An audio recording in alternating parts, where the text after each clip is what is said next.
you! Like hells we will! We know who you've got in there! We're not leaving till you hand her over! Bring her out! Bring her out! What's going on? Someone let slip about Fedora. It's true then! The bitch really is in there! I knew it! I bloody knew it! We demand vengeance! Bring her out! Today we butcher the butcher! Butcher the... Come on, you don't mean that! We'd be no better than the Imperials if you'd all just calm down!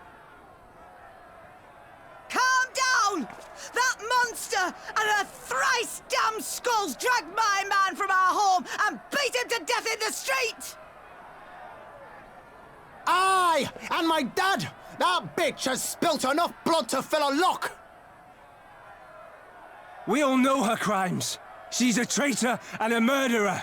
How many of your resistance friends have died at her hands, eh? And here you are, protecting her! So that's what all the fuss is about.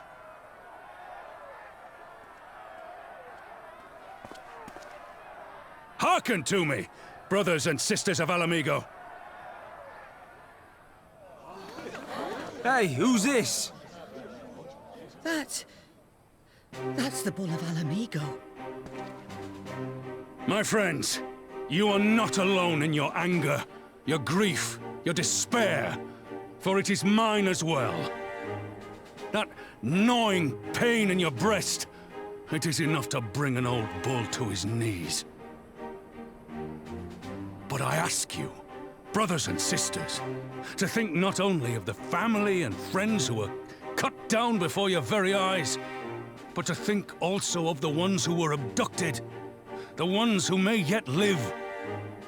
Where were they taken? What became of them? These questions demand answers. I share your thirst for justice, for vengeance. But we will gain only fleeting satisfaction if we give in to our base appetites. We will never know the truth. Now is the time that we, the people of Alamigo, must decide what manner of nation we will build for ourselves, and for generations yet unborn. When they look to our example, will they see a people who held fast to their principles, or one who cast them aside when tried? I say to you, it is our responsibility to give these prisoners a fair trial, that they might answer to all of Alamigo. The Garleans called us savages, and I'll be damned if we prove them right.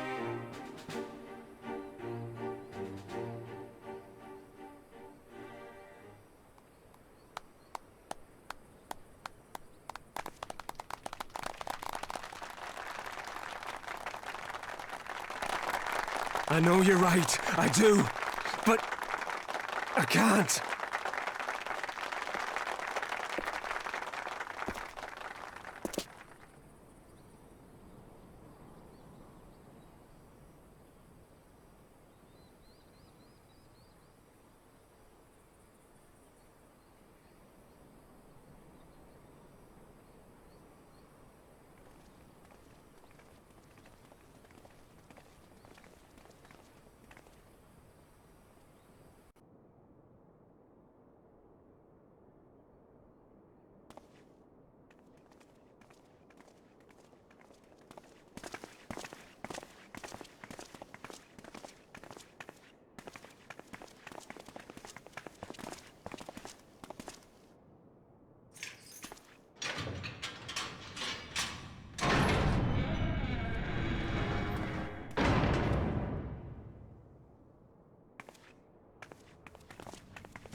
Well, well, well. So many visitors. Come to have a good laugh, have you? Or do you mean to put me out of my misery? To finish what you started? It's about bloody time.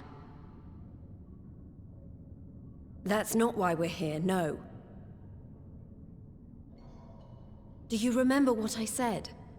How I promised you you'd live long enough to see us win our freedom? Well, I meant it. And not to mock you either. You're wasting your time. All of this is pointless!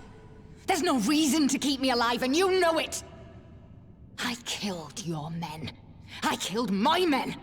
And you know what my only regret is? That I didn't kill you when I had the chance! That's a lie, and you know it! You think we can't tell what you're trying to do? That we're blind? Yeah, you're a fool, but you're not stupid. You're ruthless. Relentless.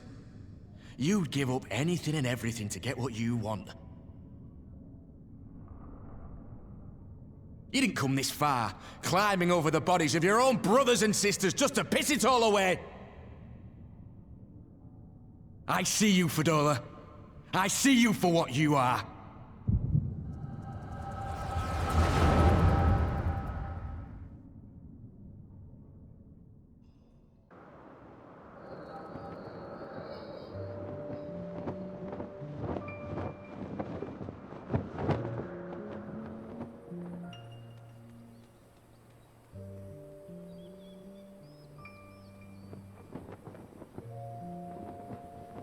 Come along, Fadola. We mustn't be late. The Imperial Viceroy will be attending today's banquet.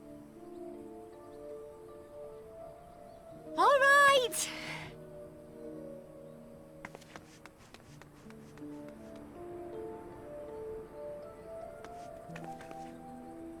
Father, what's Lord Gaius like? Is he nice? Are you friends? There you go again with all your questions. Lord Gaius is a great and honourable man who looks after all of Alamigo. He's very busy, and if we don't hurry, we'll miss our chance to see him.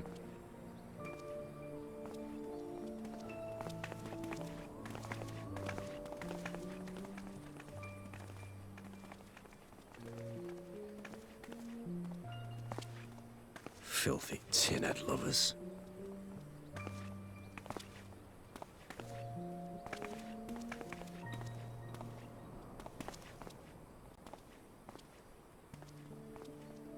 Father, what did that man call us?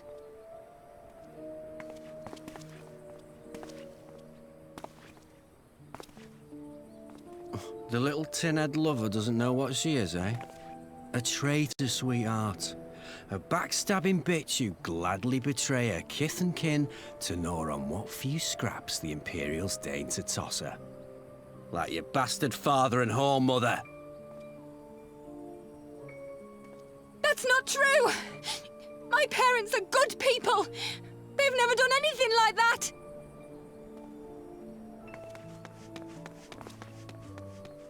Oh, but they were quick to help themselves and their bitch spawn, weren't they?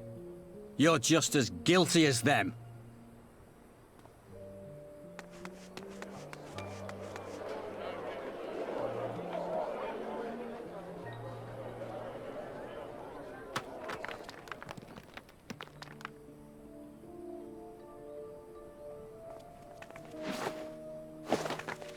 Fadola!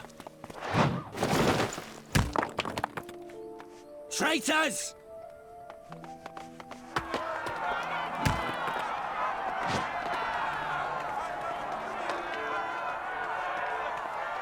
Please, you have to do something. My husband and daughter are in danger. Soldiers of the Imperial Army are under no obligation to intervene in the disputes of arms. We're citizens. We have rights.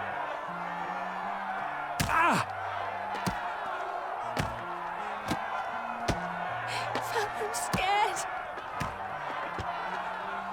It's all right. It's all right. They don't understand, but they'll see in time. They'll see that this is the only way to survive. Traitors! Traitors!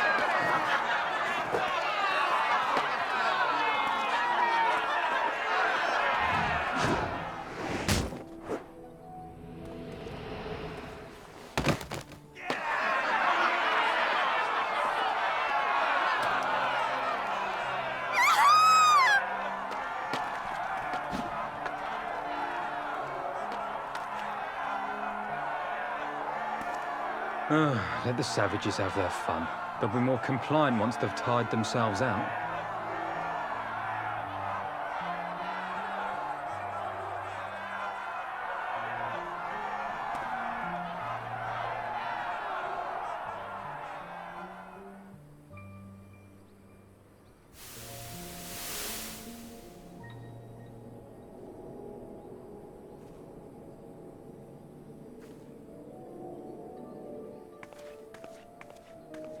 Vidola, please! You already have citizenship. Why would you want to become a soldier?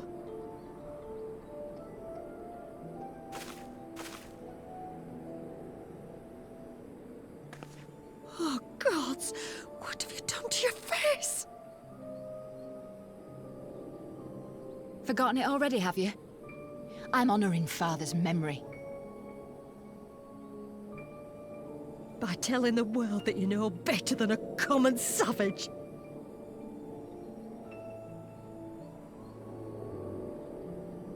Am I though, Mother? Are any of us? Can't you see? Citizenship means nothing to them. If you're not a pure-blood Garlean, you're no different from any other savage. So I'll play the part. I'll join the Legion and I'll make them respect me. And when the mob see that, they'll think twice before throwing their stones.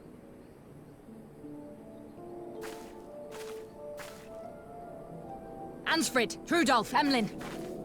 It's time. It'll be hard. Humiliating. They'll try to break us. Send us crawling back to our own kind. But we won't, no matter what. We'll bleed for them, die for them if we have to. We'll do whatever it takes to be free!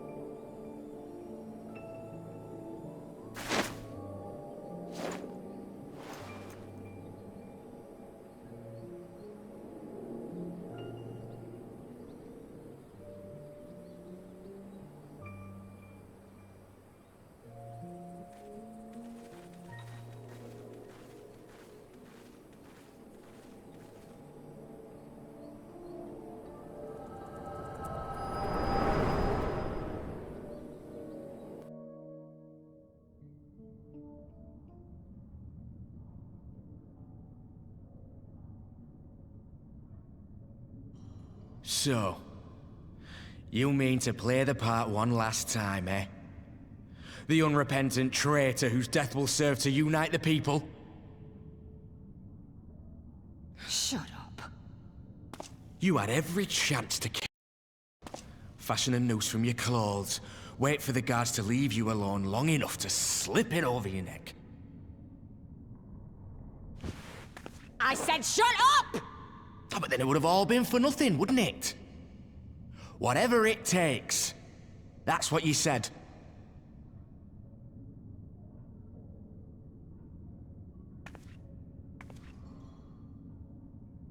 Been in my head, have you? Had a little peek at my past? And what? A few stolen memories tell you everything you need to know, do they? Don't you dare patronize me! You don't know a god's damned thing about the life I've led! The bastards that killed him. The bastards that let it happen. My father deserved better! I swore I'd do whatever it took to make them pay!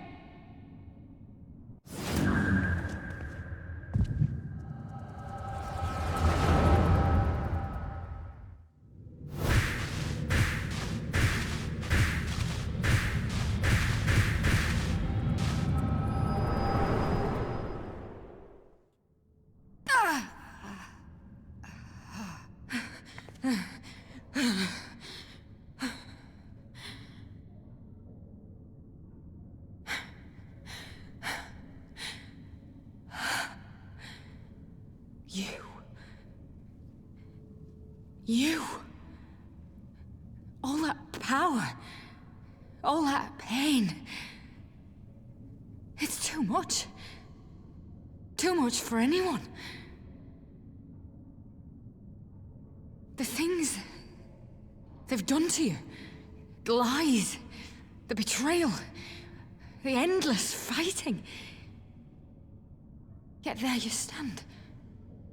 Unbroken. How? Why?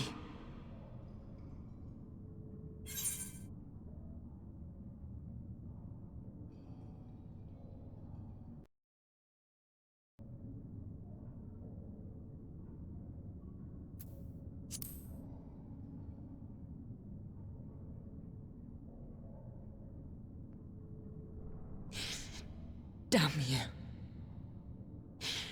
Damn you all.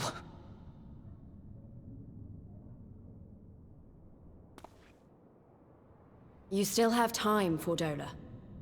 Think about how you want to spend it.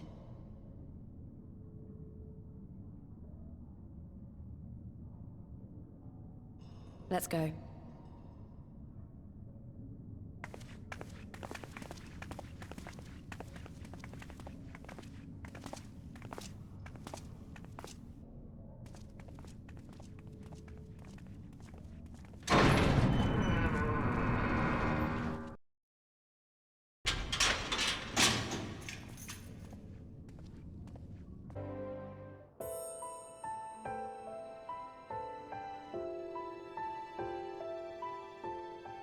I thank you for answering my summons in these most interesting times. You have been busy. The liberation of Alamigo will have far-reaching consequences, and there is a matter upon which I would seek your counsel.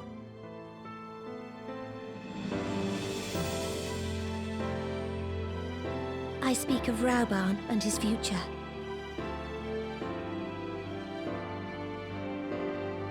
All know the tale of his rise from penniless refugee to member of the Syndicate and General of the Immortal Flames. Yet though he has come to call Uldar home, it will never be his homeland. He is a son of Alamigo. And now that she is free, I thought it only a matter of time before he sought my leave to return to her. Indeed, I had resigned myself to his loss.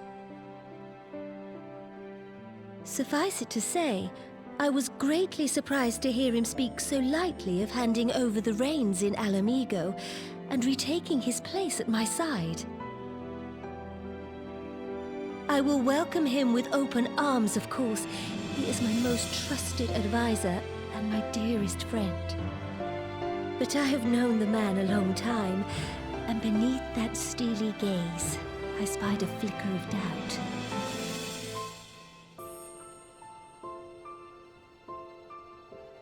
Whether Rauban chooses to remain in Uldar or return to Alamigo, I only wish that he do so with a heart unburdened by guilt or regret. Yet, how can he freely make such a choice, knowing how much I depend on him? It is past time that I learned to discharge my duties as a sultana alone. I must go forth and see my realm with my own eyes, and hear the wind with my own ears. Might I have your company for a brief adventure?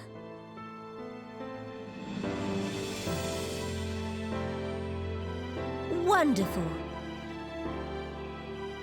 Allow me a moment to change into something a touch less conspicuous, and I will join you outside.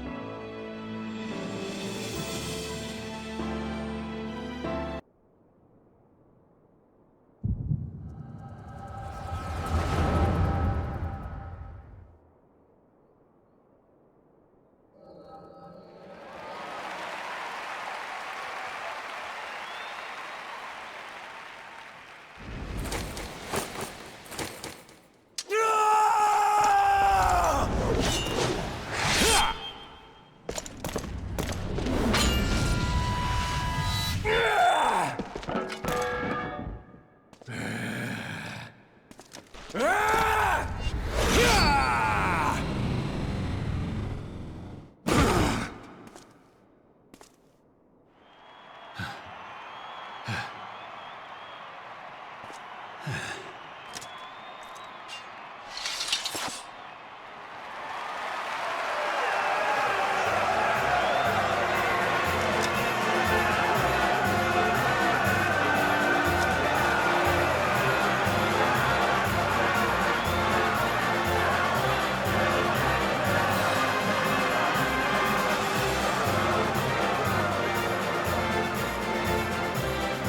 Grace, you mustn't! The danger is too great!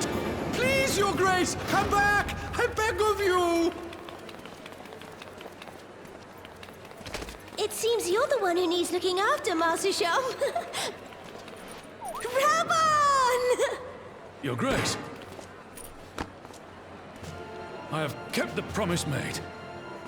So you have, and in turn, so too shall I keep mine. With your winnings, you have become one of the 6 most wealthy souls in all Uldar. And so, as tradition dictates, Rauben Aldin, you have earned yourself a seat on the Syndicate. May your new station garner you still greater glories. I am honored, Your Grace, and vow to serve with every fiber of my being from this day till my last.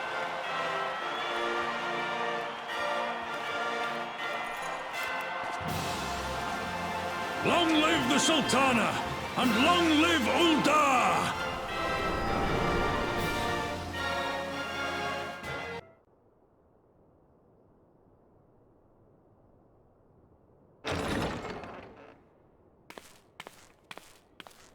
A personal summons from the Scions. This must be important business indeed.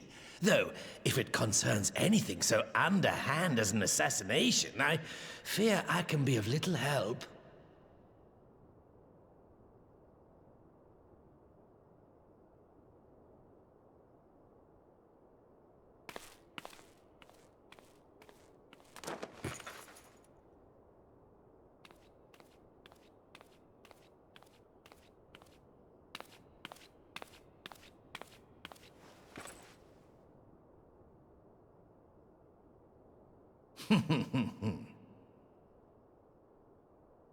You have made your point.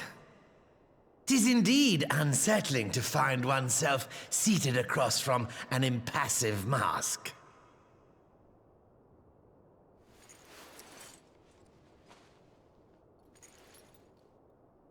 There, would this better please your grace? Or should I address you as Lady Lilira?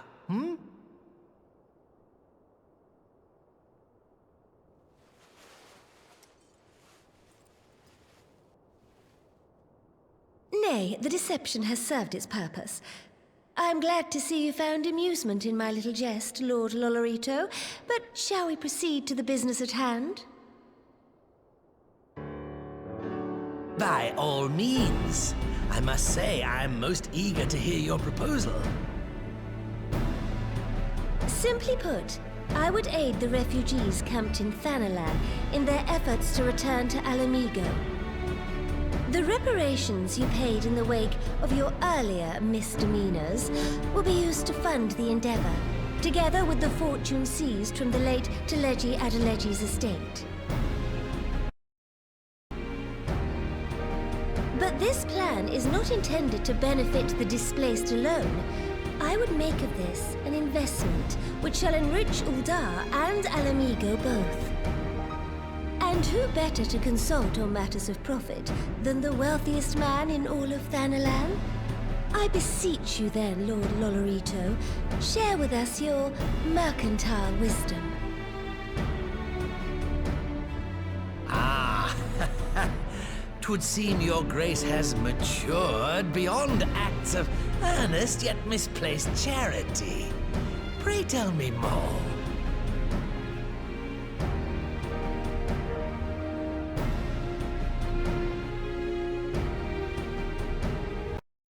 Summarize. In return for facilitating the repatriation of refugees and assisting in the establishment of new industry in Alamigo, You ask that a proportion of all subsequent profits be promised to Uldar. Huh, I am impressed, Your Grace. 'Tis an elegant solution, albeit one lacking certain crucial details, specifically which industry and where. How swiftly you identified the weakness in my plan, just as I knew you would. Your travels have taken you across the length and breadth of Gir Abania, and you know the land far better than I. Which of the settlements you visited would best provide a home for our refugees? Which has the greatest potential to flourish, given the appropriate investment?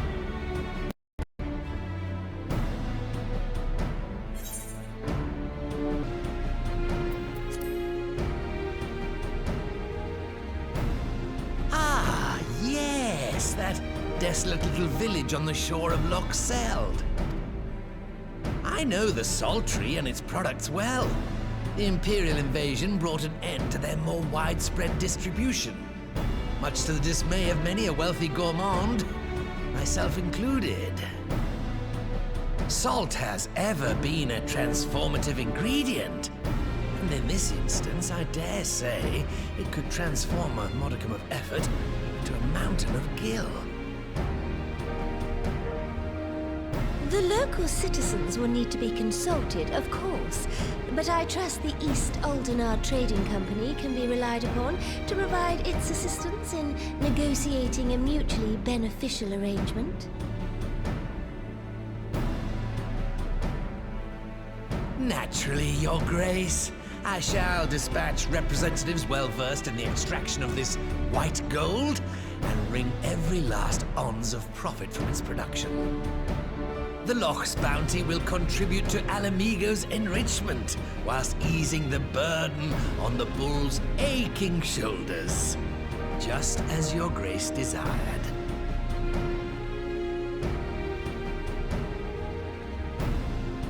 A deal is struck there.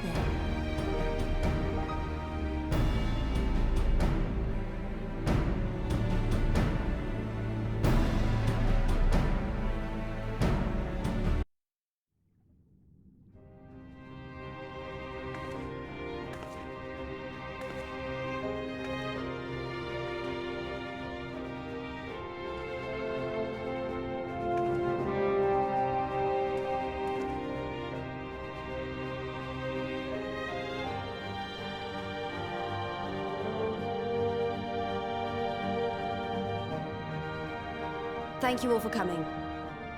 I am Lys Hext, and I speak for the Resistance. Among you are village elders, refugee leaders, envoys from the Ananta and the Kikern. You've come from every corner of Girabania to help decide the future of Alamigo. But before that, I want to ask you a question. What was the first thing you noticed when you came in?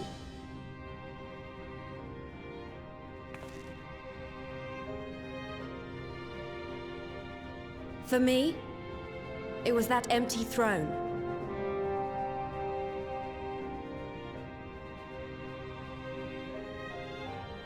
It has no one to sit on it now. No viceroy, no king. Would any of you like to take their place? Or should someone else sit there?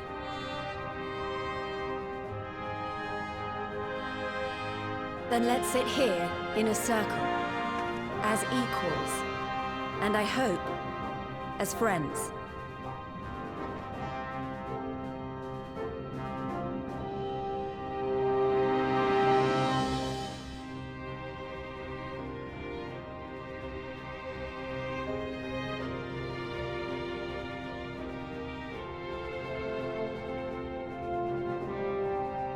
Expertly done.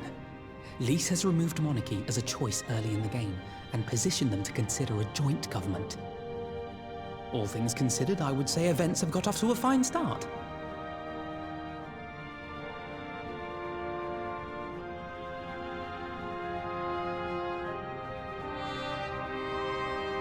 And that is Alagana's stance on the matter.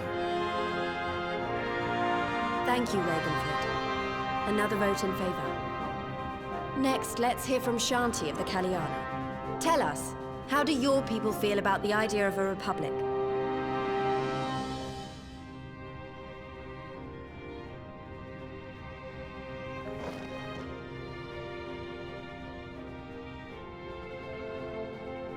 The Ananta wish only that those who dwell within Gir Abania devote themselves to our faith.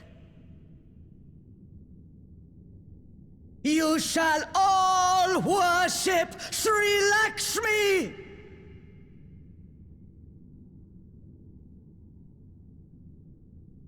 Lady of bliss, grace us once more with your beauteous visage!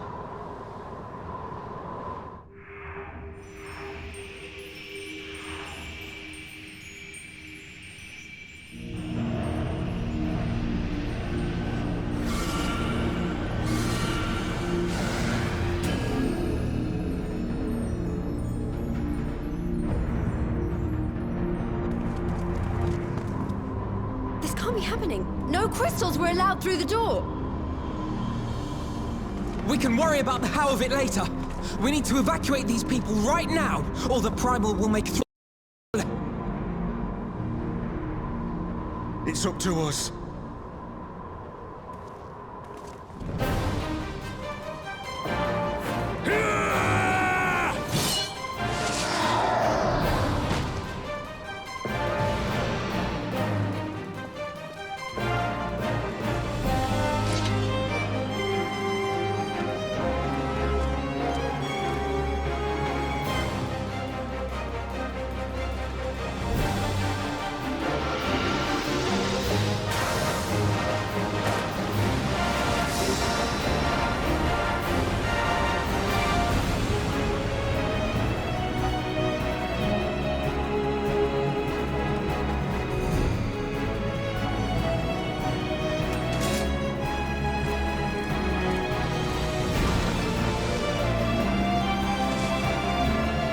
Damn it!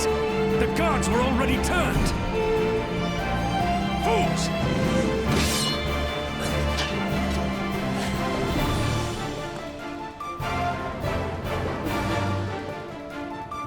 No, you don't! The Kalyana would see us all enthralled.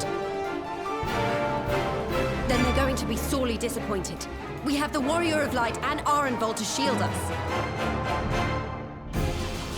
Aye, but they can't well defend your guests and attack the Primal, can they? We're stuck on the back foot.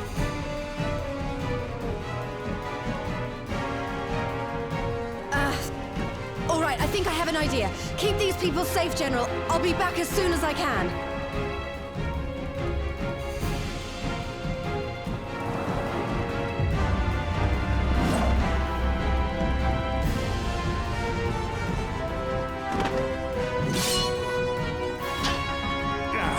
Whatever she's about, you'd best make it quick.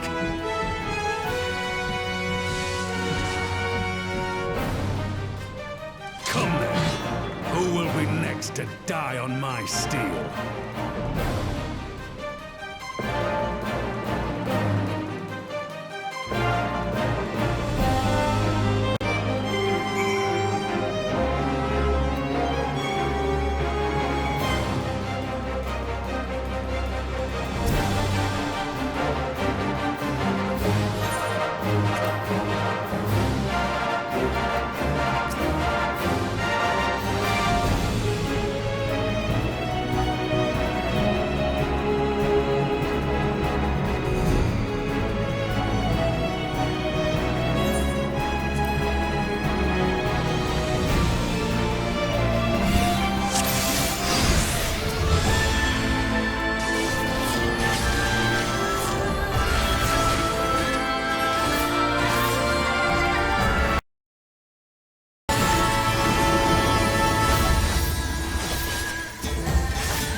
offer you peace and serenity.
I shall free you from your hate!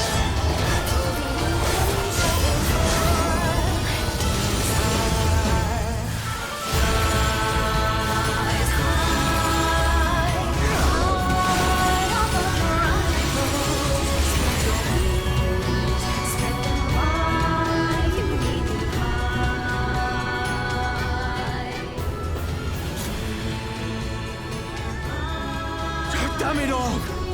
It's only a matter of time before we miss one.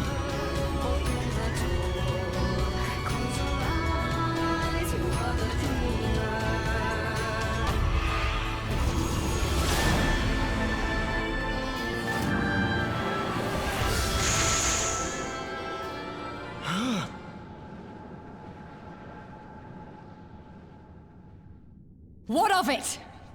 Do you want to kill this thing or not?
not your souls weigh heavy?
We did it!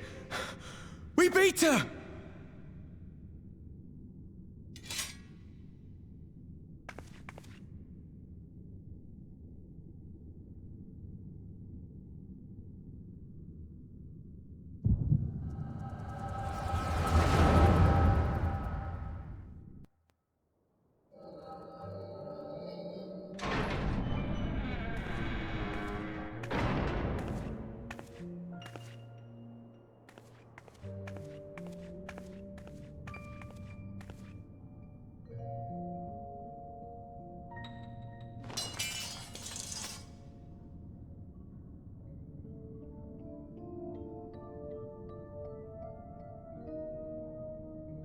What is this? I'm only gonna say this once. The Ananta just summoned their primal in the throne room. My friends are fighting her, but they need help. They need someone with the Echo, and by the gods, I wish I had it, but I don't.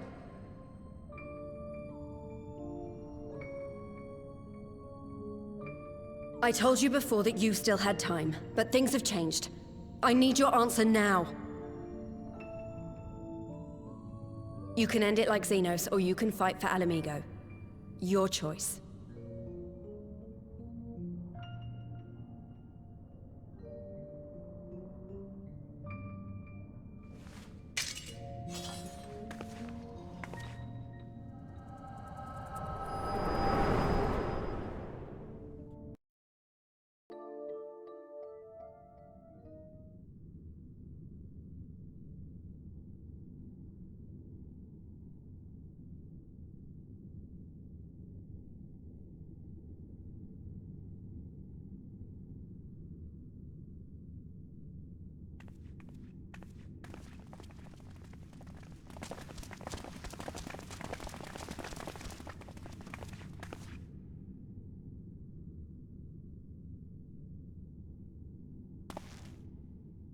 Seven hells.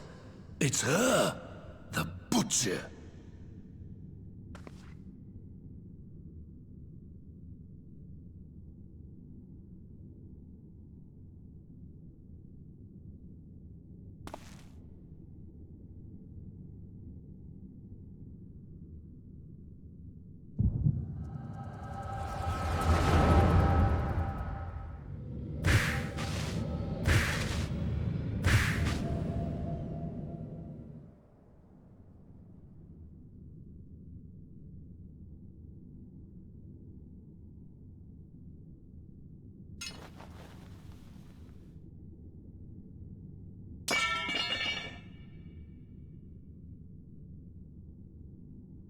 It's done.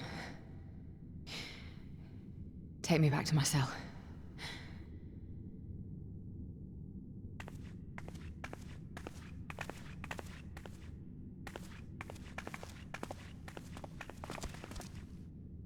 You are not forgiven.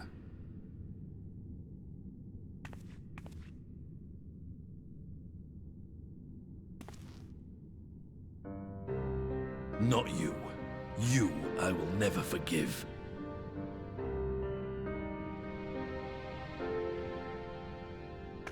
But I will thank you.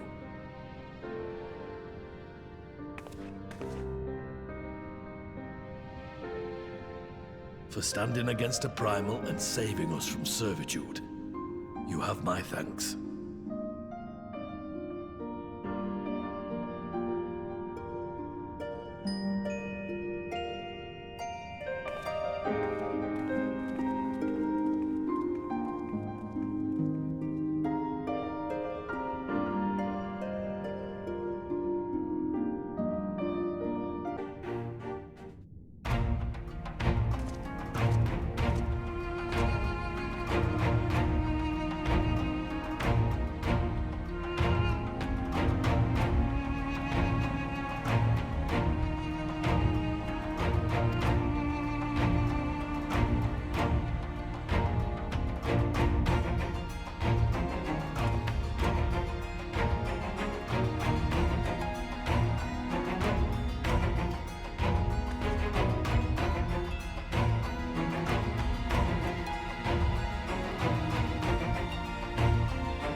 A fine spot to contemplate the heavens.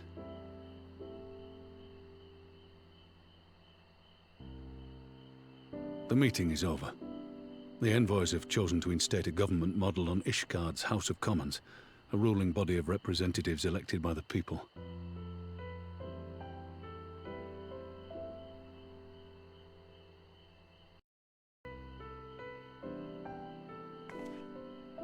It is a fair decision, and one which signals the end of my part in all this. But I would gaze upon Girabania's stars one last time before I leave.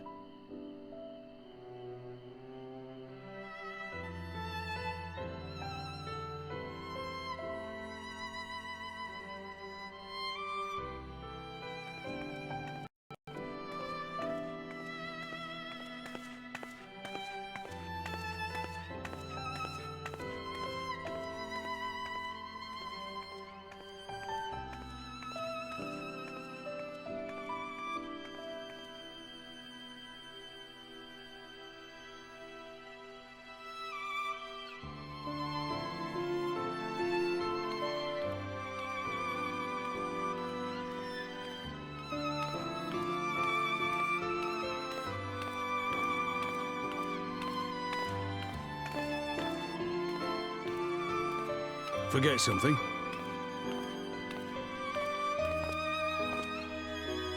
Your Grace, there was no word.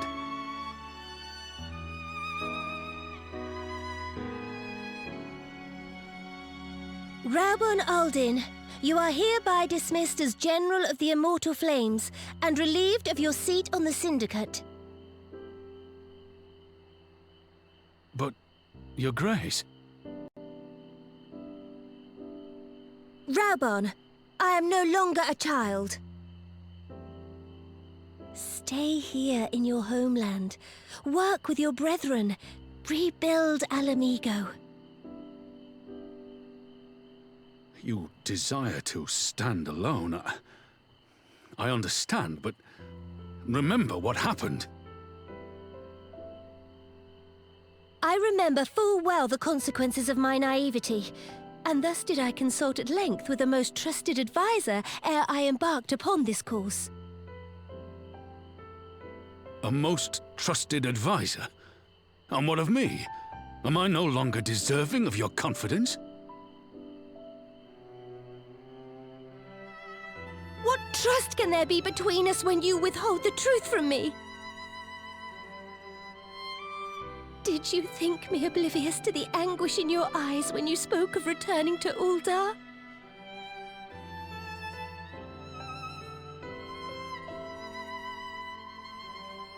For years and years, we have trusted one another. Yet now you refuse to confess your heart's desire? I swore an oath to you that day on the sands. I pledged my sword.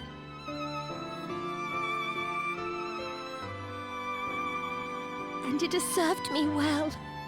But in Pippin you have forged a new sword, as sharp and deadly as the blade you bequeathed him. I will show you a Sultana who can wield every weapon at her disposal, including Lolorito and his monetarist cronies.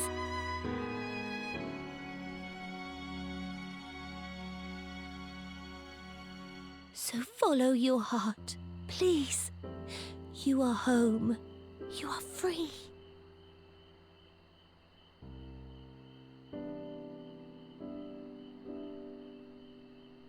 Nanamo.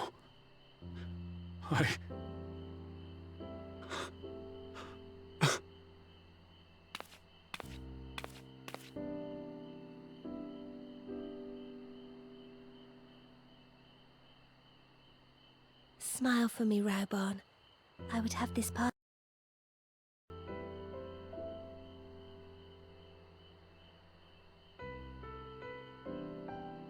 Thank you, Your Grace. It has been an honor to serve you and Uldar. Tomorrow you will serve Alamigo and fight for the good of all Eorzea. Am I understood? Yes, Your Grace.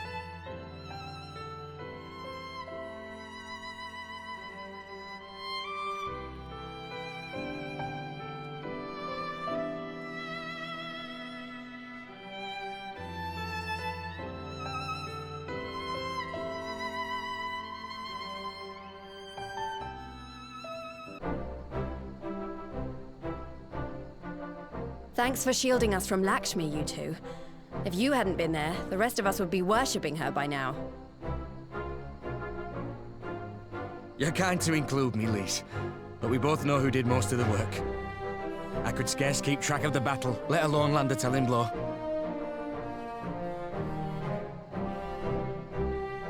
No shame in admitting it. The Warrior of Light has put far better men than me in the shade.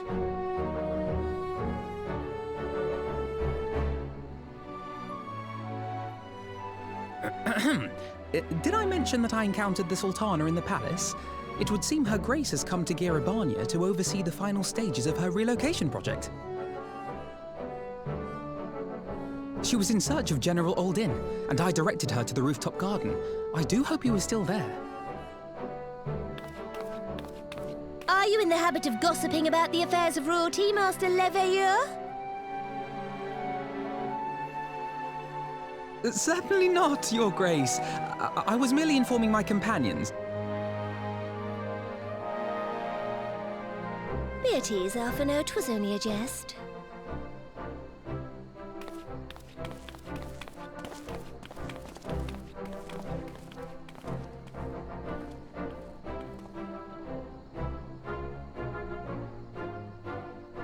But I must yield the floor to Rauban. He has an important announcement to make.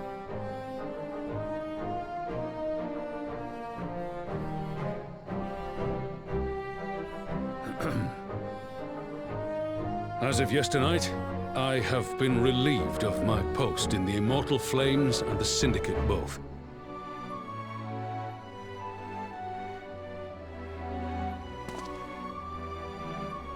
I shall be assuming my father's duties. And may I say that Tizona has never felt heavier upon my back.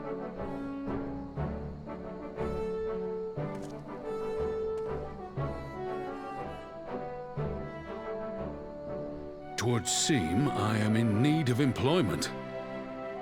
Mayhap one of my old acquaintances can introduce me to a mercenary company or some such.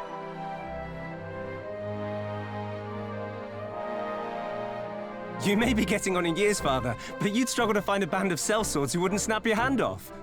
Your remaining hand.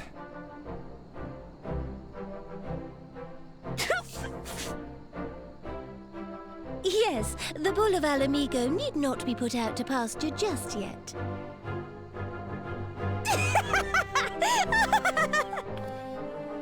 Your Grace has developed a wicked edge to her humor, and you, Pippin, would do well not to laugh when the future may hold the same for you.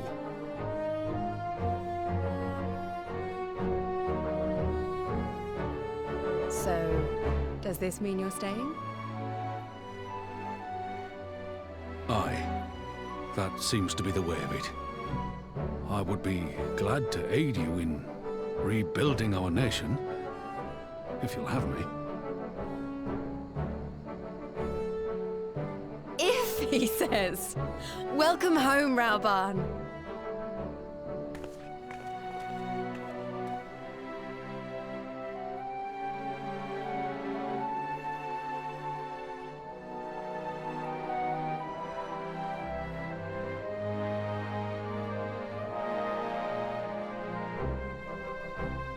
Well, that was unexpected. Though you seem distinctly unsurprised.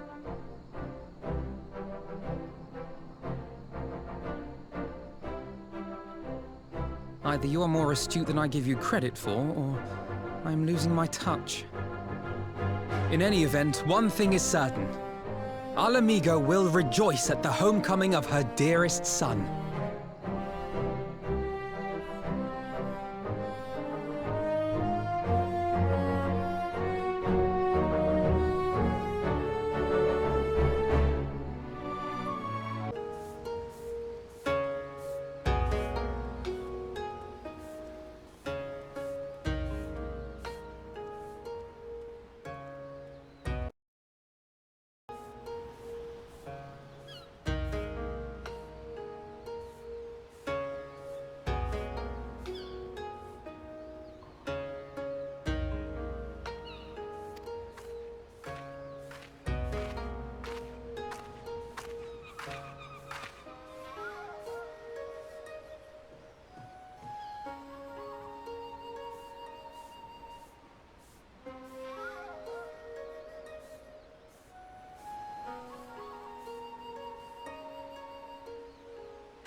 My friends, thank you for coming at such short notice. We were told the matter was urgent. I take it Yugiri and Soroban are also involved? My presence here is but a happy coincidence. I am come on separate business, which can wait. My apologies. Master Hancock, pray, tell our friends exactly what you told me. Of course, of course. Some few days ago, a large detachment of soldiers was seen arriving at the Garlean embassy. This seemed to me most unusual, as no personages of note are due to visit for a matter of months. So, I made a few inquiries, whereupon I learned of a most curious rumor. Apparently, the soldiers were dispatched to Kugane to investigate recent sightings of a certain individual.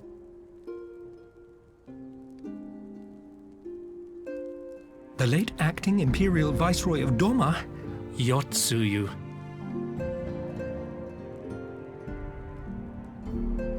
I beg your pardon? I too am loath to believe it.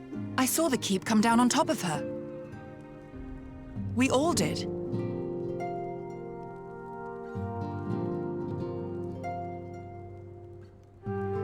I would not presume to question your eyewitness accounts, nor am I one to take rumors at face value.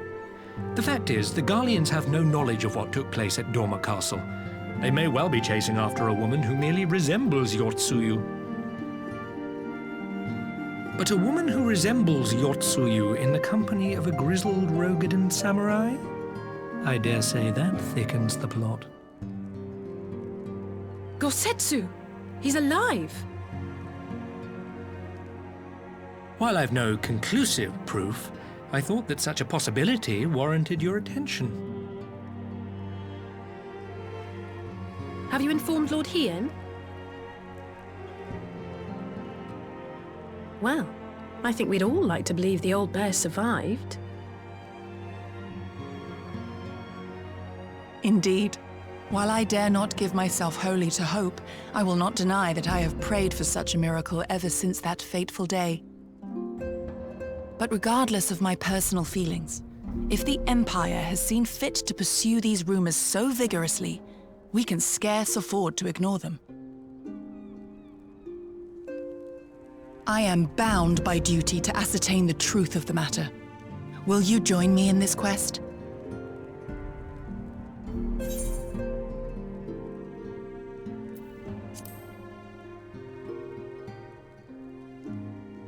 Thank you. If Gosetsu yet lives, he will need our help if he is to avoid capture. Gosetsu is a dear friend, and we cannot abandon him to the mercy of the Empire. Our course is clear.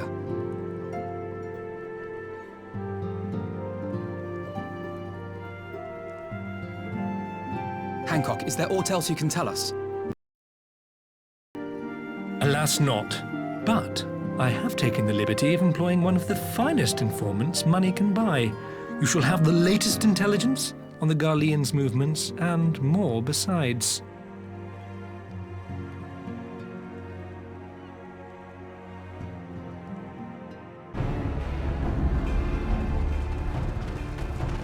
What's going on out there? Travelers, are you? You may wish to postpone your plans. The Garleans have launched an attack on the Confederacy. We have no reason to believe they'll turn their attention here, but for your own safety, I suggest you return to Kugane.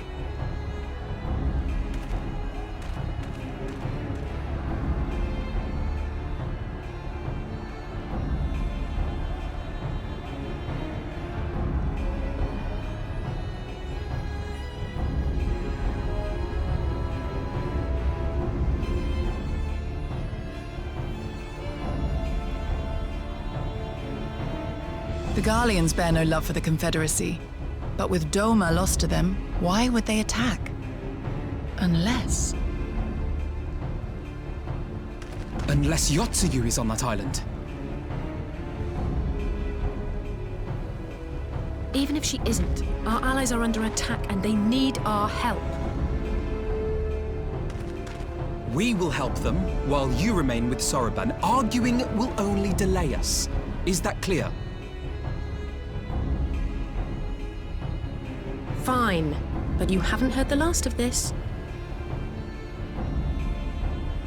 Soroban, we may need to make a swift exit. See that the boat is ready to sail at a moment's notice.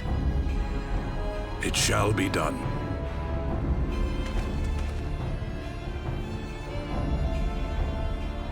What, and you're going to swim there, are you? 'Tis the quickest way, and you may rest assured I've been practicing.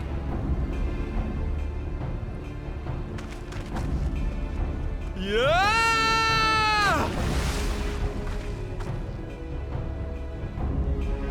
Come.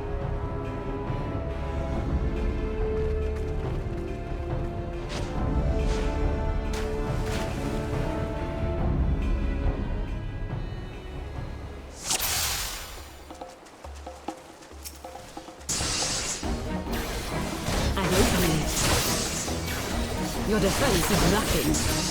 Leave this to me.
Lady Yotsuyu, we're here to rescue you. Please, come with us.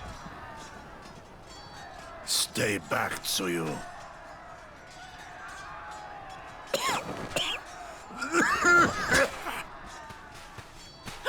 Are you all right? Is he all right? Gosetsu!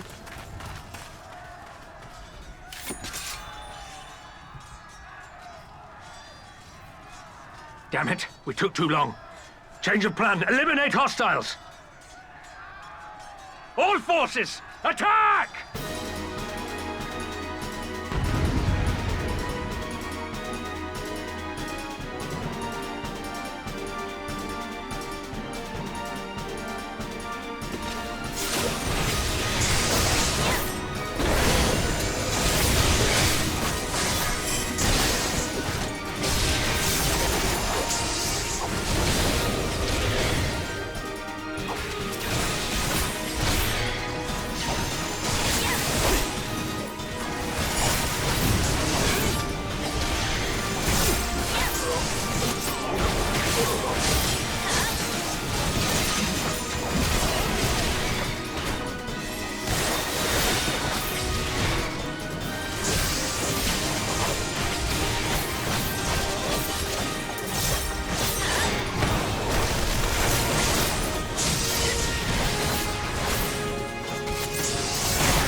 The art of my forebears.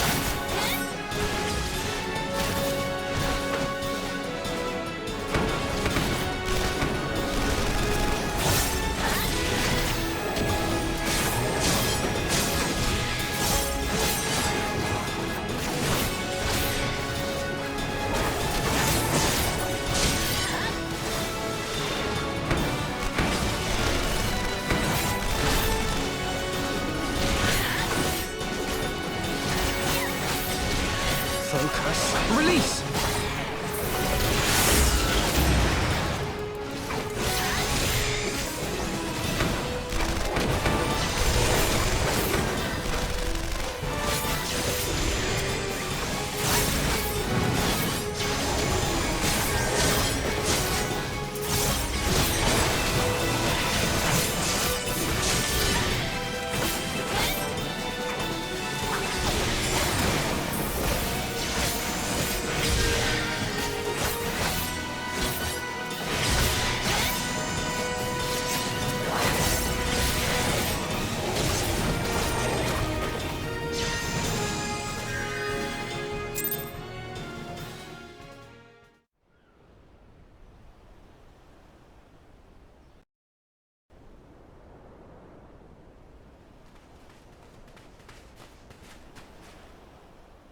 Gozetsu, thank the heavens! Yugiri, my friends, the kami were kind to guide your steps this way.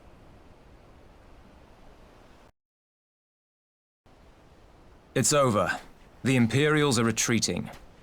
I suppose we have you to thank for that. But they would never have come here were it not for her.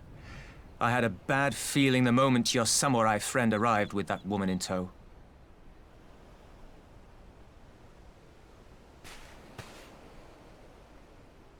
Do not be afraid, Tsuyu. These people are my friends. Friends.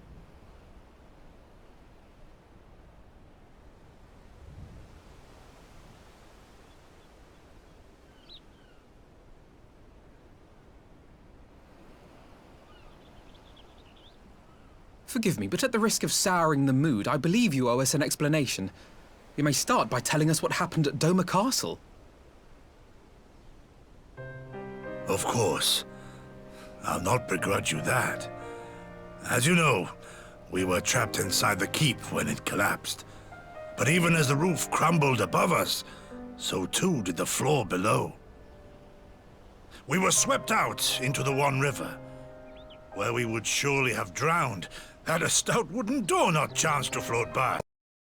As a raft of sorts.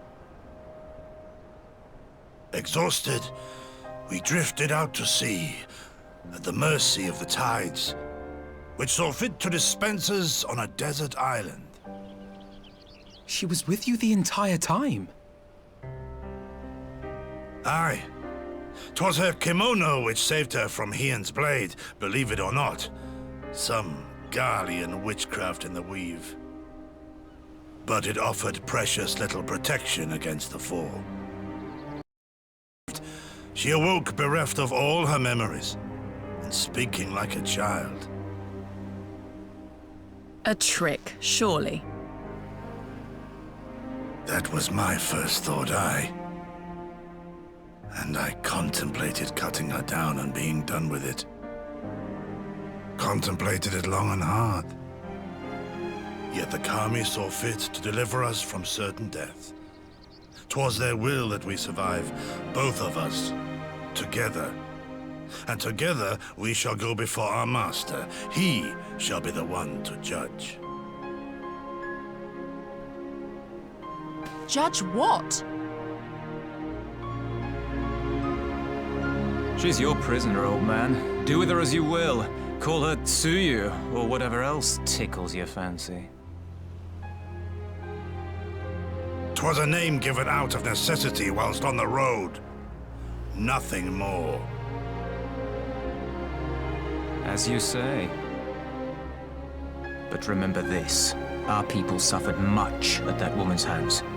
When the time comes, I trust you won't let emotion blind you to what needs to be done.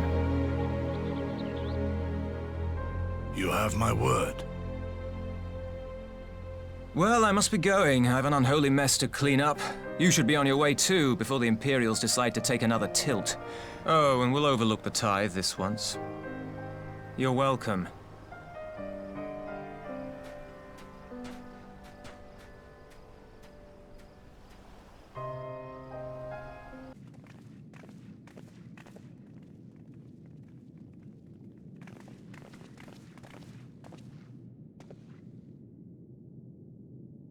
My lord here, I am returned.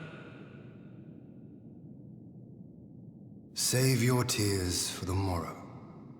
For we who yet walk the path should not think too much on the destination.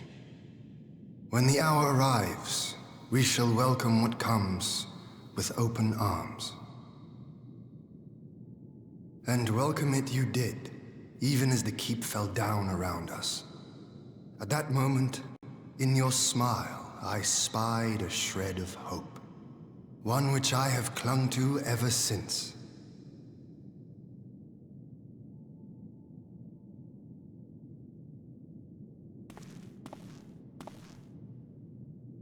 Gosetsu, full glad am I to see you alive and well. We have played this scene before, have we not? Though this time our roles are reversed. That they are. Meaning you know how I feel. Wholly at a loss for words. Welcome back, old friend.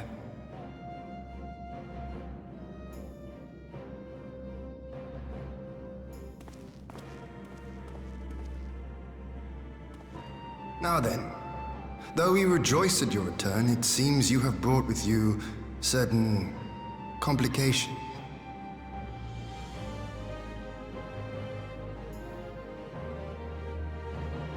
Rise, my friend.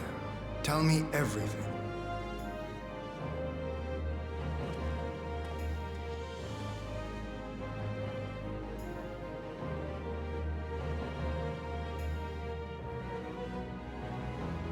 The Empire is bold indeed to send a token force to engage the Confederacy. As acting Viceroy, Yotsuyu would have been privy to Imperial secrets. The Garleans will not soon give up the chase. Nay, it will end with her capture, or her death.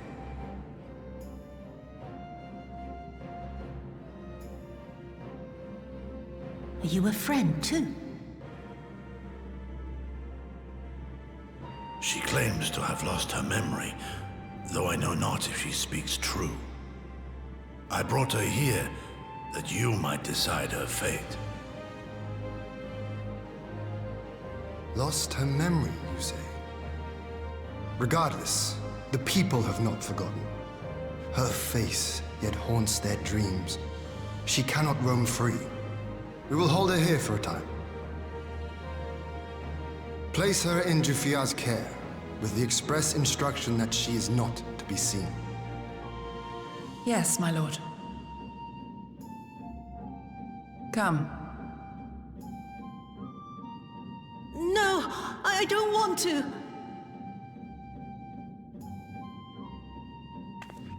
Don't let her take me away!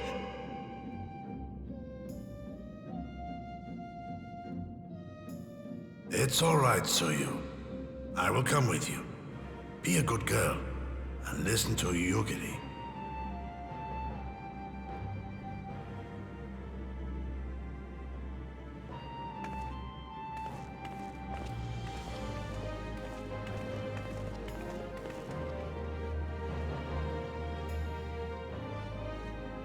From a hound at his throat to a puppy at his heel. If this is an act, it is a remarkable performance.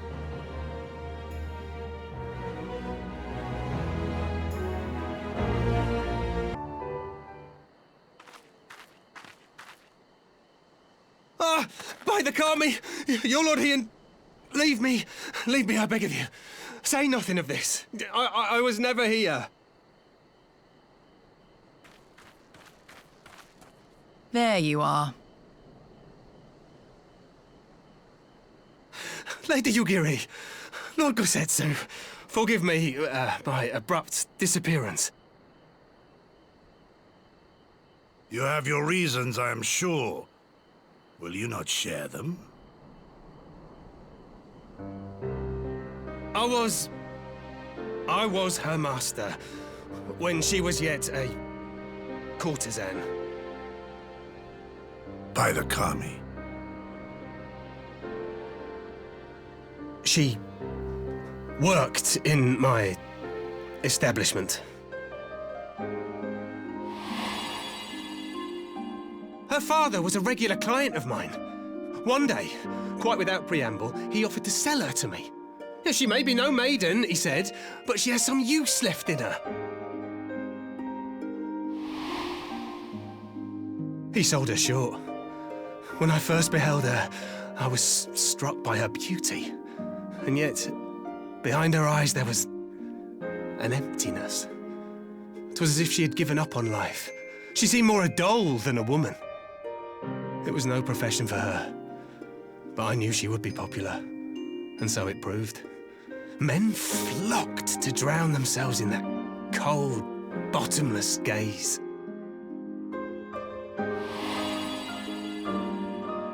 The rest you know. She became an Imperial informant, and for her loyal service won the office of acting Viceroy. While you came to serve the Liberation Front. 'Tis said that the atrocities Yotsuyu committed were driven by vengeance. If so, I bear part of the blame for creating the monster she became. Joining the front was meant to be my atonement.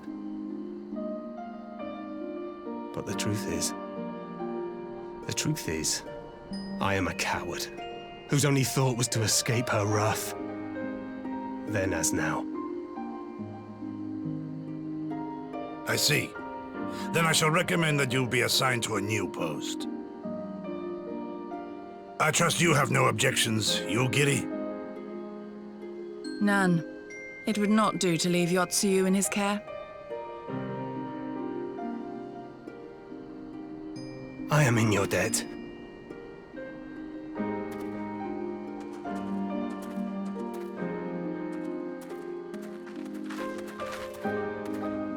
Who is it that you seek to protect, Gosetsu?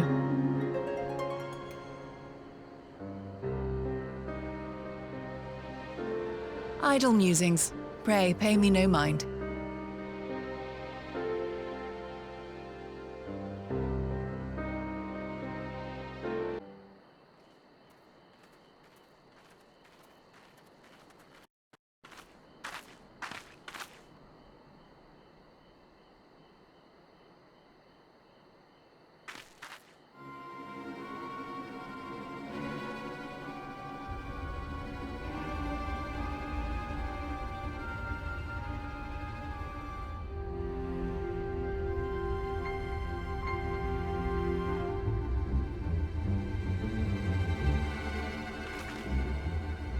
A smoke signal? Thoughts, Yugiri? In former times, such signals were used to announce the coming of an emissary of peace. In Doma, at least. But could that truly be their intent? Who can say?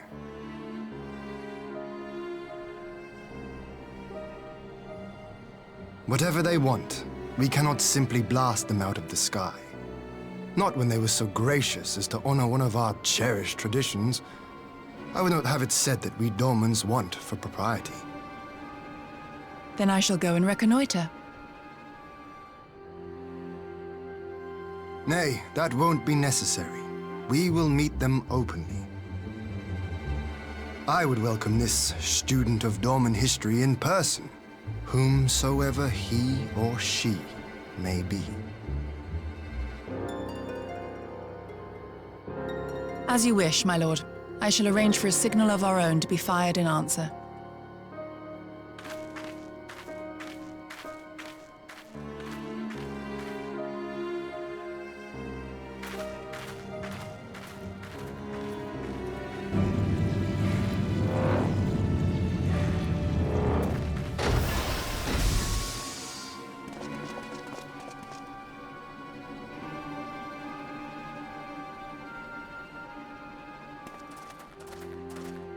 Well, that we should be received by the Lord of Dorma himself.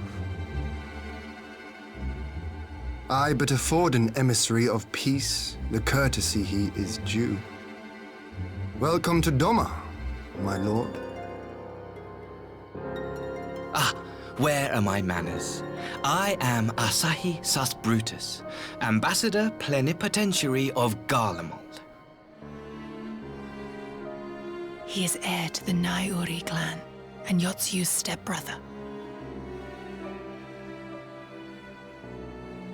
It seems I need not introduce myself, not in the presence of the famed Yugiri Mistwalker. Your skills as a shinobi are known far and wide, my lady. It is true, the former acting viceroy is my sister. Yet, bonds of kinship aside, we have precious little in common. As will soon become plain, I come not to sow strife, but to end it.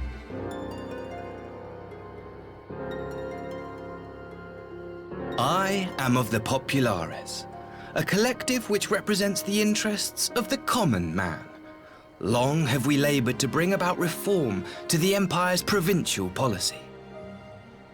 Happily for us, our master acknowledges the need for change. Indeed, his radiance, Emperor Varys Zos Galvus, personally sanctioned this mission, granting me the authority to speak with his voice. To negotiate peace with Dorma.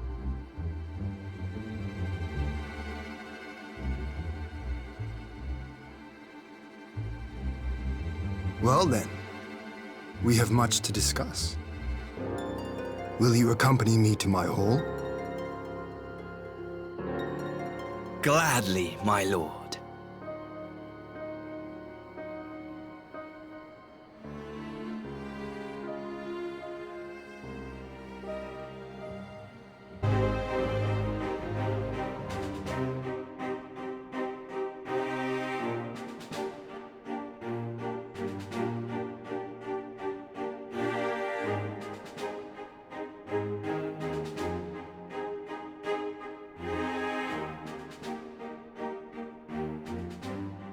On behalf of my delegation, I offer you my humblest thanks. Never did I imagine that I would meet the gallant and noble Lord of Dorma himself, nor be welcomed into his magnificent hall. You'll forgive me if we forgo the pleasantries. You say you are come to negotiate peace. Unless I am mistaken, such negotiations are typically conducted between sovereign nations. I was not aware that the Emperor had recognized Dorma's sovereignty. His Radiance has yet to do so, that much is true. Know, however, that he has expressed willingness to cede Dorma to her ancestral masters and treat with her as a friend.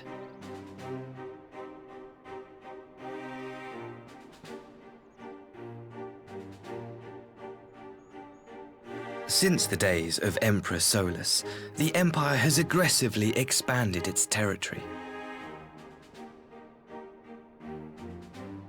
While you may not agree with our founding father's policy of expansion, I believe there is room for discussion on the matter of his lifelong goal, to rid the world of icons.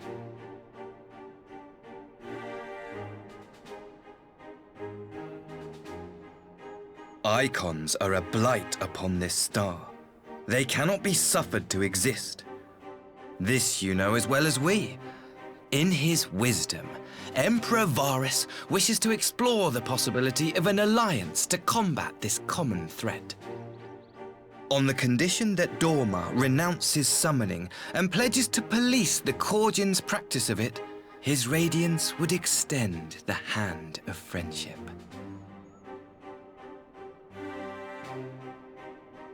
Dorma has never shown any appetite for summoning, and it should go without saying that we will address any threat to our people, icon or otherwise.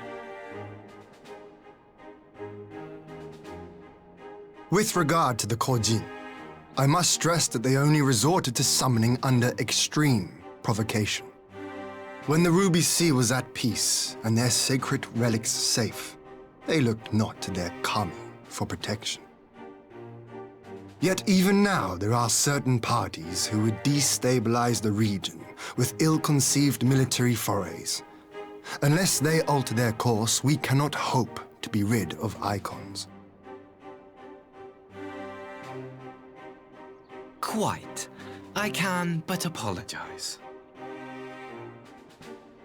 In seeking to eliminate icons, the Empire creates them. 'Tis an irony among ironies, one with which the people of Eorzea are well acquainted, I am told. Indeed, many summonings are the result of persecution, the weak being driven to call upon the divine for deliverance from the strong. So it was in Alamigo, the bitter fruit of Garlean oppression. A tragic state of affairs. If we are to put an end to summoning once and for all, it shall not be through might, but harmony. Yet we continue to repeat our mistakes, oblivious to the lessons of history. My comrades and I would change all that. We, Populares, have campaigned long and hard for a shift in imperial policy. And at last, the Emperor has seen fit to lend us an ear. Alas, there is a faction within Garlemald that would obstruct our every attempt at reform. A collection of pure-blooded Garleans who seek to consolidate their own supremacy. The Optimates. Lest you wonder, theirs was the hand that loosed our forces on the Confederacy. 'Twas a regrettable incident, one that flies in the face of everything we believe. And I swear to do all in my power to prevent a reoccurrence. That would be most welcome. But if I may speak plain, if the Empire itself is not of one mind, how can we be certain that any peace we negotiate will be honored?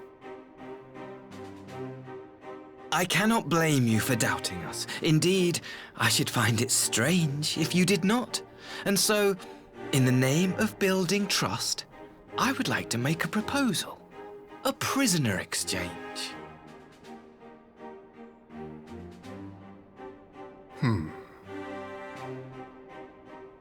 Under Garlean rule, no few Dormans were conscripted into the Imperial army. We would repatriate them in return for those of ours you captured in the recent conflict. Naturally, any exchange would include the acting viceroy. Yotsu? What makes you think we have her? Forgive me, my lord. Was it not your wish to speak plain? Let us not play games. I desire only to work to our mutual benefit. The Optimates tried and failed to take my sister by force. I would succeed by peaceable means, thereby strengthening my party's hand. 'Twould be a lie to say I would not also be glad of my sister's safe return. A fellow plain speaker. How refreshing. Very well. Your proposal has merit, but I will need time to consider it. Of course, my lord. May we remain in Dorma until you have come to a decision?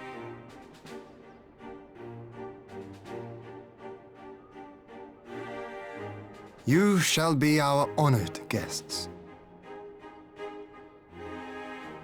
Yugiri, I leave the ambassador and his retinue in your care. See that they are well looked after.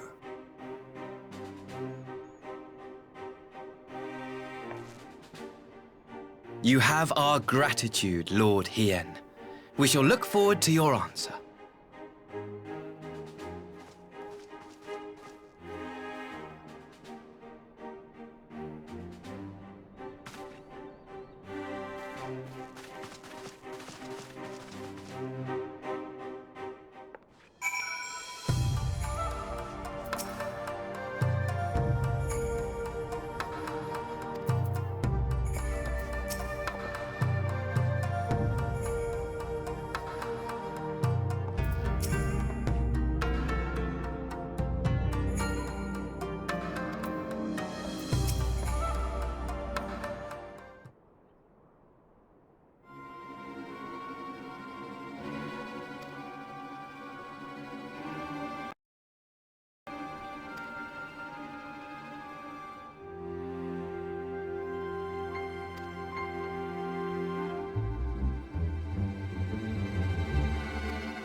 I had her brought here in secret while the three of you kept our guest company.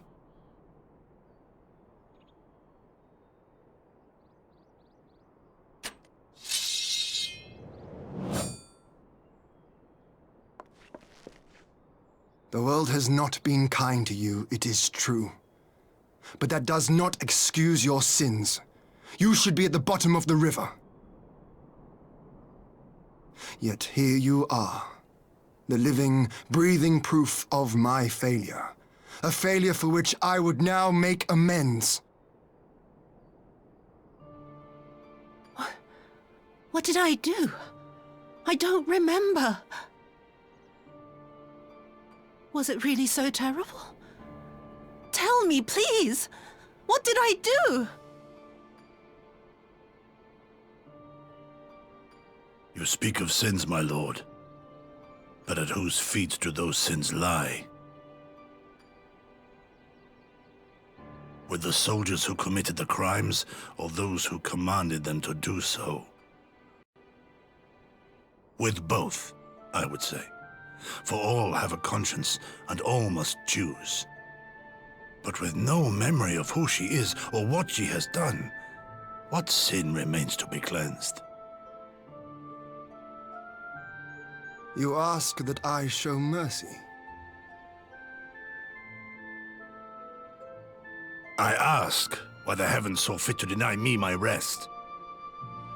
Why Yotsuyu was spared not only death, but the bitter memories of her life.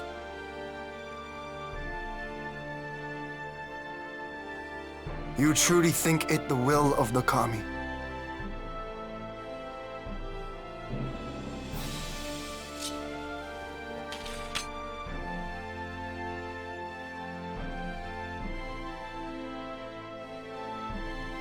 If so, her life is not mine to take. It is yours to safeguard. Come the hour of the exchange, if her memories have not returned, she may remain here in Doma to live out her days as Tsuyu. But if they do, the Garleans shall have their viceroy. Though the people will protest, they will come to accept my decision when they have been reunited with their loved ones. Thank you, my lord. Now then, I believe we have kept our guest waiting long enough.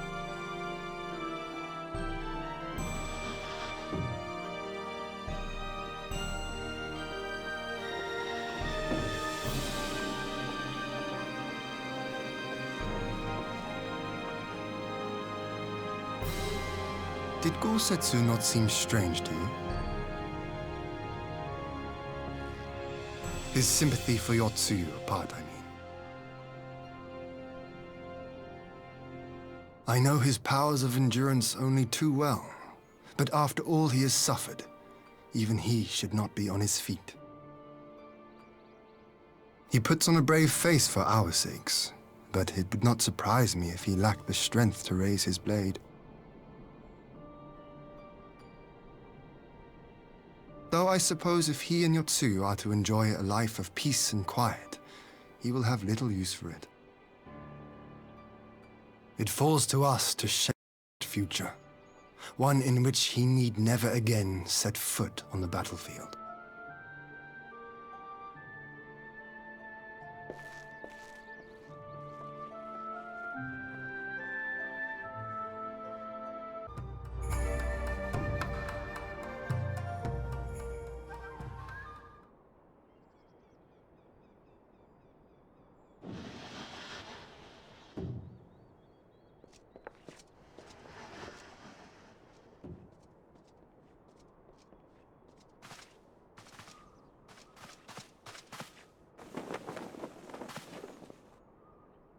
My apologies. Our deliberations took longer than expected. Think nothing of it. The time afforded me the opportunity to go on a rather rousing excursion through Yansha. You have reached a decision, then? We are willing to cooperate with you in combating the Icon threat, and also in the exchange of prisoners. Assuming you accept our conditions, of course.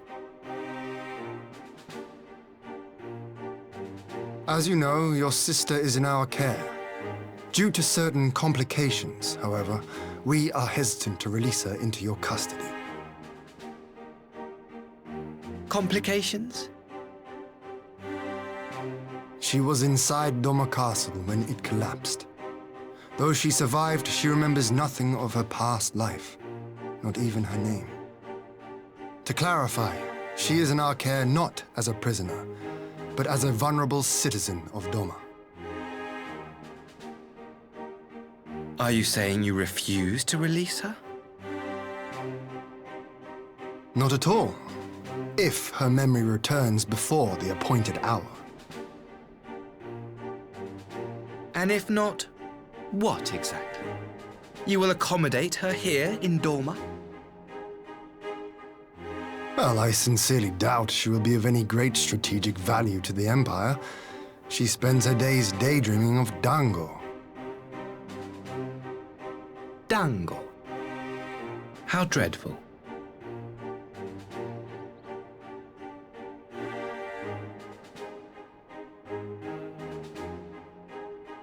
Very well.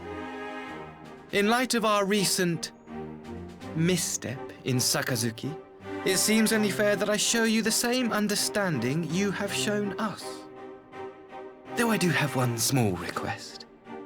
Regardless of Yotsuyu's value to the Empire, she is yet my sister. Before I leave, might you permit me to speak with her in private? Of course. Perhaps you could even bring her a plate of dango. She would be most pleased. Yugiri will see you to her chambers.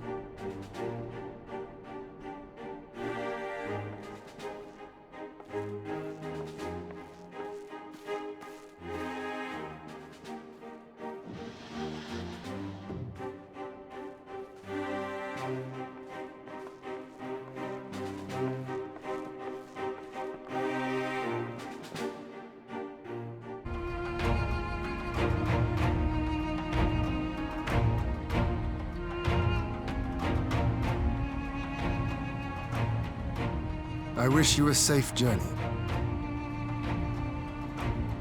This has been a most enjoyable visit.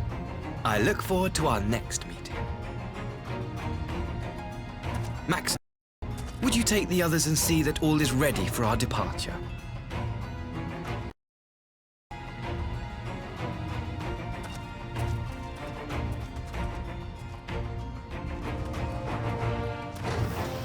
I simply cannot leave without first giving thanks to the Warrior of Light for accompanying me through Yansha.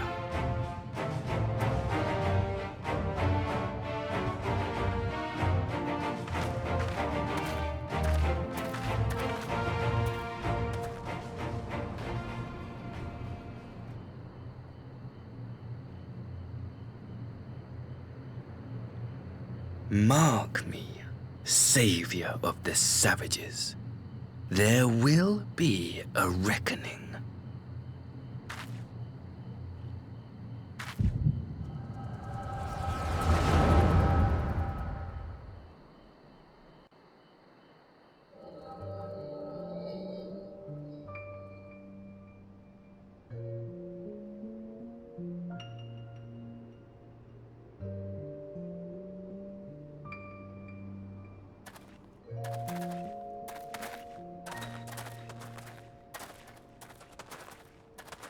You've nowhere left to run, traitor!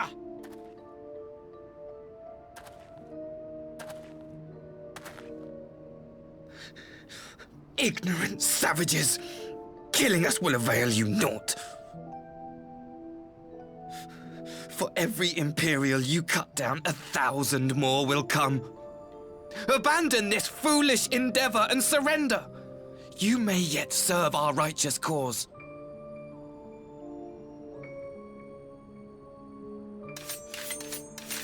How dare you speak of righteousness? You who forsook kith and kin to serve conquerors! Be glad I grant you this mercy.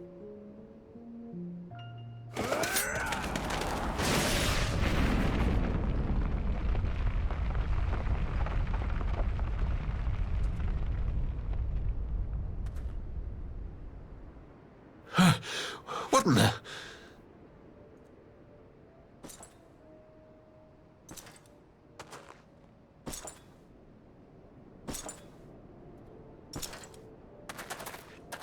Reinforcement? No, just one! Cut him down!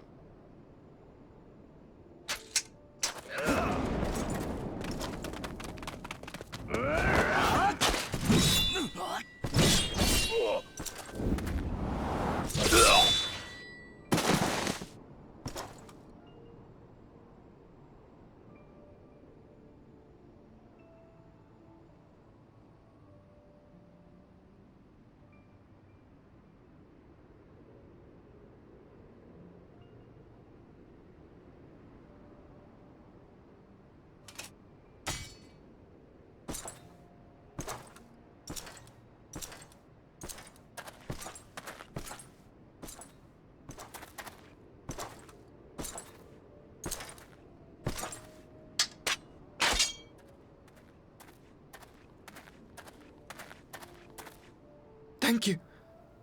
Thank you, sir.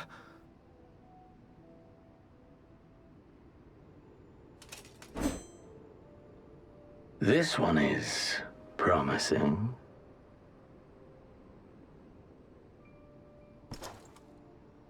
Who remains to offer us resistance? A host of rebels led by Lord Cayenne hold the Enclave across the river. Lord Cayenne? The king of the former king of Dorma, sir. They say he is one of the greatest swordsmen alive. Is that what they say?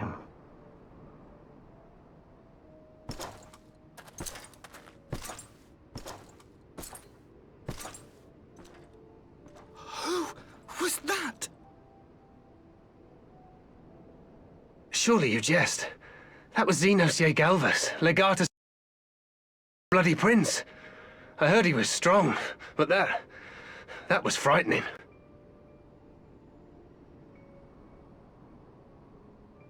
That was Lord Xenos.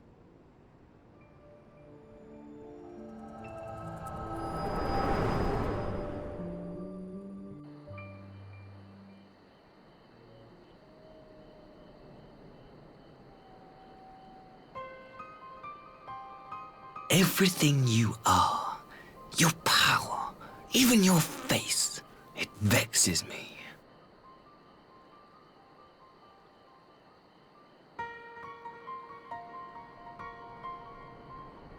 Go on. Lash out like the beast you are at an emissary and jeopardize the newfound peace between Dorma and the Empire.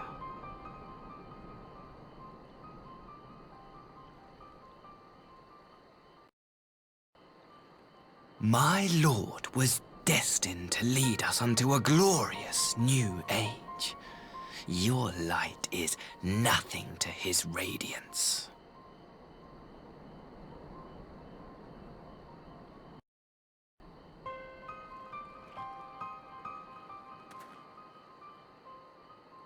I will cherish this moment, lock it away within my heart, until the day we meet again.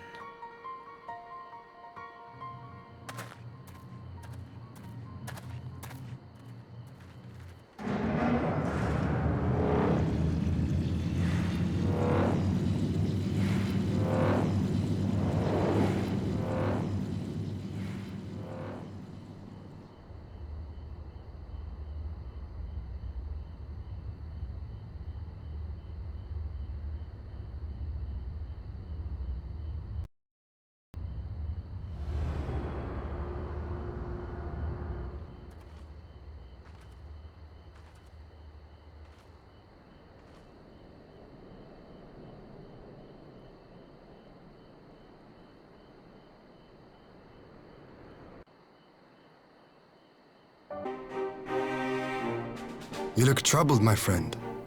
Was it something he said?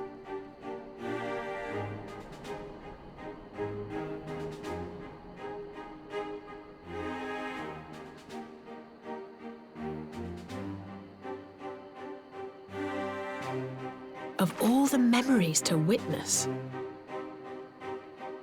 I had my doubts about him, but I would never have guessed he was a disciple of Xenos.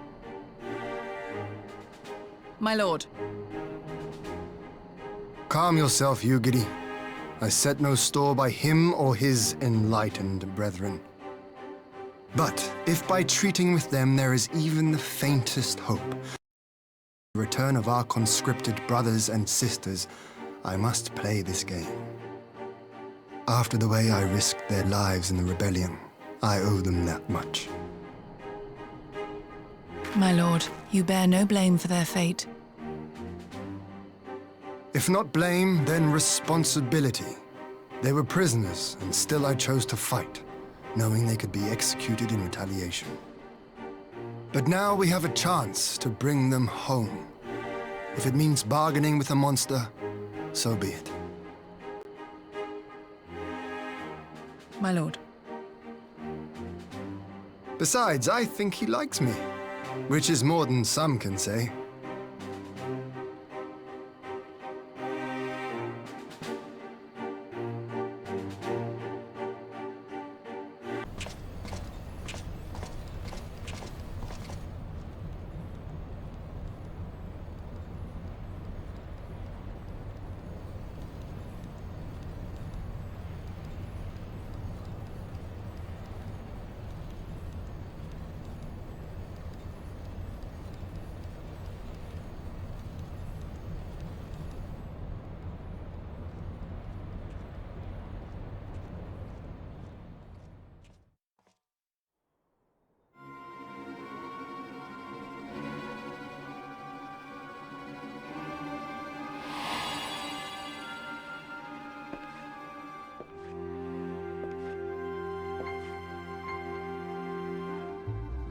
Can you truly remember nothing?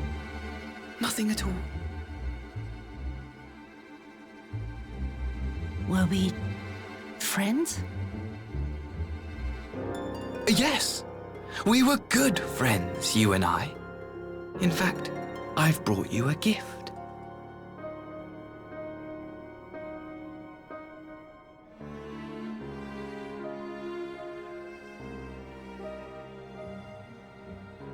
I pray that one day soon, as you gaze into that mirror, you will remember the woman staring back at you.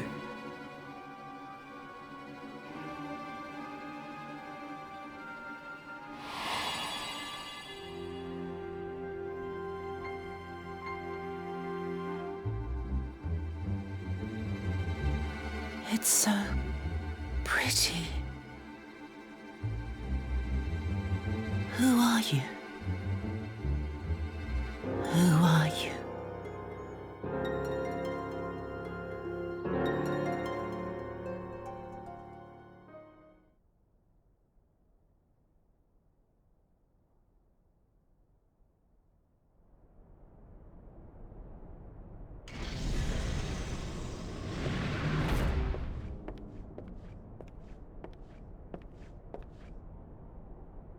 How are you feeling, my lord?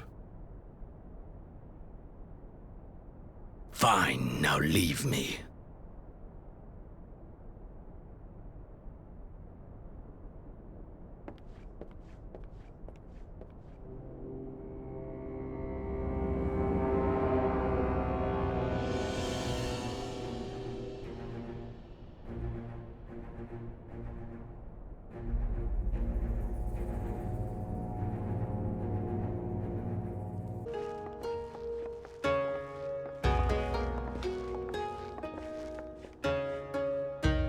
Open wide now.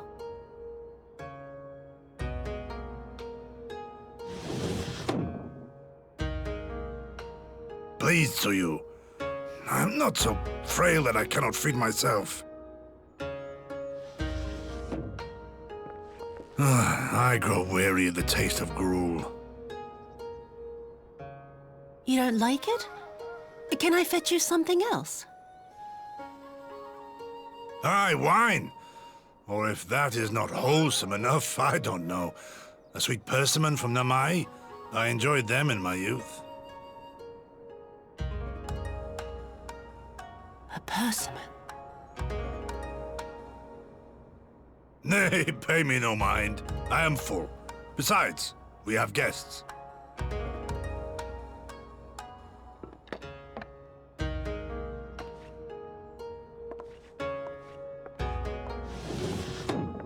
I hope we are not interrupting your meal.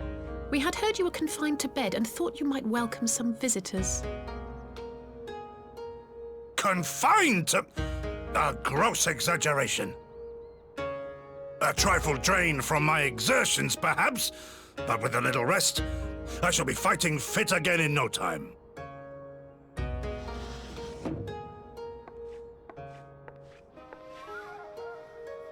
Take off your clothes.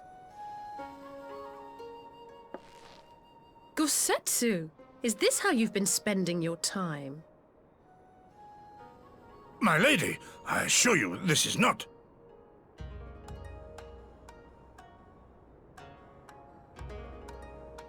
Off with them! We need to wash you. You stink!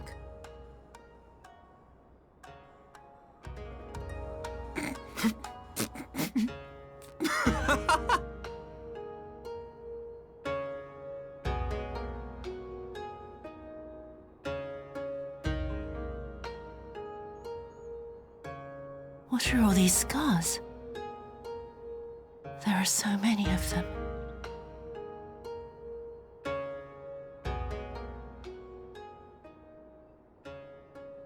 A life of battle will leave its mark upon a man.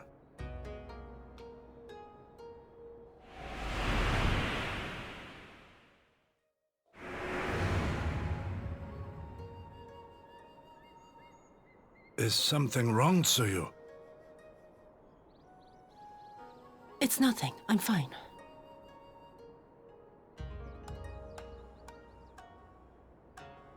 But leave me be, woman! I will not be fussed over like some newborn babe.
Greetings.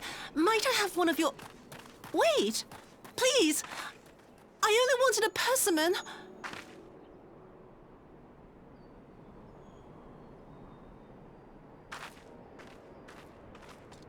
Kami, save us! Her spirit has returned! She's back from the dead to seek her revenge!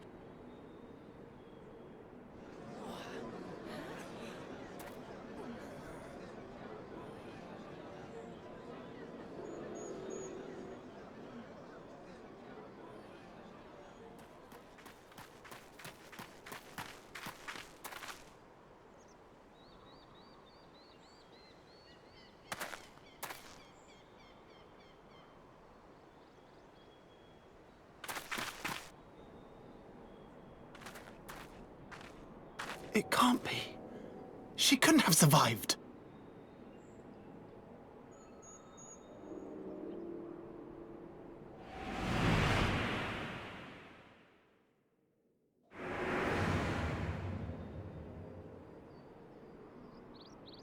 What did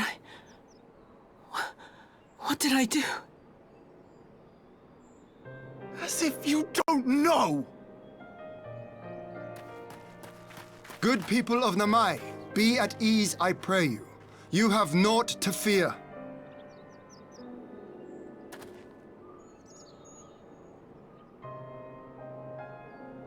My lord, forgive me, but what is that monster doing here? They told us she was dead! I too was surprised to learn of her survival.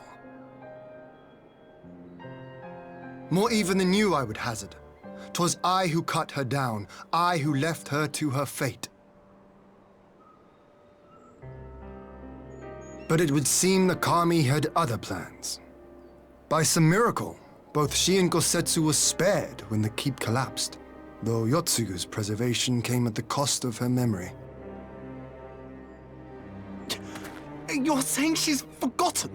Forgotten everything she's done? Lies! Lies! My lord, she would say anything to escape punishment! What does it matter? We have not forgotten her crimes, and we demand justice! I beg of you, Lord Hien, draw your blade and rid us of this canker!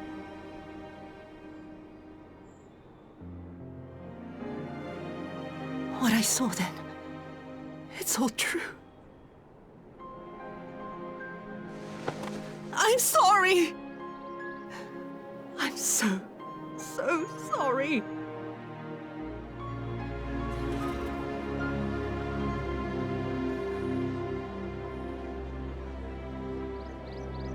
You're sorry? And what? We're supposed to forgive you?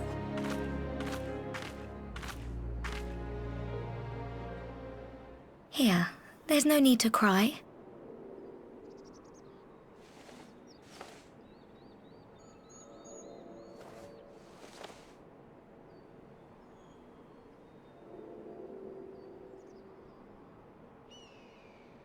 Can't you see how scared she is? How can you be scared of her? She's not the same.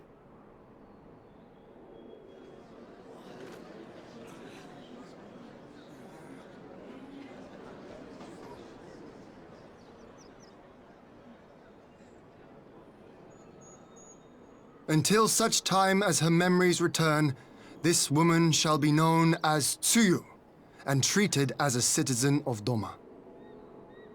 I will, however, see that she is watched at all times. Rest assured that there will be no more unannounced visits to the village. As your lord, I ask that you leave her fate in my hands and suffer her to live, for now.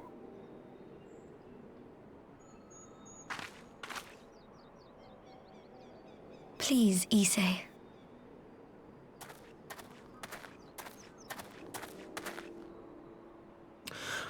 All right. I'll keep my peace. As long as you're happy, that's all that matters.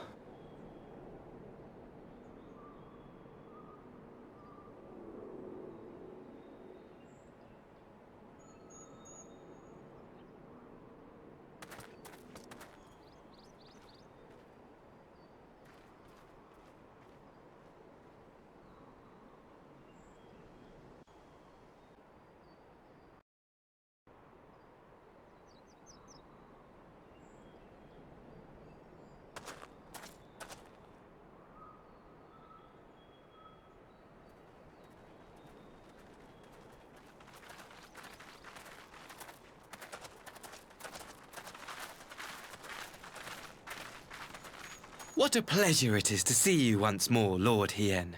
Not to mention my dear sister.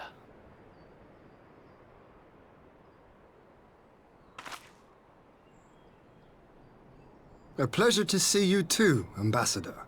Forgive us our late arrival. You have our people aboard the airship?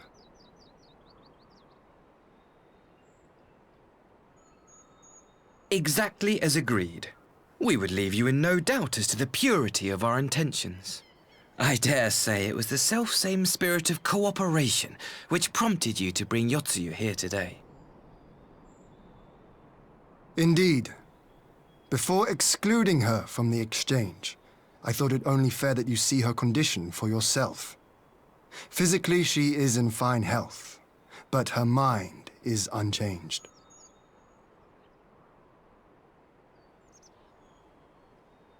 So I see. But all need not necessarily be lost. In anticipation of this tragic turn of events, I took the liberty of inviting some special guests.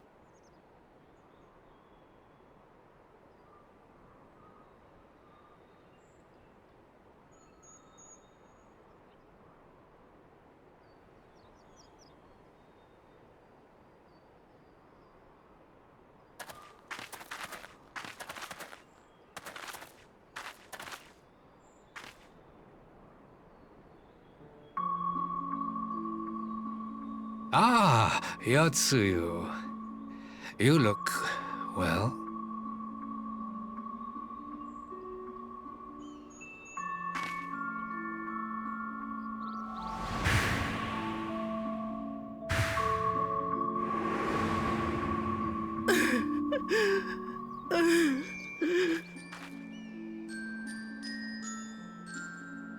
Of all the people.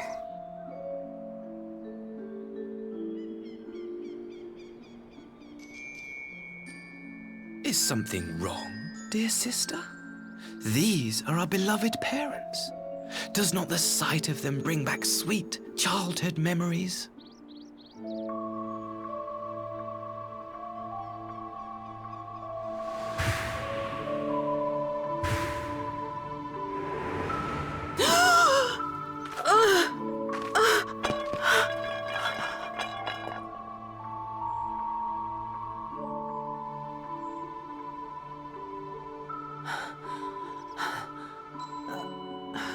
Gosetsu. I have to take this to Gosetsu.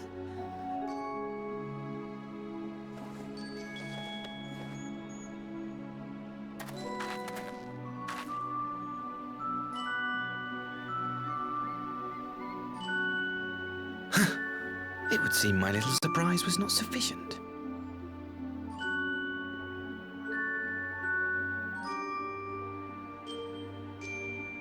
You needn't glare at me so, Lord Hien. I merely did what any loving son would do for his family. Lest you doubt, I am content to leave the acting viceroy in your care. Pray, treat her as you would any daughter of Dorma.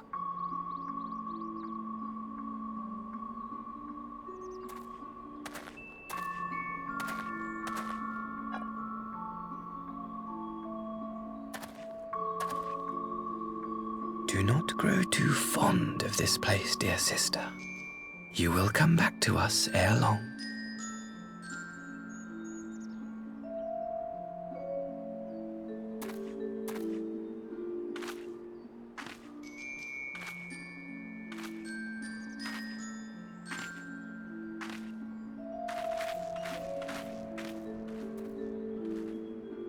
We continue with the exchange as planned, then.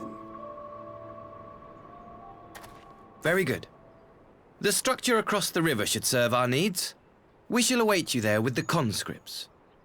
If you would bring your captives. Agreed. Until then, Ambassador.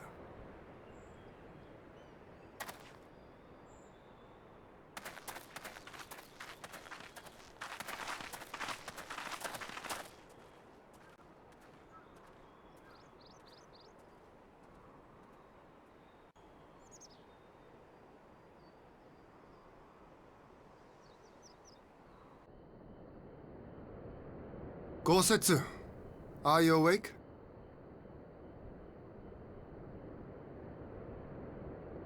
My lord, come in, come in.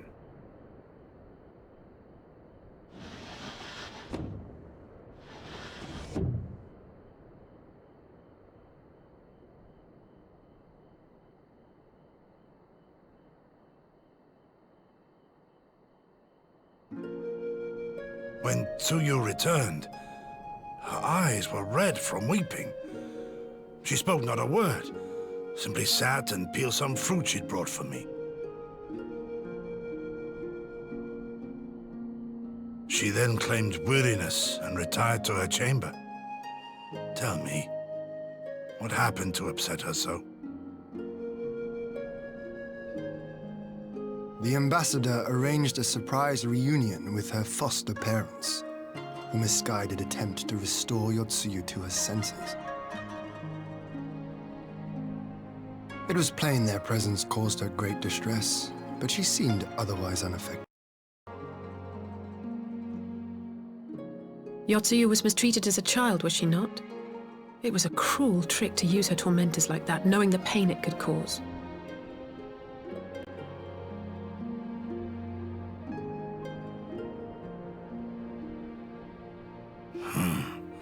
I like this Asahi less and less. Be that as it may, he has agreed to allow Yotsuyu to remain with us in Dorma. Our primary concern now is to hand over the prisoners without incident and bring our people safely home. There was one other detail at the meeting which caught my attention. I assume you all noticed the rather suspect crates within the castrum. The Imperials were quick to retrieve them afterwards, but I wonder...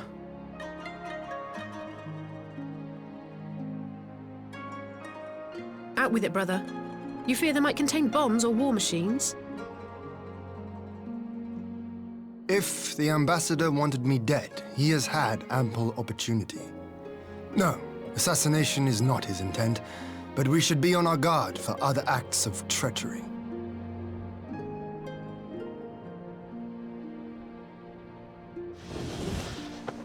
My lord! Forgive me, but the Lady Yotsuyu, she's gone! Gone? I beg your pardons, my lords. I was certain she'd fallen asleep. No, the responsibility is mine. 'Twas I who gave her a room instead of a cell. She may simply have wandered outside. We will organize search parties. Might I call upon your assistance?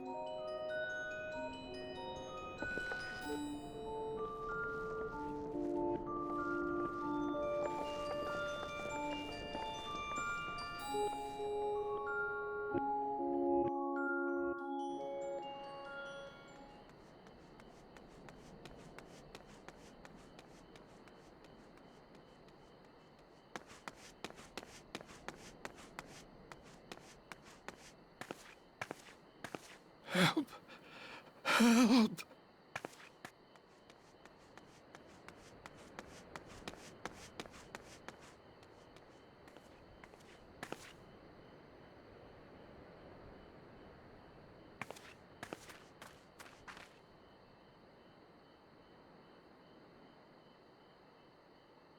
Help! Help me!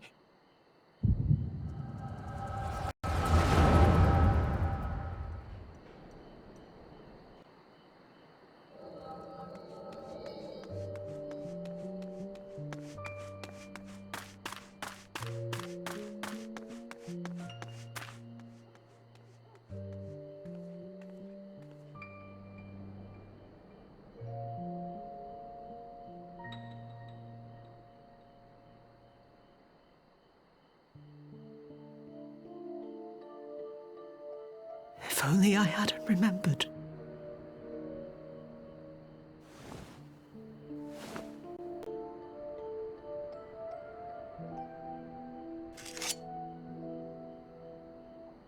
He should hate me.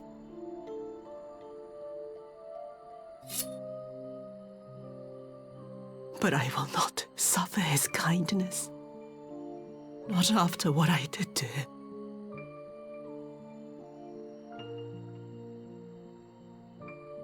Who's there?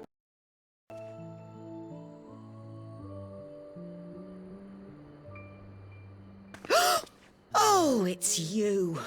What are you doing out here in the dark?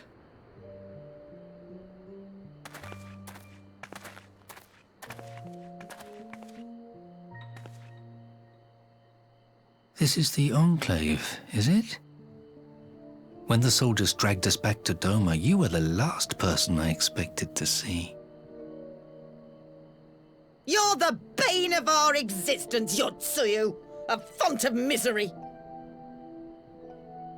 You couldn't even do us the simple courtesy of dying, could you? Oh, no. You had to live and taint us with the shame of your failure.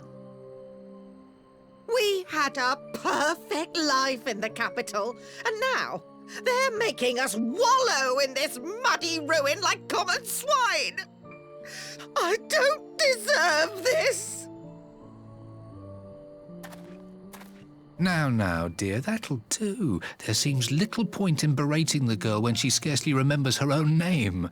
Our time would be better spent contemplating how we're to solve an unhappy predicament.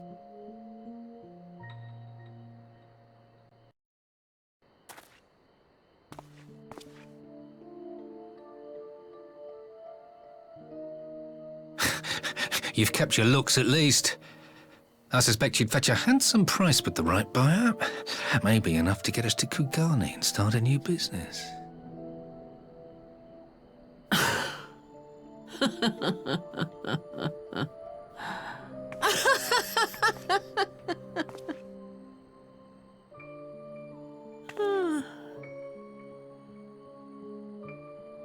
Ah, my beloved parents. No sooner do I wake from gentle slumber than the world returns in all its cruelty. Yes, this is how it always was. How it was meant to be.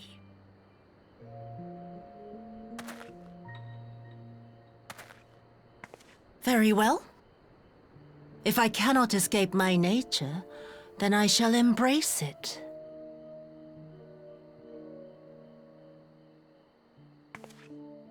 To the very depths I have sunk, my soul steeped in spite and rotten to the core. The self-righteous hide behind justice, but I need no such mask. Father, Mother, was it not you who made me into this monster? Who taught me the truth of this miserable world? For years I knew naught but the taste of pain and humiliation. But the time has come to savor my vengeance against Dorma. Against all my enemies. And it begins with you!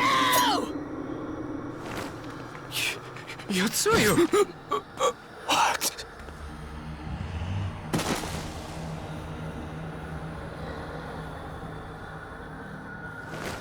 No!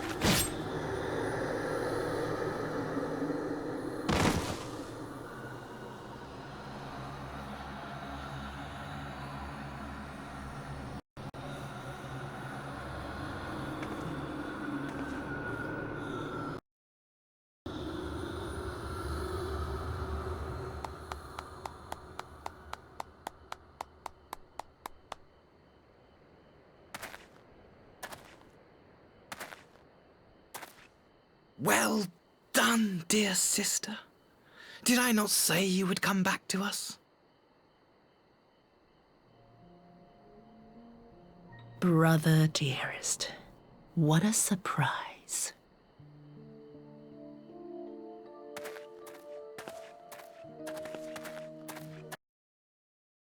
You always were a cold-blooded little worm. I doubt you thought twice about sending our parents to their deaths. Your dagger yet drips with their blood, and you presume to judge me? To be frank, I didn't think you had the strength to slay them so cleanly. A single thrust each. I'm impressed. But surely you can't be satisfied with murdering a pair of doddering elders. You yearn for a deeper vengeance, and the power to see it through.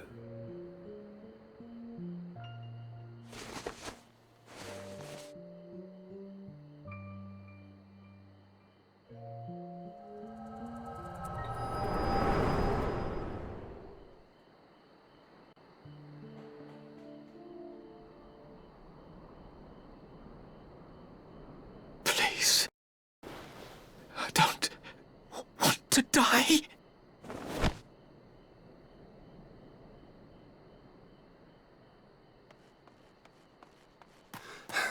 Any sign of her? What happened here?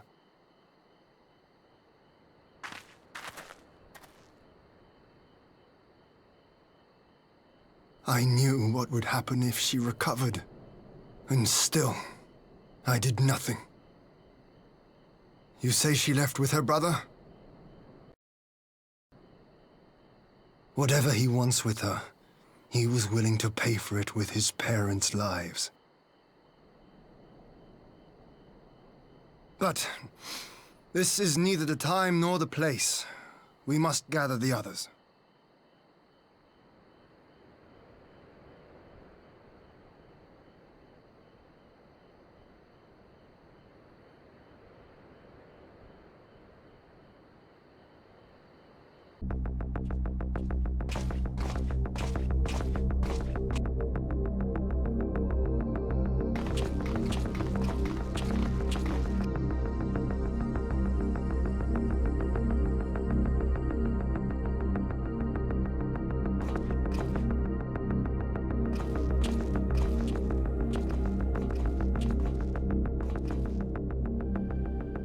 At last, the hour has come. The conclusion to these negotiations will mark a new beginning for Dorma and the Empire. A first step on the road to peaceful coexistence. Indeed. We are ready to proceed with the exchange when you are. Forgive my curiosity, Ambassador, but is there a purpose to these containers you bring with you? Oh, the supply crates. They are filled with materials we hoped might be of use in Dorma's restoration. I meant to gift them to you at our last meeting, but we had so much else to discuss. How very generous. I confess I had not expected such compassion. Welcome though it is. But then I was also surprised by the news that one of our captives had delivered herself into your custody ahead of time. A minor discrepancy I shall overlook in the spirit of the occasion. Are you perhaps referring to me, Lord Hien?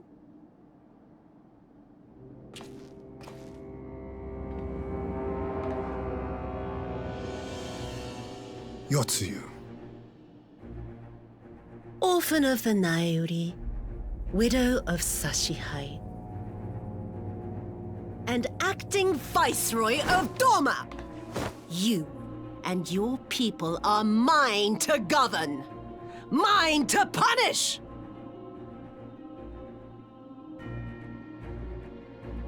Well, well. It would seem your shattered mind is mended.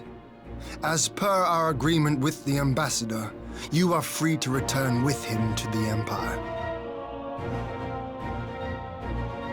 Your authority as acting Viceroy, however, is no longer recognized here.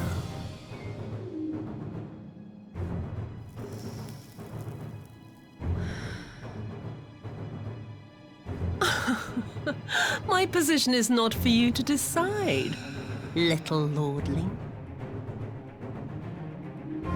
All who resist the rule of the Empire must be purged.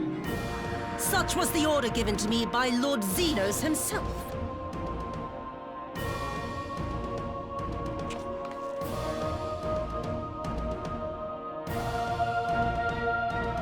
I will reign here in this putrid, pestilent swamp until the last of you has been broken.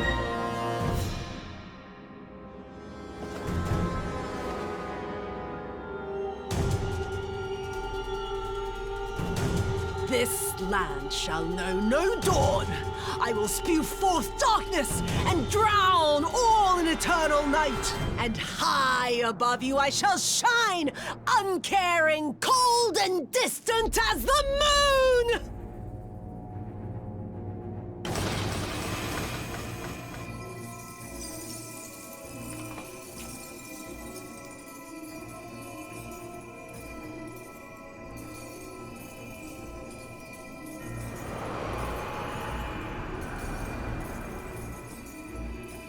What has she done?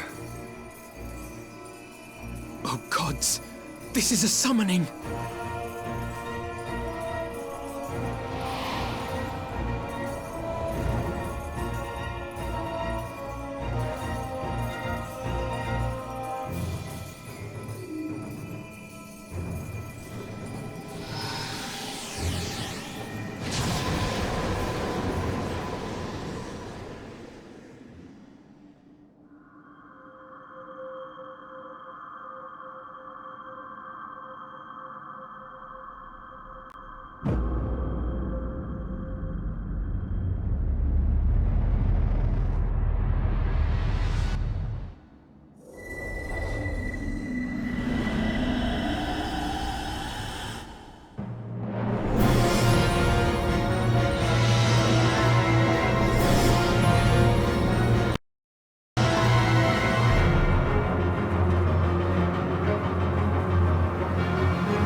A Dorman citizen has called forth an icon in direct violation of our primary agreement.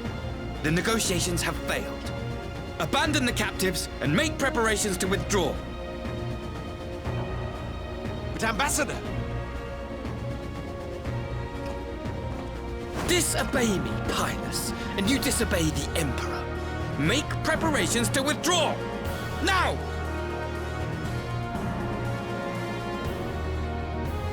As you command.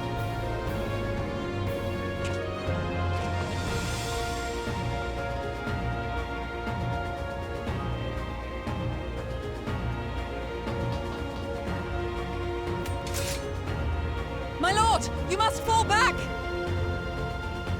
You ask me to run?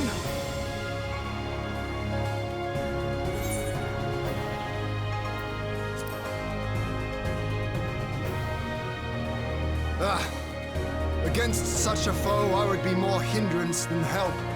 The field is yours.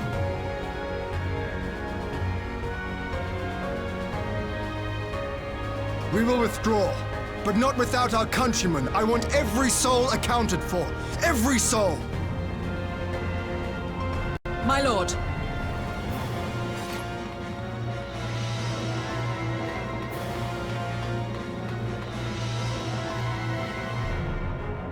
I knew you would not flee. I see now the strength which flows from that baleful light of yours.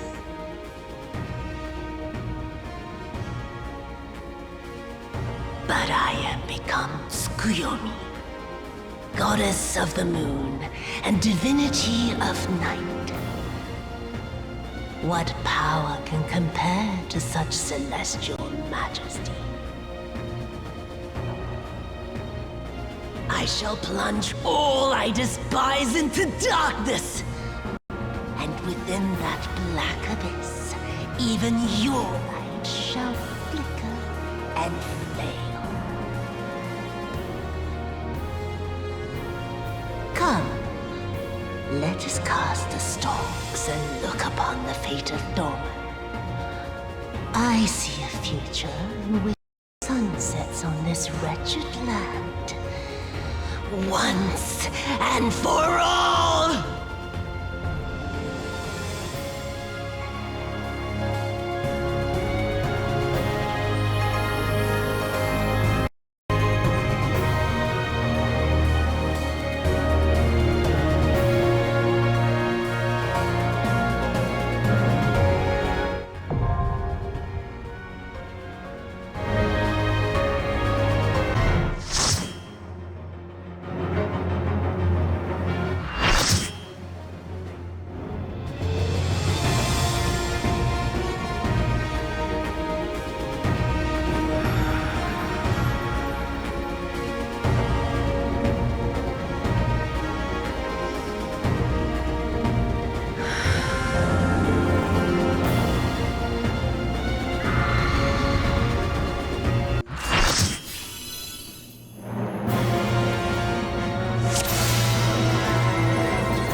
It's going to be a long night.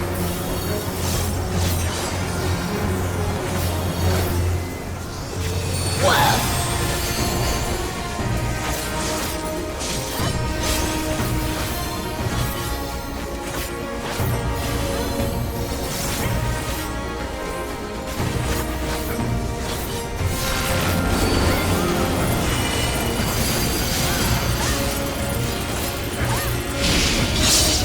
Your end is near.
too swift, knight.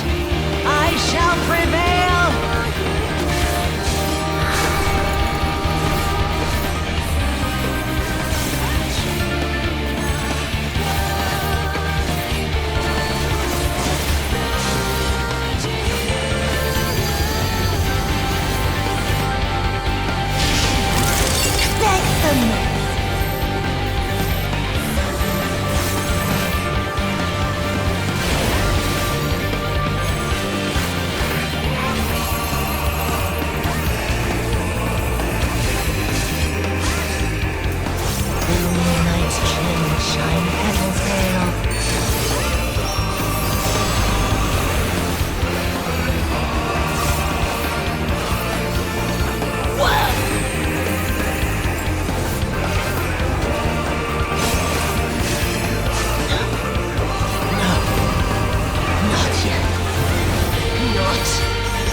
You really must learn to finish the job.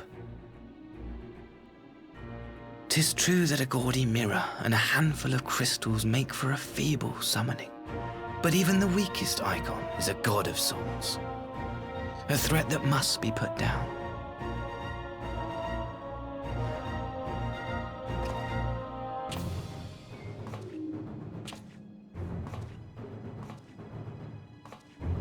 My! Such hostility! These beings are the sworn enemies of the Empire. I merely did my duty as an Imperial officer. Will you surrender to anger, then? Slay an anointed emissary to avenge a fallen foe? Ha! You cannot, of course! To do so would burn the bridges we have labored so hard to build. Oh, but I'm forgetting. They're already ash. This Dorman woman has seen to that. The Empire cannot ally itself with any nation that refuses to renounce summoning. I believe I was most clear on that point.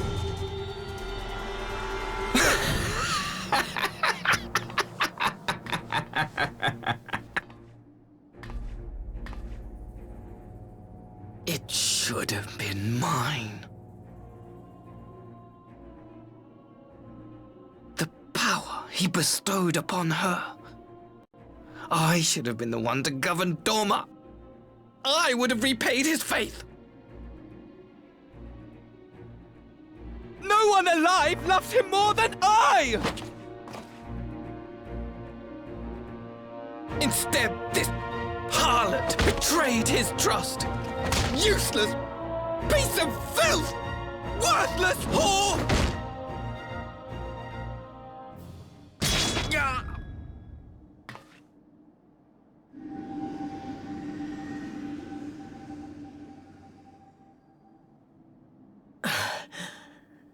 Thank you, dear brother, for this precious gift. Vengeance.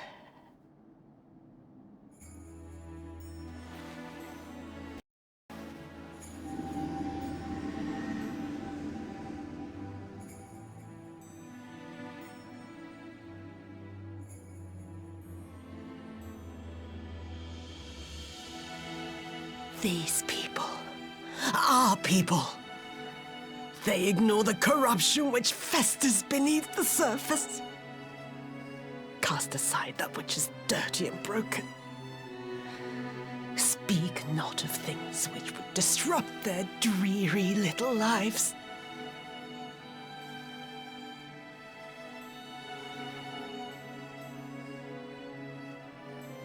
Like you, Asahi. Always pretending not to see. You were the first. The first I swore to kill.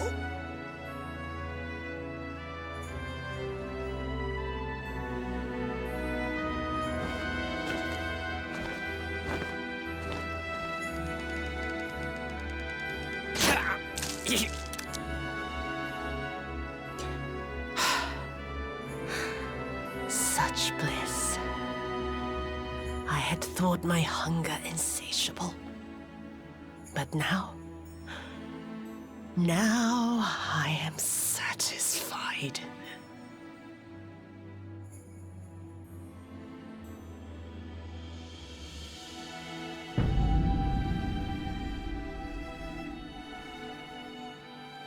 You should feel honored, dear brother. I saved the last of my strength, just for you.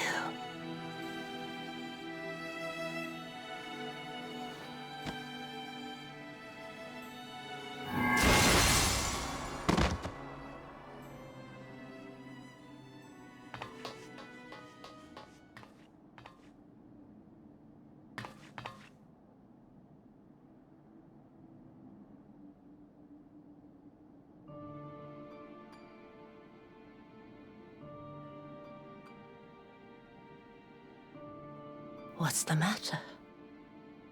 The Witch of Dorma will soon be dead.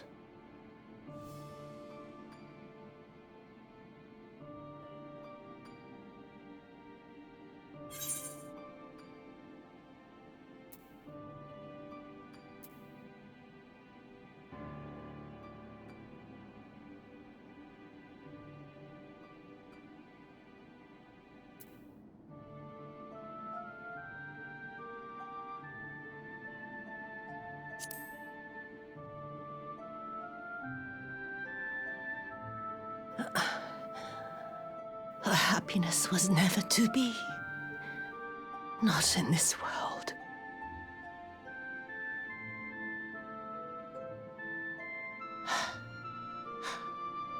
I wonder, was the fruit as sweet as he remembered?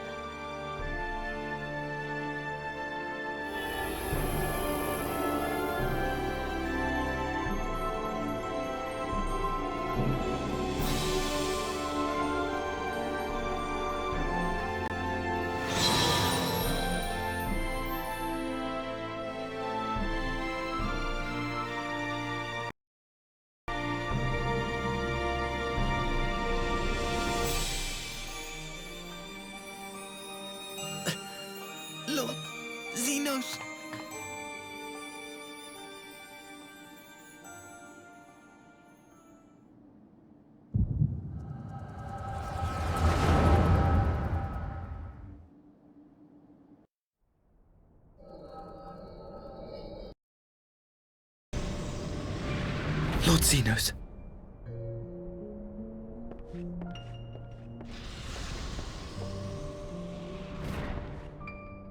I am at your disposal.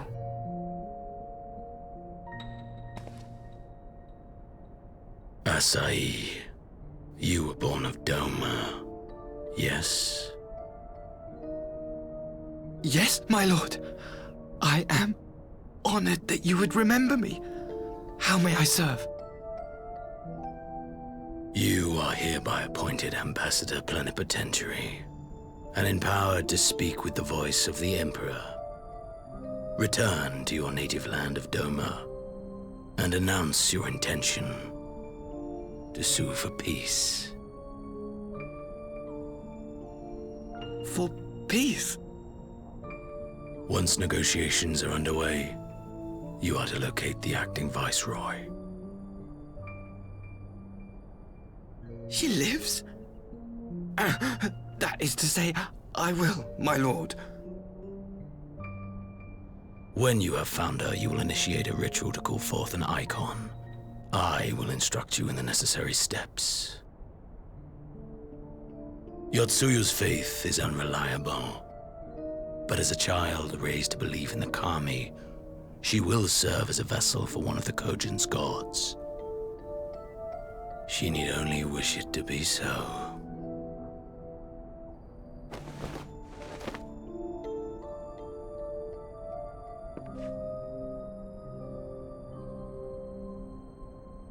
The power will seem a gift, but the icon's essence will consume her.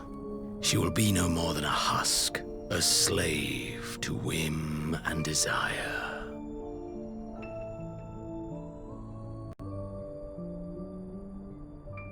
My lord, ever since the day you saw fit to save my miserable life, I have dreamed of repaying your benevolence.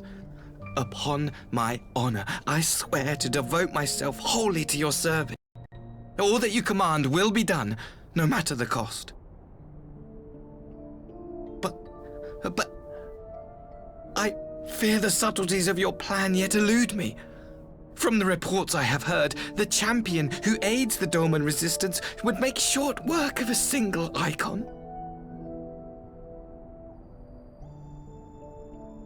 The icon is merely a message. The pacifist teachings of the Populares spread through this city like a plague. And I would remind the people of the threat we face. You will be my chosen agent. The hand which tolls the warning bell. The salvation of this world will not be won through the signing of treaties. Your chosen agent. I will not fail you, my lord.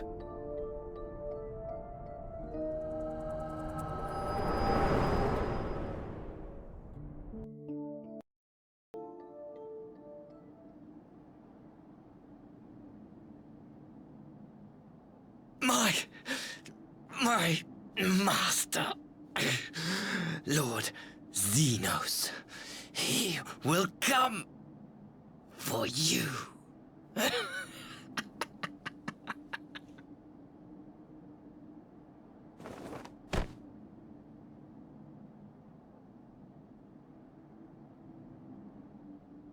You have prevailed, I see.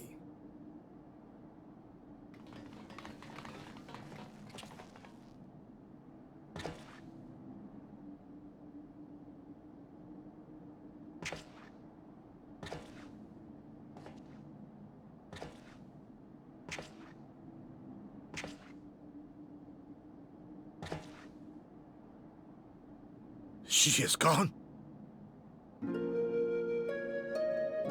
Wherefore did the Kami spare us, only to inflict this pain?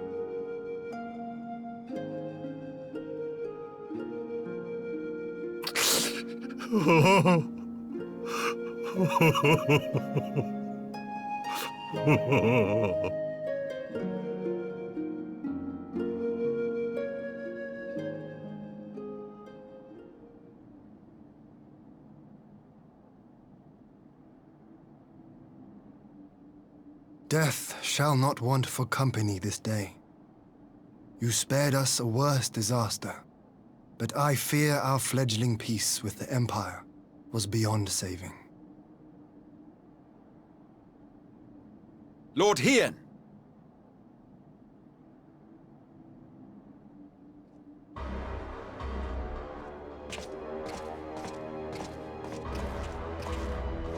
Maximo, is it not?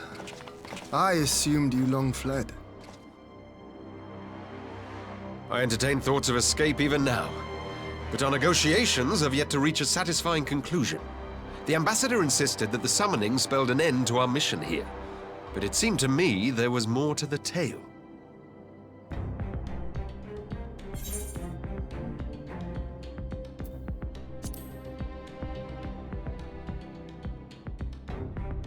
I have heard tell of this power you wield.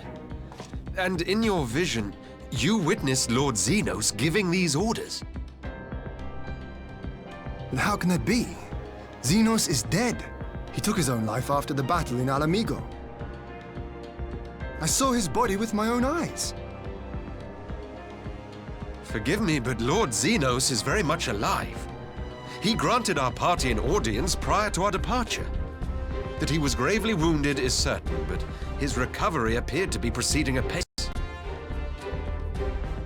I'm afraid I share Lord Hien's confusion. The man's death was confirmed and his remains interred. These are matters of public record.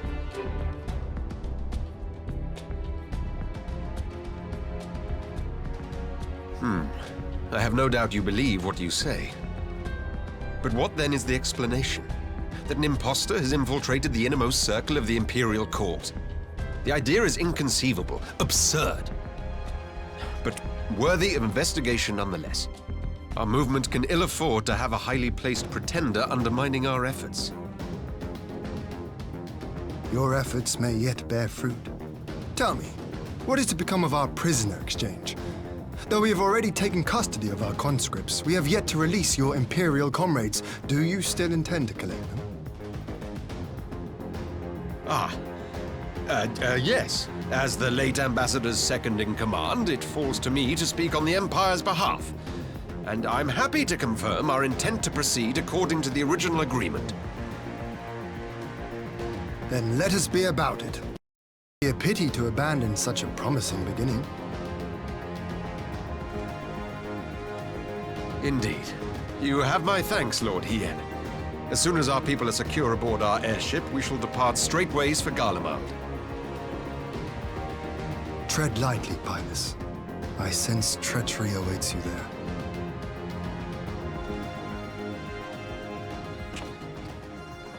Might I accompany you to the capital? Alphino, have you gone mad? Imposter or no, if Xenos was instructing Asahi on the finer points of ritual summoning, then experience tells us there is an Ascian waiting in the wings. Without our knowledge and expertise, our new friends will be hard-pressed to contend with a foe for whom death is but a minor inconvenience. They need our help. Were you indeed willing to share your knowledge of this enemy, we would not shun your counsel.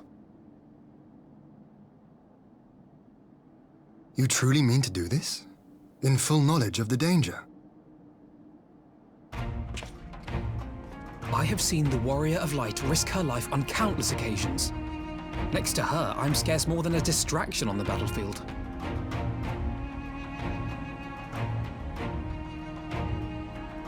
But in the meeting room or the audience chamber, there I can make a difference. I can strike bargains, forge ties, and change minds. And where better to do these things than in the home of our old enemy?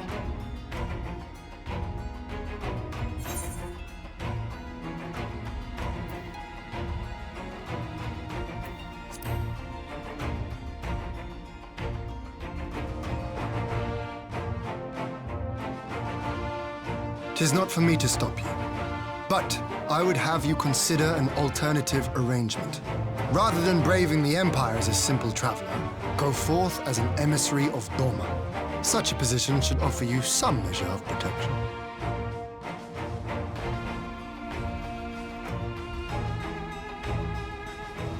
Go then. You've obviously made up your mind. Just try not to do anything reckless, all right? I shall be on my best behavior. Farewell, my friends.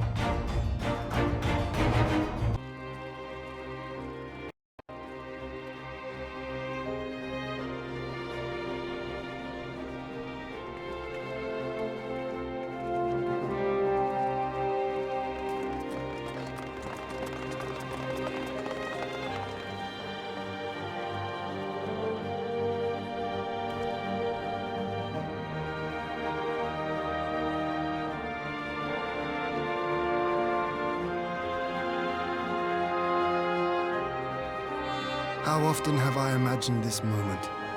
Thank you for helping it come to pass.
Ah, there you are.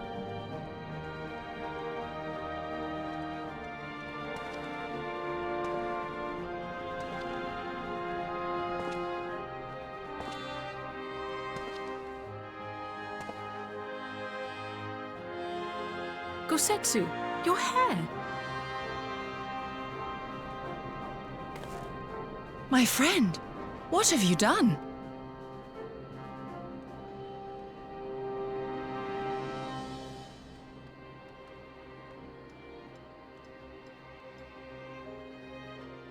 An old man who cannot raise his blade has no place in the service of a young lord. Thus did I decide to devote my remaining days to pilgrimage. I will walk this land, offering prayers of repose for all the souls who left this life in suffering.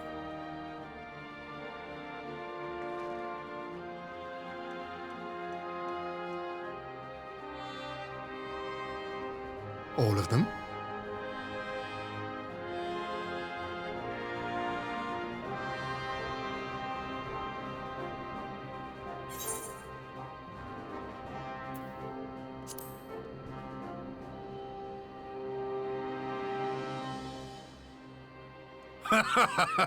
A fulsome farewell makes for an enjoyable journey. Scarcely have we said our goodbyes to Alphino, and you leave us too. But 'tis well that my companions find their own way forward. I must endeavor to do the same. I have faith that you will find the best path for Dorma without me, my lord. Pray forgive me this last act of selfishness, and grant me your blessing.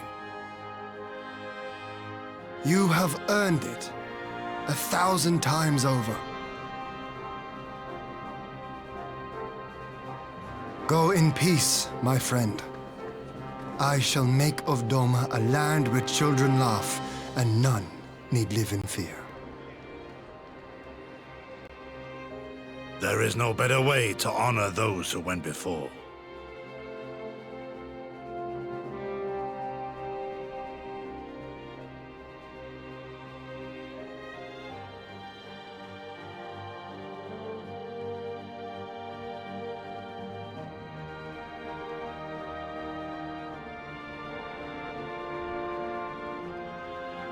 And with that, I take my leave.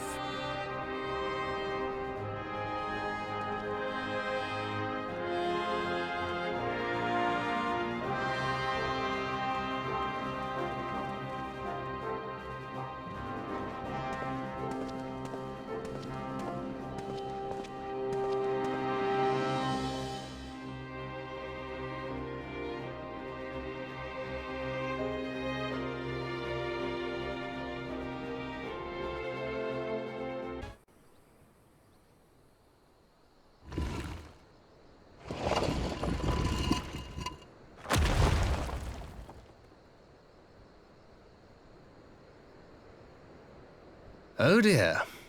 We seem to be missing a corpse.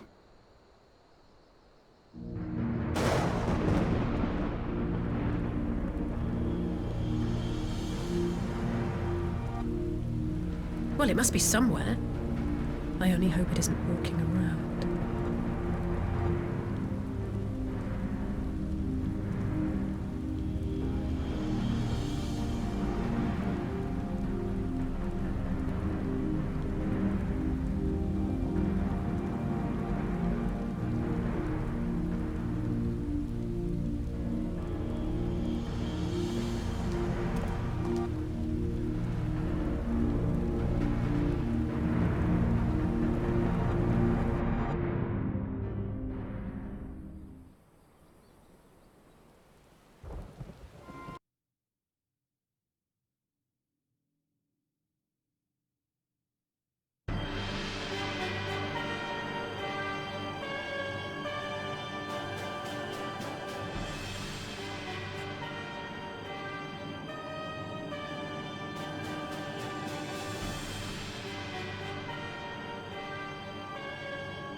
Gods, I needed that.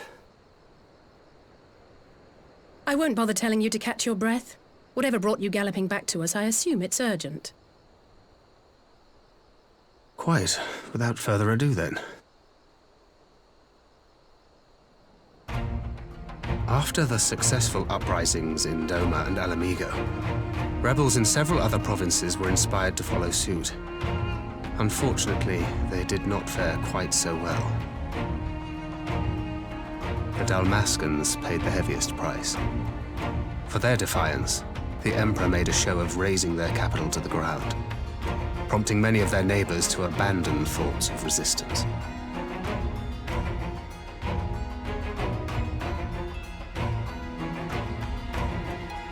But not all have given up on liberty.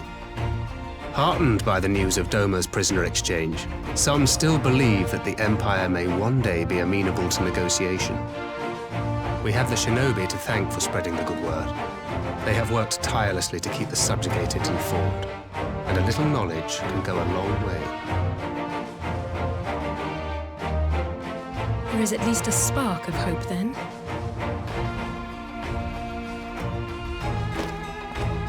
A spark in want of kindling, yes.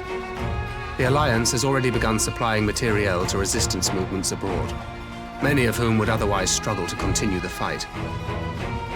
The support effort has been led by the Sultana and the Elder Seedseer, who have both seen enough Alamigan refugees to know the consequences of oppression.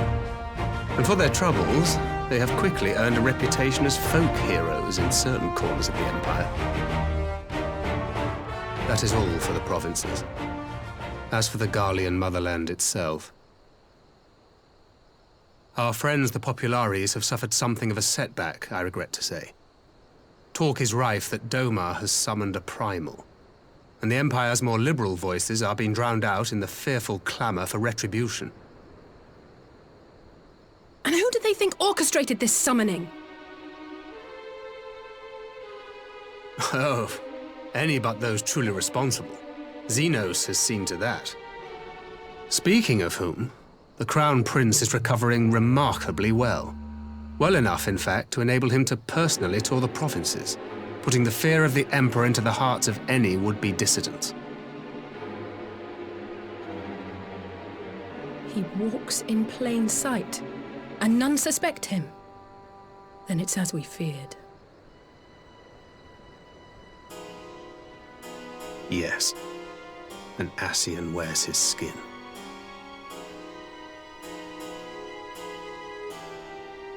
But it was not that which brought me here in such haste. During my time in the provinces, I learned many things. Yet at no point did I hear any report of a Doman emissary in the capital. But Alphonse should have arrived by now. Could they be holding in there in secret? The possibility did cross my mind, but I have reason to believe he never reached his destination. As you know, scions assigned to covert operations, such as Riol and myself, are issued special link pearls for communication in the event of an emergency. I mention this because it was originally Alphino's task to coordinate the response at headquarters, meaning he has one. And whose voice should I hear when mine recently crackled to life? You spoke with Alphino? Spoke with, no. I but heard his voice, and none too clearly at that. 2 words were all I could make out. The burn. The wasteland on the edge of Otherd. Something must have happened to them there.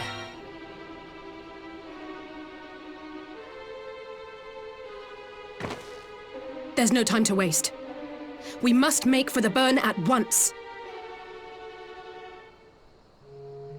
I had a feeling you might say that. And? I can't very well sit around here drinking tea if Alphino's in trouble. You said yourself that this link pearl was only to be used in emergencies. So I'm going, and that's the end of it.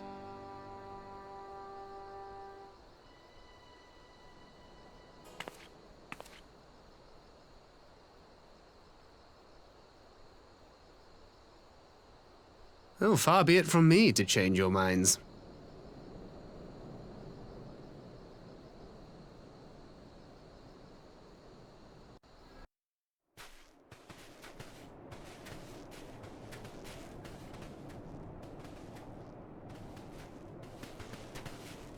Between contending with bloodthirsty beasts and sand in my every conceivable place, I'm quite ready to leave this wasteland. But first things first. Do you see the crashed ship over yonder? Judging by its class, it must be the vessel that bore Master Alphino away.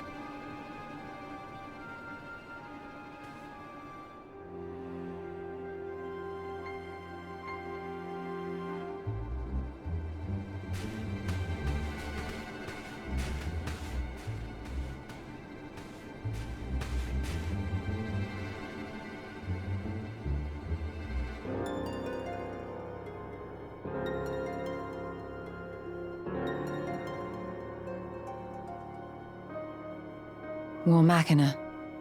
It would seem they were involved in a struggle.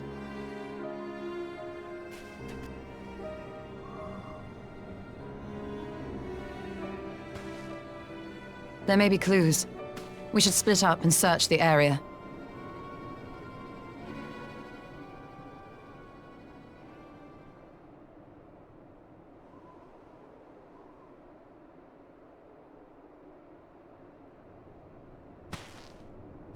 There's no sign of Alphino, nor of Maxima and his people.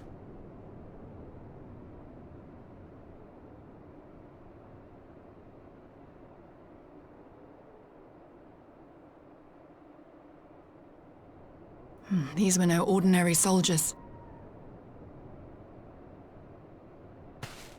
Over here!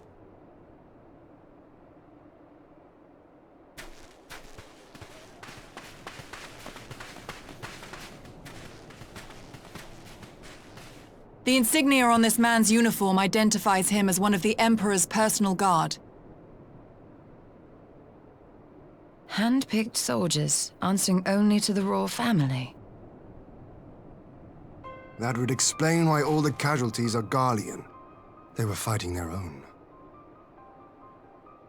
You're saying the Emperor was behind all this? That Alphino is his prisoner?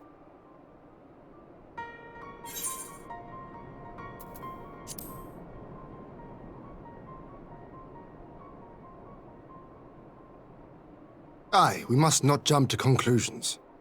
Besides, Alphino is more than capable of looking after himself, is he not?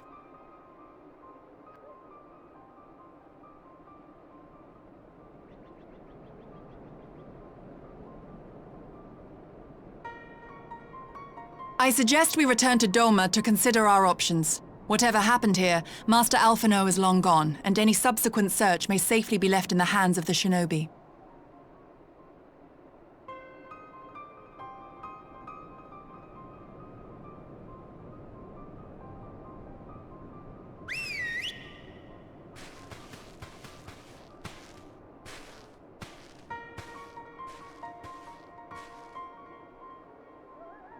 Where in the world are you, brother?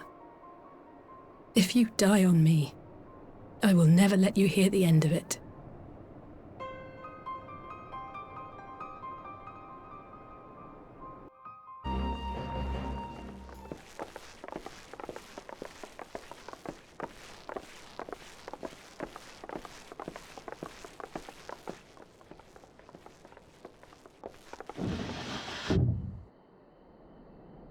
Lise, what brings you here?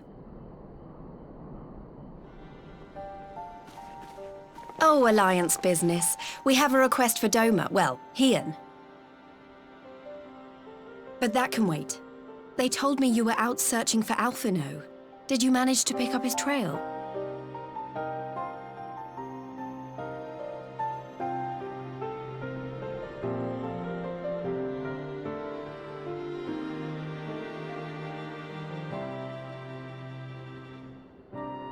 Well, if he wasn't at the crash site, he might still have escaped. We have to keep searching. And we will. Alphino embarked on this journey as an emissary of Doma, and I hold myself responsible for his safe return. I will have our shinobi in the provinces search for him as a matter of urgency. Chin up, Alize. You'll get to admonish your brother for his recklessness yet.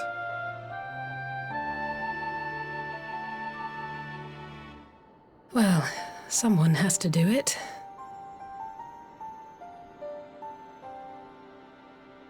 I'm sure he's going to be fine. There is one thing I'm not sure about, though. You said it was the Emperor's personal guard that attacked Alphino's airship. But the Popularis would never have been able to arrange the prisoner exchange without Varys' blessing. So why would he sabotage his own mission?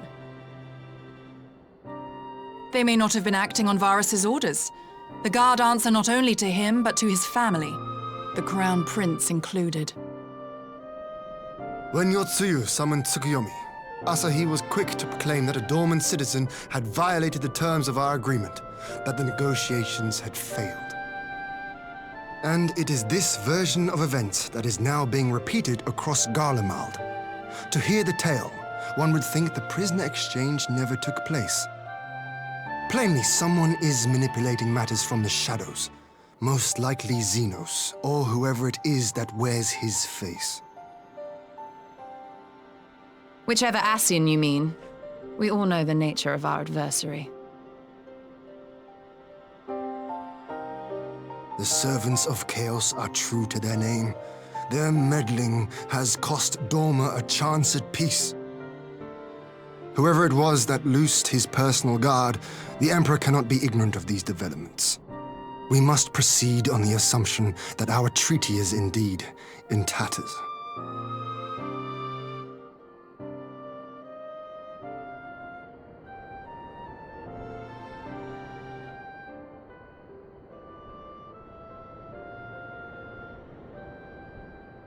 But come, Lise. You have journeyed far. Let me hear your petition. Right. So the big news is that Alamigo has agreed to join the Eorzean Alliance.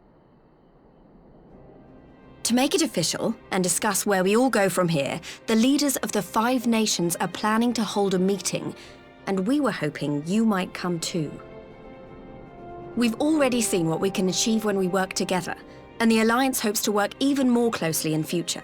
They think it's our best hope of keeping the Garleans in check, and I agree.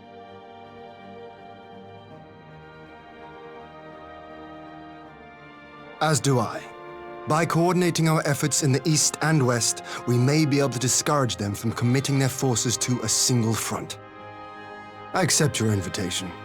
I must, however, ask for time to attend to some pressing matters here. In light of recent events, the risk of Imperial reprisals is greater than ever, and I would not leave Dorma unguarded. Ere I depart, I must shore up her defenses. Understood. I'll let the Alliance know. We'll wait to hear from you before setting a date. The meeting's to be held at the Royal Palace in Alamigo, incidentally. Do you remember the way? Well enough. Please assure my hosts that I will not keep them waiting any longer than I have to. Consider it done. And thank you for agreeing to come. If we all put our heads together, we're sure to find the best way forward. For everyone.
If we are to ready ourselves for invasion, we shall need manpower, provisions, and time, all of which are in notably short supply.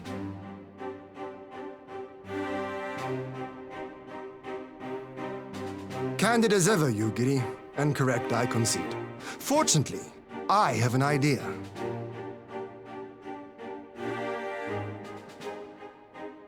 "'Tis plain no single nation can stand against the might of the Empire. And it was only with the aid of others that Dorma succeeded in winning her freedom. So, I mean to take a leaf out of our Eorzean friends' book and form an alliance of our own.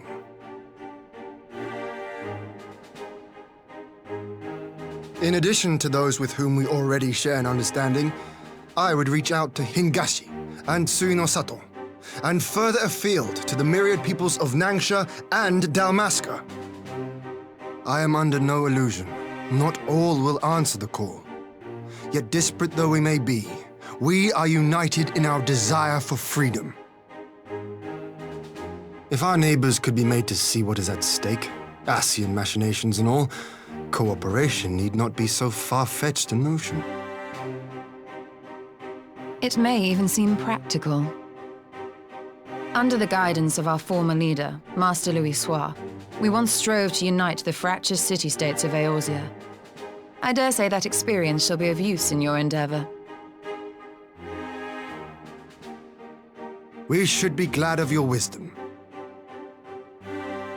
For the record, I would have been in favor of this plan even if it hadn't been my grandfather's, but I have to ask, how will we secure the time to carry it out? Not that anyone has forgotten, but the Garleans have airships. Lots and lots of airships. Should they catch wind of our plan, they could send an armada to overwhelm us before our alliance had even begun to take shape. Not if we deny them access to the skies.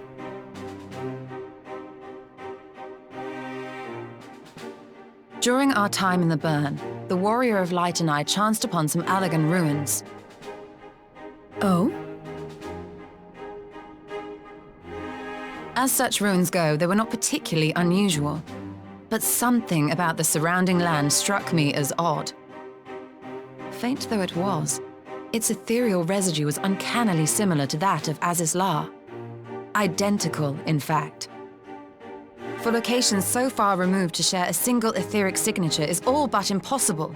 I conclude, therefore, that the Allegans created the floating continent with land taken from the burn. While that is a most intriguing theory, I fail to see what relevance it has to Dorma's defense. Aziz La was enclosed in a powerful energy barrier, impenetrable even to an Agrius-class battleship. It occurred to me that those ruins may have enjoyed similar protection. I have no proof, but the Warrior of Light did report seeing a structure resembling other known Allegan field generators.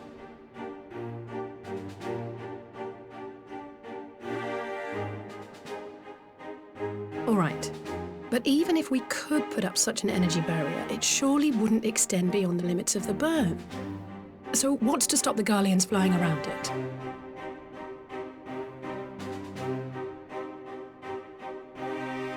Fuel. The Dalmascan capital, Rabanasta, was a key Imperial refueling point in the east. By laying waste to it as a lesson to the rest, the Empire greatly hindered its own operations in the region. If an Imperial fleet were to advance upon Dorma, it would now have little choice but to travel, as the crow flies, over the burn. I see. A word of caution. Even assuming the generator still functions, raising a barrier of such a scale will require a prodigious amount of energy. And few places are so bereft of suitable crystals as the burn.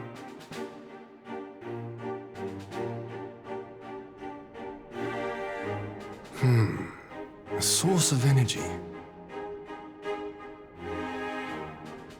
Tell me, did the Allegans make a habit of launching things into the sky?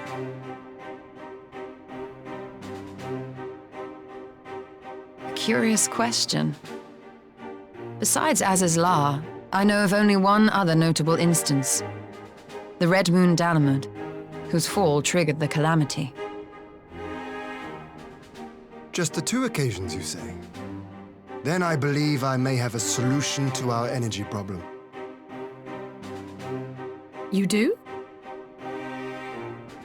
I may. To find out for sure, we would need to visit the Azim Steppe. Which would, I now see, present the perfect opportunity to discuss an alliance with the Zayla tribes. How very neat. What say you then? Shall we see whither this road leads?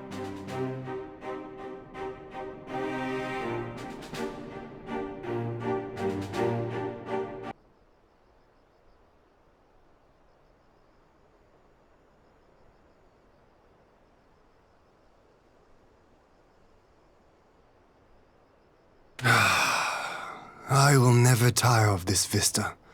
The endless fields, the boundless skies. 'Tis a sight to make a man forget his cares. But not his purpose, I trust. Might this be a fitting moment to tell us what we are doing here?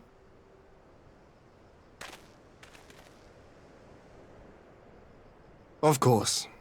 During my time with the Mole, I learned some few myths of this land. One goes thus. In the distant past, a wayfaring soul came unto the steppe. Venturing into the northern crag, he received of Nama a sliver of her essence, a shard of the shining moon, and with it clove the tainted land from the earth. The end thus averted, to these fields did the wayfaring soul return, and venturing once more into the northern crag, he buried the shard, and made unto the heavens an offering of blood.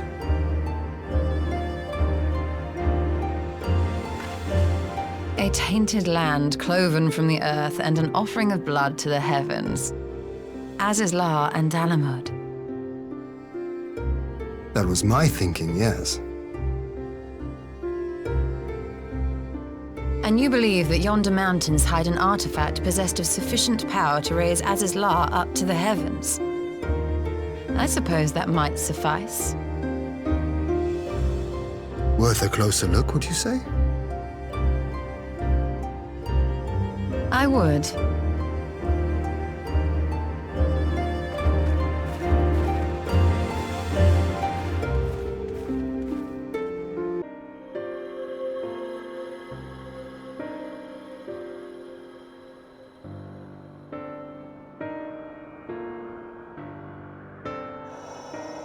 Such an abundance of ether.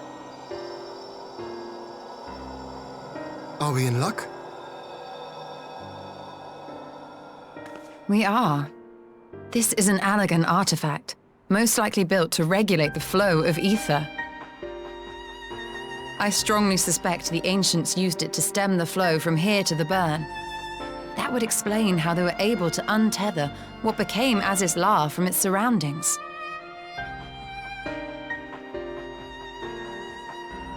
But were we to throw open the floodgates, the resultant deluge would surely be sufficient to raise our wall.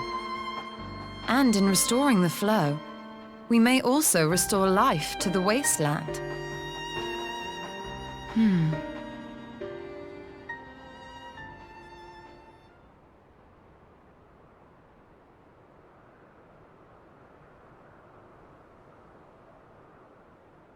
What is it? While the device itself harbors a surfeit of ether, the opposite is true of the surrounding area.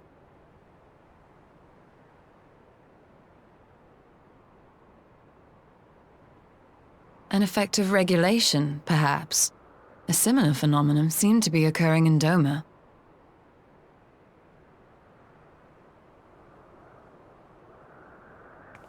Whatever the explanation, the answer will not reveal itself here. We have seen what we needed to see. Let us return to Mol Ilo.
Yes! This spot shall serve as well as any. I shall enjoy this Harn. Is this truly necessary? Have you no peaceable way of making decisions? Speak not of peace. You stand before proud warriors of the Dathal. In the heat of battle do our souls burn brightest. We lay low the strong that we may rise higher. That is our way, the way of might. There is no other. Oh, they do not want for conviction.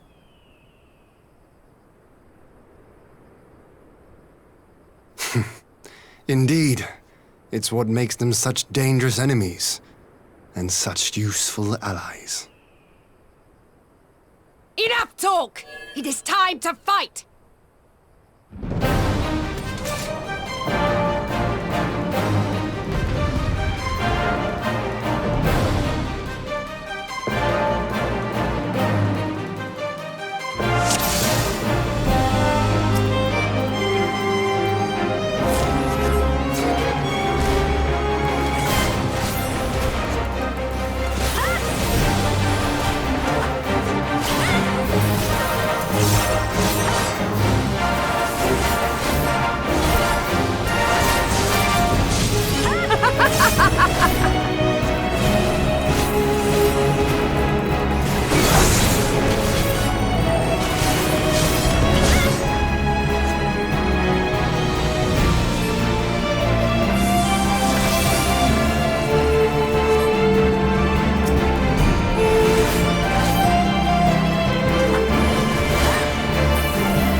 Do our souls sing!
Do our souls sing!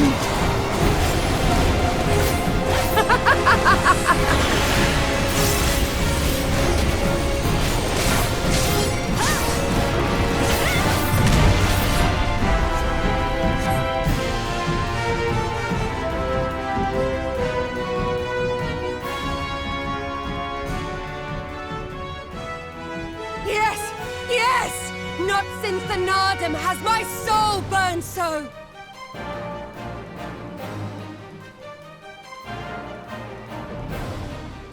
Come! We have only just begun!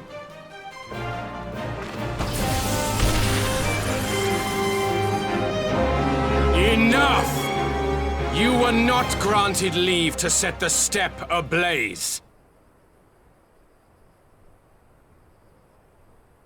Well, well, the sun has come out to play.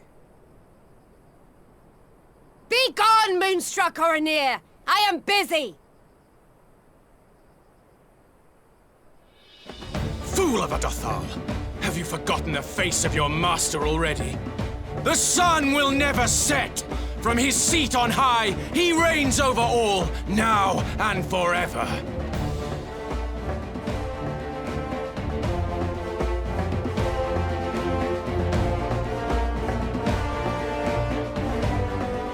Yet what should he find here but a battle to determine the fate of the steppe?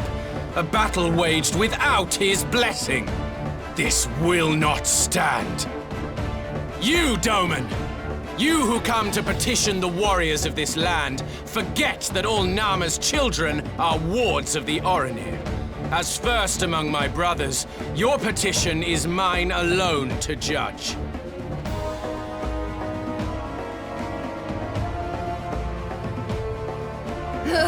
These words are as wind from a horse's backside. Plentiful, but your axe sings more sweetly. Let her speak for you.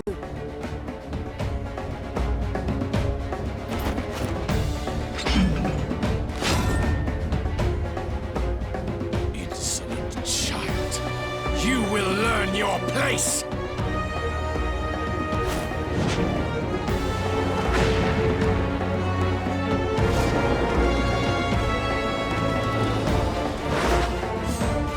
Forgive me, Brother Magni, but we have an arrangement with the Dothal. We will not abide any interruptions.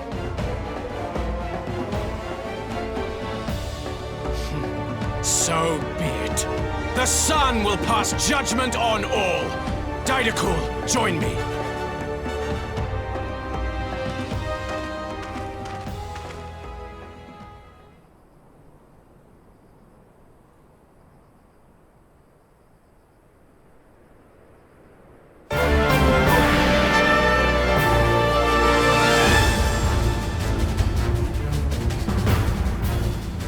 The sun is in good company. We may dance alone.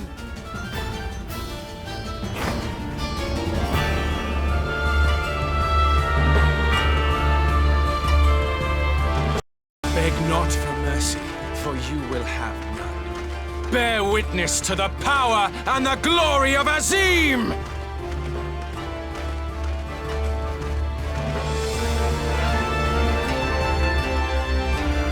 Constantly at each other's throats like rabid dogs. Gods, I'm turning into her. I have not the patience for this, but if we must fight, let us at least be brief. Come.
Down before me!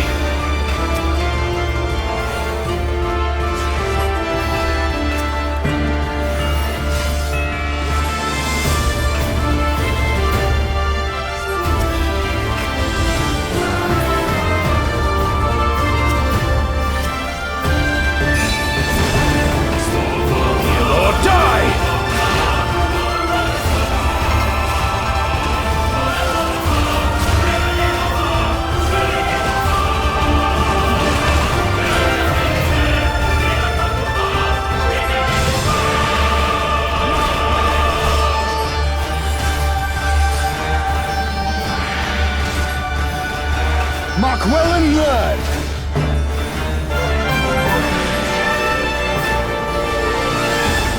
Concentrate!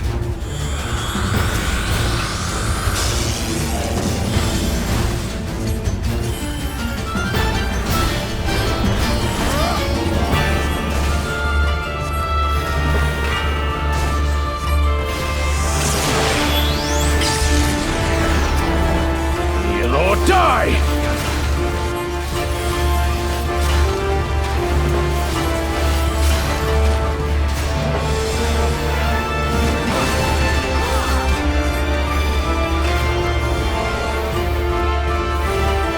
Bow down before me! Mark well and learn!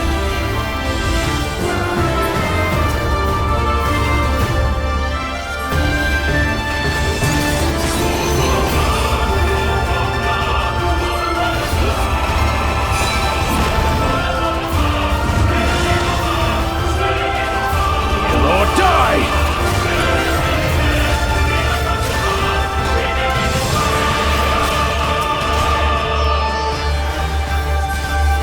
Bow down before me!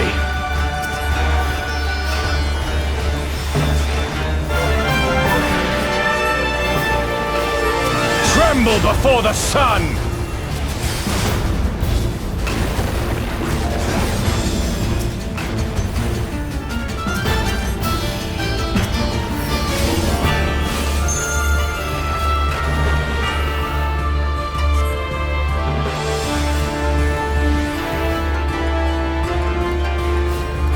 Let us be about it!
Never have I felt such bliss in defeat. 'Twas a battle to burn soul and flesh to ash. We Dothal will lend you our strength as promised. Narma's power is yours to wield.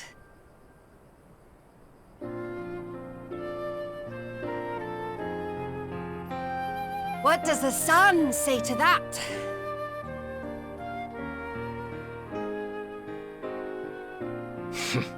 The sun is not driven by base motives such as yours. But they have been judged and found worthy.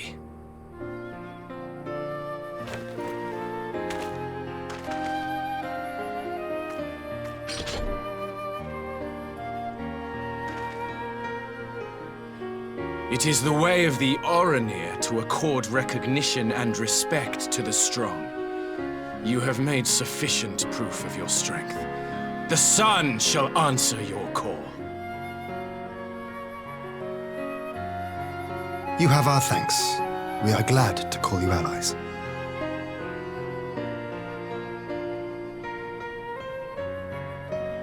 You? By what are you called?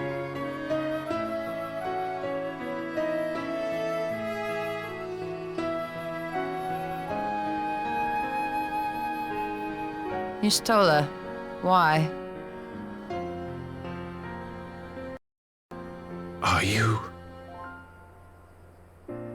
Are you my Nama?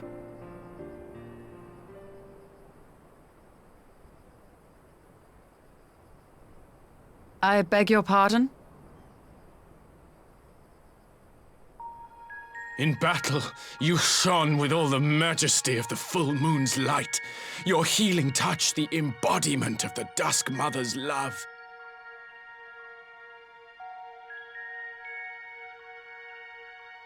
Long had I wondered if my Nama might not be a woman of the steppe. Beholding you, I am all but certain.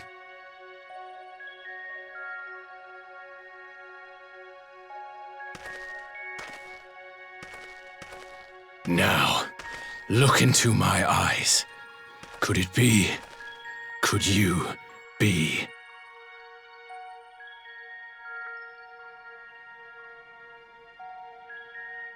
I am. Not interested, little son. Try again when you've become a man. Little?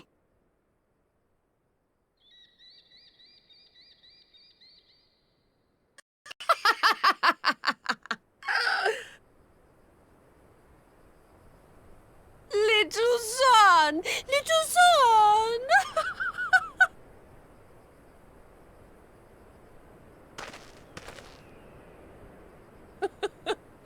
Does it pain you, little son? Crave you salve to soothe the ache? Fire to sear your heart?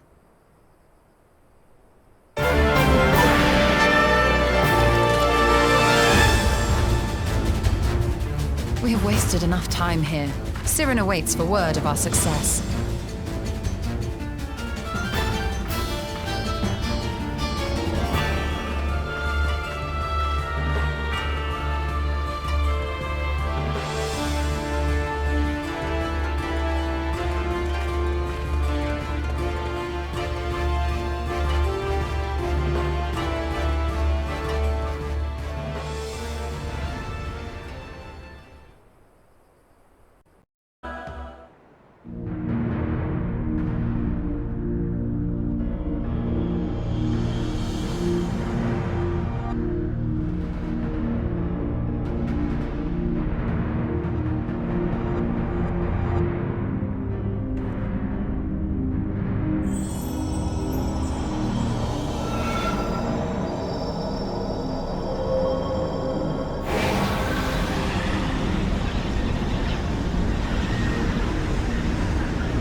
Did it work?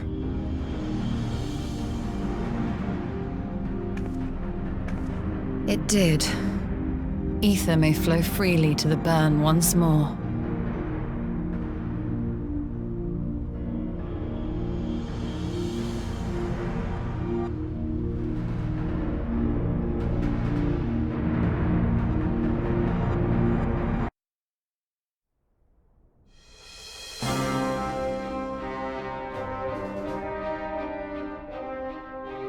Mistress Lys, Commander Aldin, it gives me great pleasure to formally welcome the city-state of Alamigo to the Eorzean Alliance. The pleasure is ours, Your Grace. I know I speak for all Alamegans when I say that we are glad of this chance to stand with our comrades of the Alliance. And we, for our part, are glad indeed to be able to welcome friends both old and new.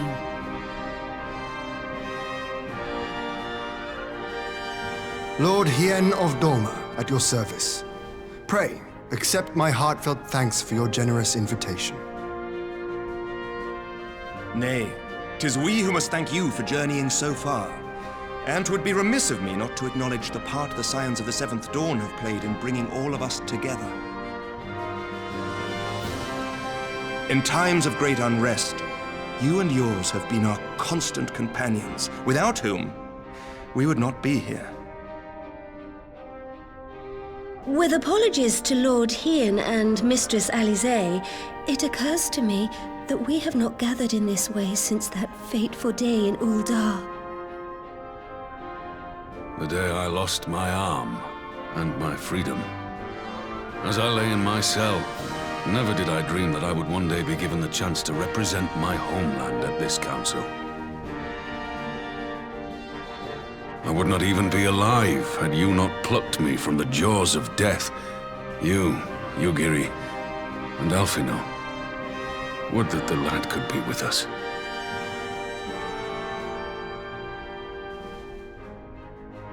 I too owe my presence here to Alphino, in so many ways. Until such time as he returns, I mean to carry on his good work as best I can.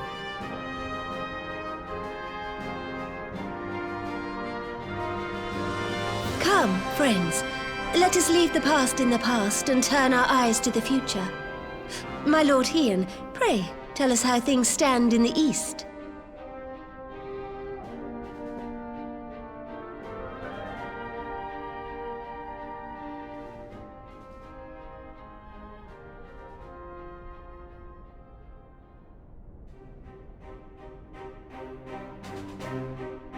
Having heard the rumors of dissent in Garlemald, I dared to dream of a peaceable solution.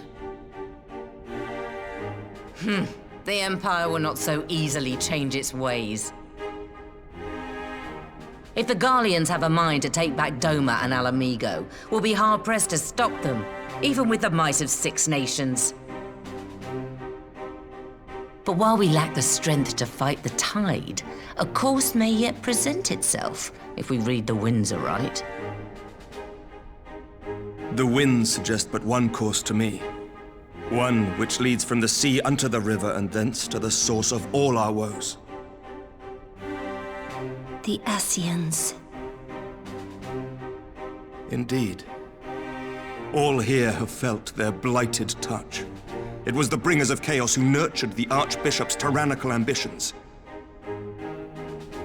They who bestowed upon him the secrets of summoning, as they have so many others before and since. And while they remain, we shall know no peace. Our objective is clear. The question is how to achieve it. That our enemy parades about in Xenos' skin poses problems in itself, but ere we get to them, how are we to infiltrate the Empire and get close enough to strike?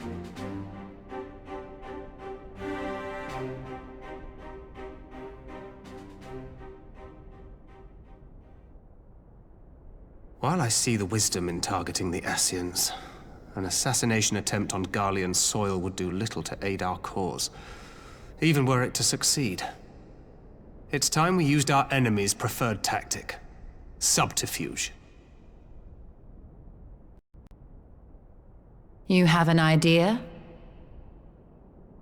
Speak your mind, Master Thancred. None here know the enemy better than the Scions, and you mayhap best of all. Whatever it is you propose, we will give it fair hearing. On that you have my word. Very well, Admiral. My proposal is thus. We dispatch the shinobi to Imperial territory. There, they sow the rumor that the Crown Prince perished in the battle for Alamigo, and that the man parading around is in fact a corpse inhabited by a servant of darkness.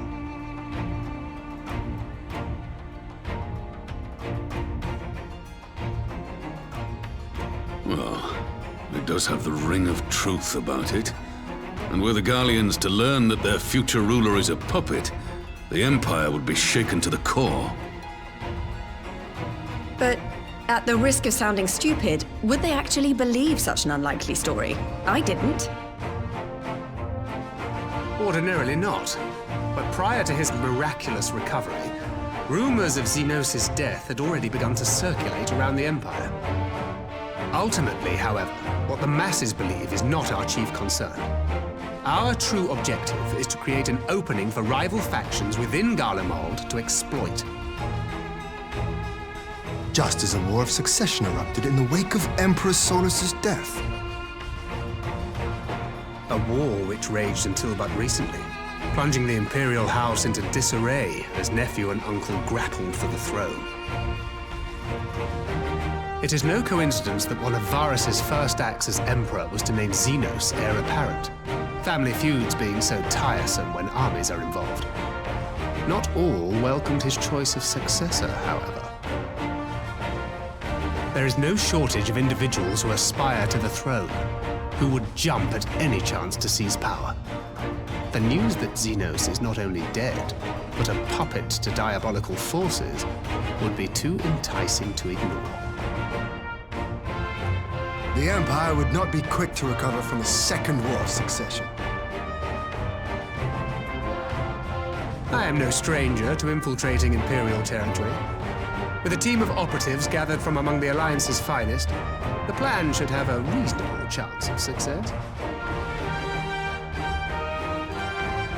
Doma already has shinobi in place throughout the provinces. We stand ready to act, and act we must. What say you all?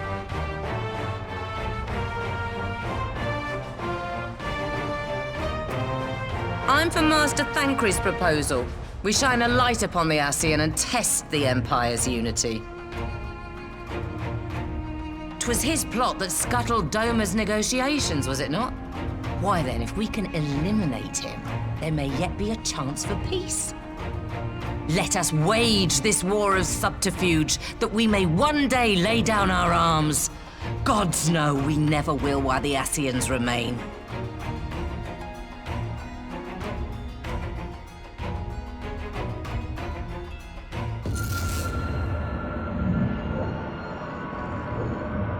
That way. Sorrow.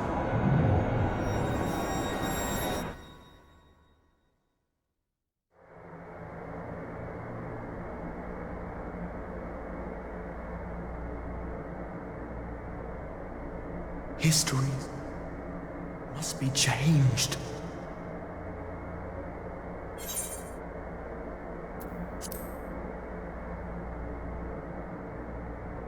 Ahead looms a calamity. Ahead looms light, expunging all form and life. Twin dooms only you can forestall. Only you. What's the matter?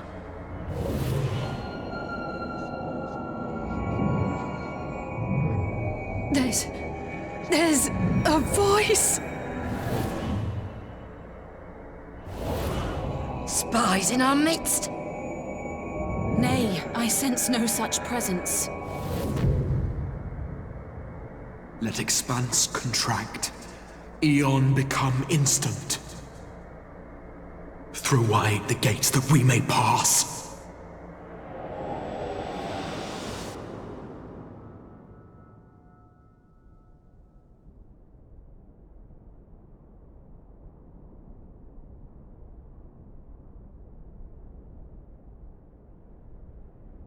Is it over? Master Thancred!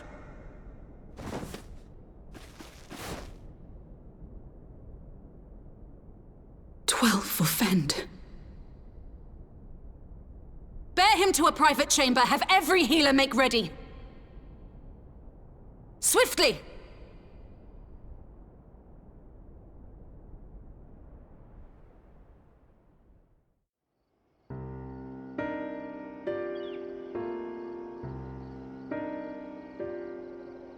Master Thancred remains in slumber. Though his vital signs appear stable, he's unresponsive. What could have done this? And why just him and not the others? I'm afraid we could not identify the cause, my lady. Our examinations revealed no wounds, nor the presence of any poisonous substances. Gods, that only makes it worse. You're to let us know the moment there's any change, all right?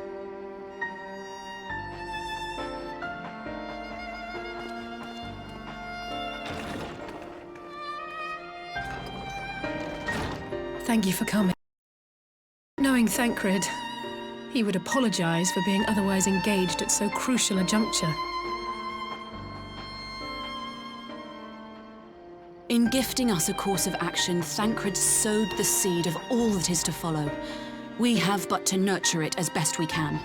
To him, I would say, rest easy, that he may wake to enjoy the fruits of our labors. Now, the matter of the mysterious voice must not be forgotten. Will you tell me exactly what happened? Alizé and I heard a voice in the moments before Thancred collapsed. It was accompanied by a severe headache, as if something were clutching at our minds. Did you experience the same thing?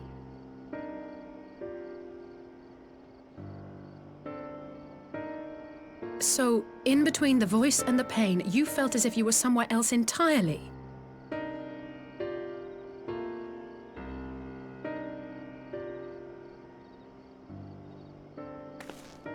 Your testimony confirms my suspicion.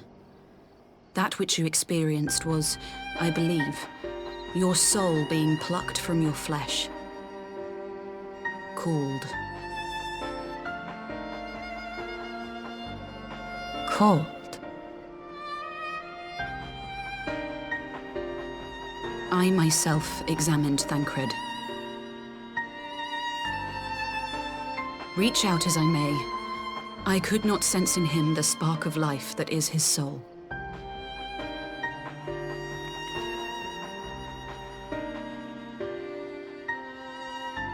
That Thancred alone was stricken so is likely due to his heightened sensitivity to the effects of ether, a consequence of his prior possession by the Ascian La Hebrea. The owner of the voice, whoever it may be, reached out to you, called your souls, and in so doing, caused you and yours such pain. But if that's true, where exactly are we being called to? I know not. Yet one thing is plain.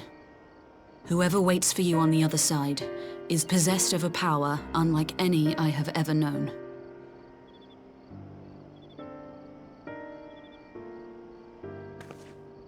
Forgive us, Lys, but may we leave Thancred in your care for a time? As if you had to ask. I may not be a scion anymore, but I'm no less a friend. Don't worry. I'll see to it that Thancred's well looked after. Just focus on solving this mystery, all right? Thank you, Lys. As the Elder Seedseer says, 'tis no ordinary individual we are dealing with. Nor can we discount the possibility of Ascian involvement. Whoever or whatever is behind this, the sooner we find out, the better.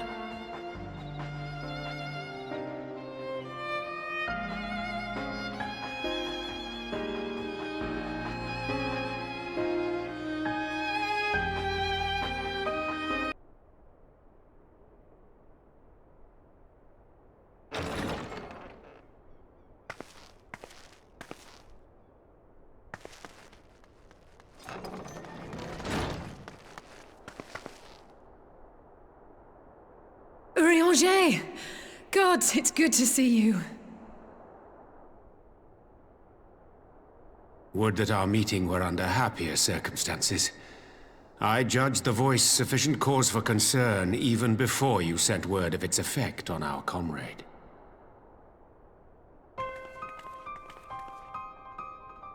You heard it too, then?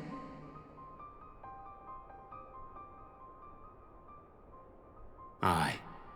And all but certainly at the selfsame instant. Alas, pained as I was, I could make little sense of what few words did then reach mine ears.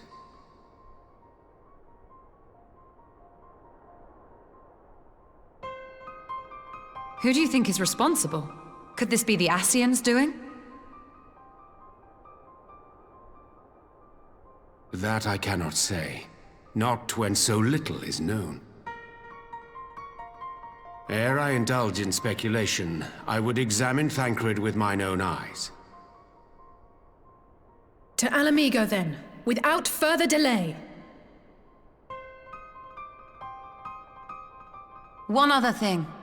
During my visit to the Far East, I observed a strange phenomenon.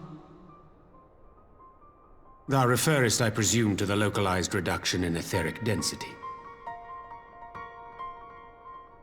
Well, that spares me the trouble of an explanation. Yes, I noted precisely that at two apparently unconnected locations. I take it the phenomenon is not limited to the Far East. Indeed not. Of late, our agents charged with surveilling the beast tribes have spoken of little else. In every corner of the realm, they tell of places in which the ether hath grown thin. Naturally, my suspicions first turned to primal activity, but the areas thus affected betray no evidence of summoning. I must confess to being quite perplexed. If the same phenomenon is being observed in multiple locations on opposite sides of the world, we may safely discount regional factors. Needless to say, this warrants further investigation. I shall make it my task to...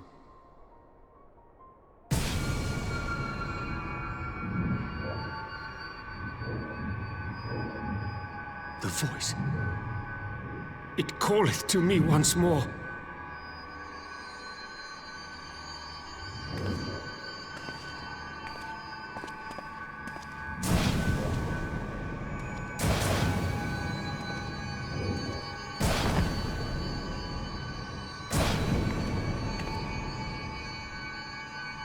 I hear it too.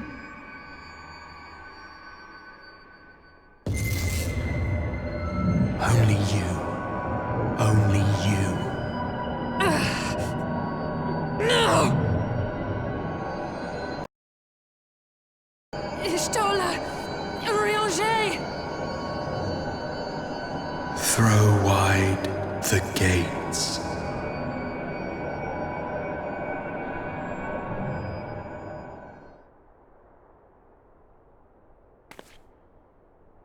No! No, this can't be happening!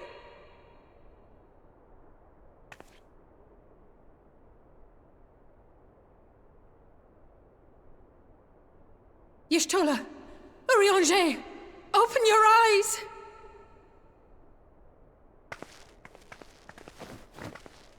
Open your eyes, I beg you!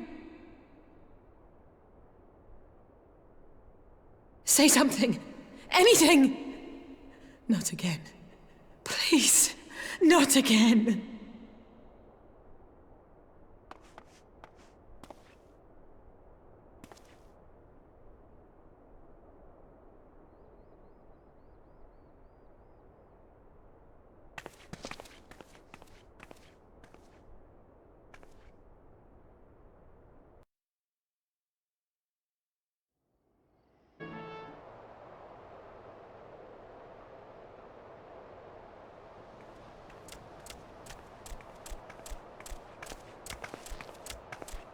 Here he is, my lady.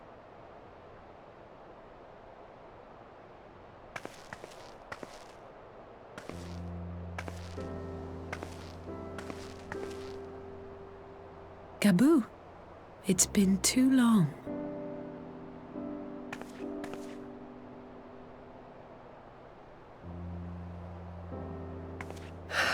I'm afraid there's been no change.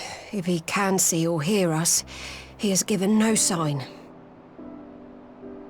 I see. You're still fighting. I'm proud of you.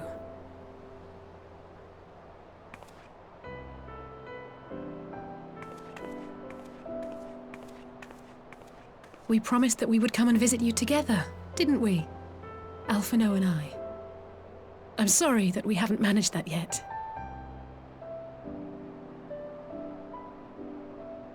You know, with the three of us like this, does it not remind you of that night? Of the stars beyond count twinkling in the heavens? I was feeling pretty low back then. Powerless. But I knew that my brother was close by if I needed him, and that the others would be waiting for me back at the Rising Stones.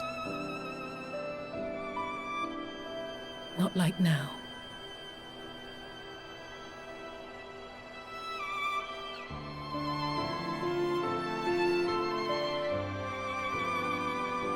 I've seen my share of trouble since coming to Eorzea. Been reminded again and again of my limitations, of how little I can change about this world. And I've come to know the sorrow of parting all too well.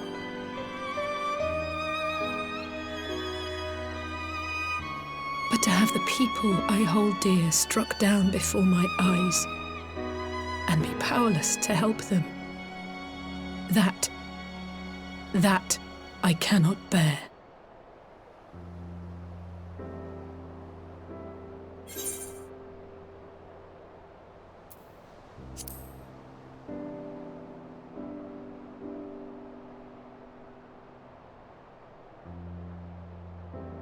No, I don't, you're right.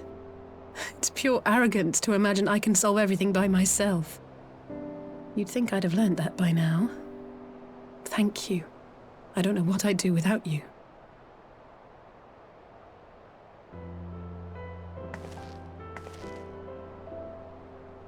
Well, that's more than enough brooding for one day. Come on. We have friends to save.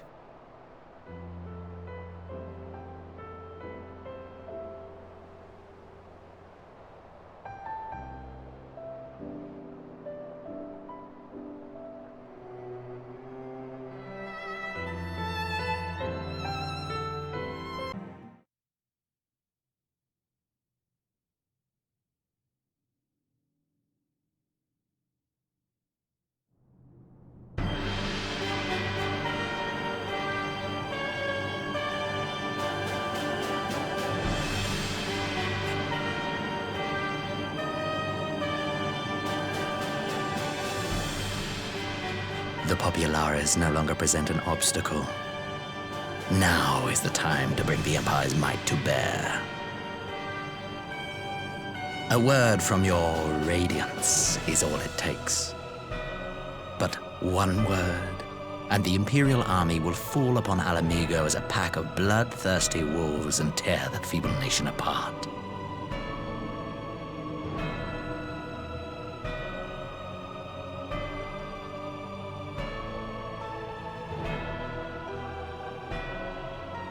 Have you no words for me? Despite the lengths I go to, an emissary playing the part of a fool. When first I took this face, I swore to use all of my knowledge, all of my power, to further the cause of the Empire.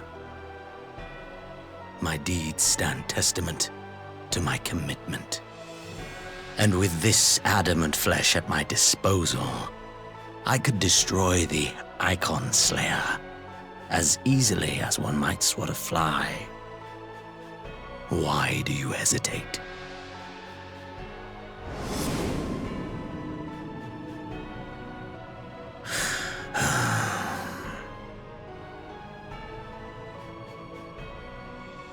Our enemy is resourceful. Though victory is certain now, it will not remain so indefinitely. Deliberate if you must, but be quick about it.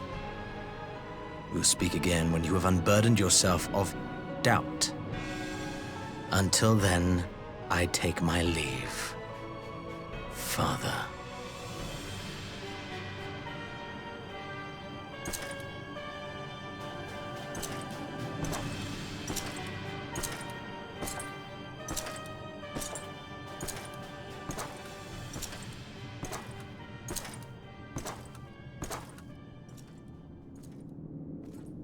I should be the one to sigh.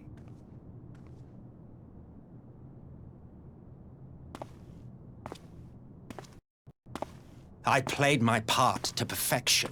I had earned my rest, and then, thanks to La Habrea's crowning act of idiocy, our favorite emissary sees fit to summon me back. Elidibus was ever a warrior.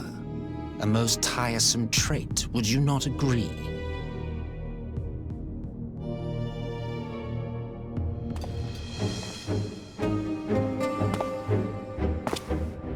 What?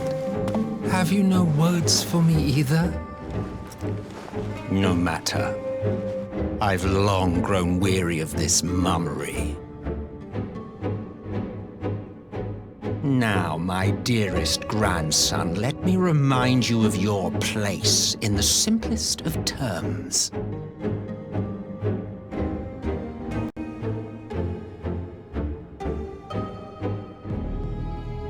You do not make judgments, you administer them. Swiftly and to the letter. Naught else is your concern.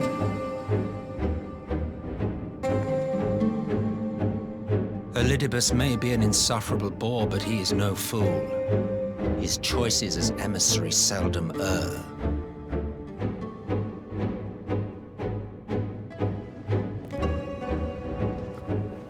If aught threatens the balance twixt light and dark, it falls to you to remove it. Be it by your own hands or by your armies, you have ample means at your disposal.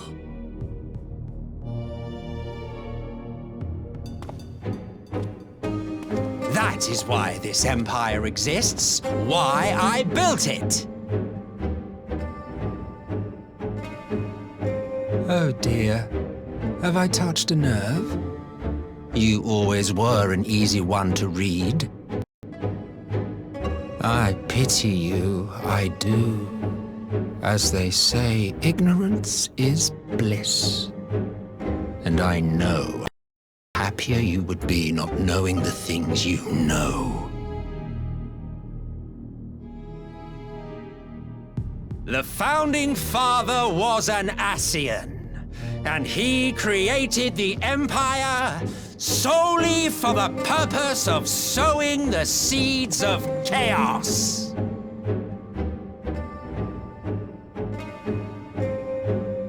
Don't take it personally. I merely do my duty. To bring about a calamity requires no small amount of power. And there is no surer way to obtain such power than by collecting powerful pawns. To that end, I have labored long and hard, and I must say I am quite pleased with my handiwork, paltry though it seems in comparison to Alag.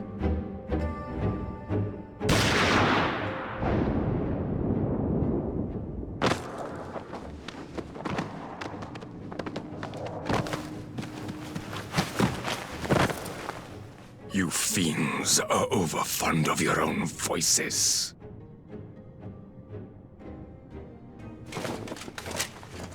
Mark me, Ascian.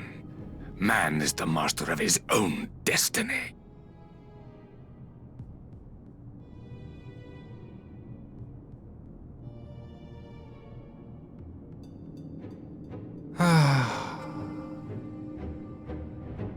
Such a waste of time and energy, both yours and mine.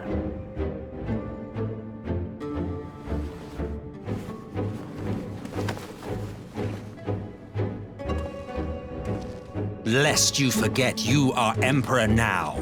If you wish to spout drivel about man's destiny, save it for the masses. It will serve to give them a sense of purpose, and you pliant pieces for the game.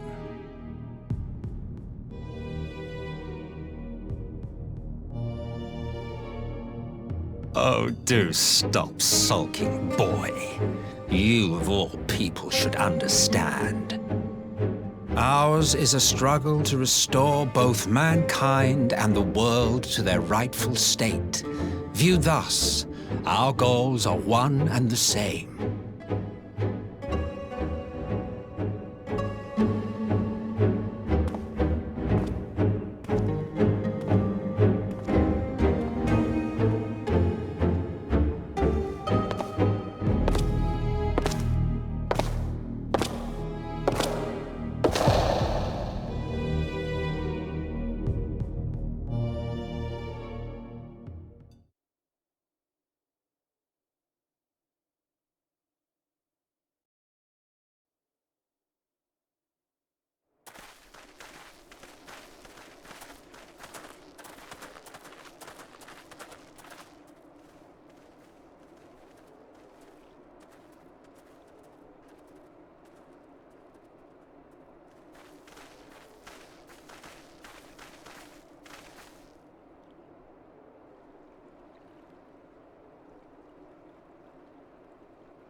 I'm glad you've come, though I'm afraid there's little in the way of good news. After you left, we reached out to both the Alchemists Guild and Stillglade Fane and attempted all manner of treatments. But the results were always the same. Whatever the answer is, it's not alchemy or conjuring. Why did it have to be Y'shtola and Urianger and not me? Out of all of us, they are the ones who could feasibly have solved this puzzle. And Elfino's still missing. God, it's all going wrong. Where do we even start? A grave situation indeed. Might I be of some assistance?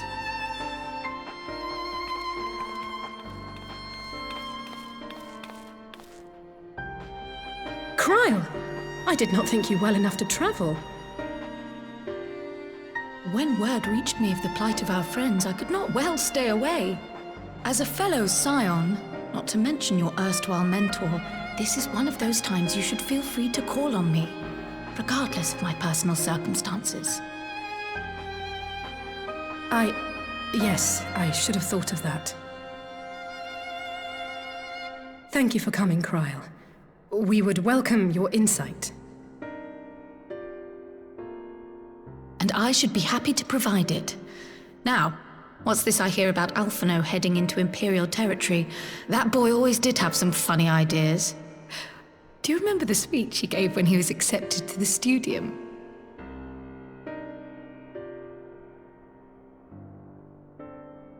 My life's goal is naught less than the salvation of this star. Well,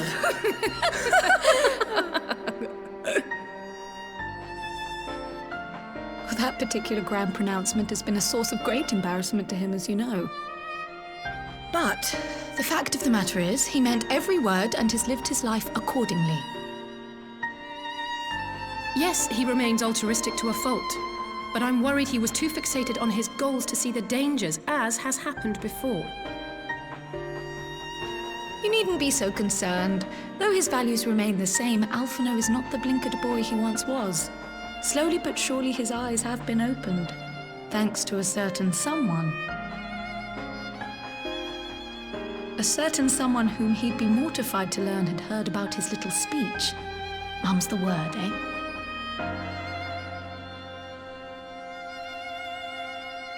Right, I'd better have a look at our patients. They're in the infirmary, I assume. I'll need absolute quiet, so it would be best if I did this alone. If you'll excuse me.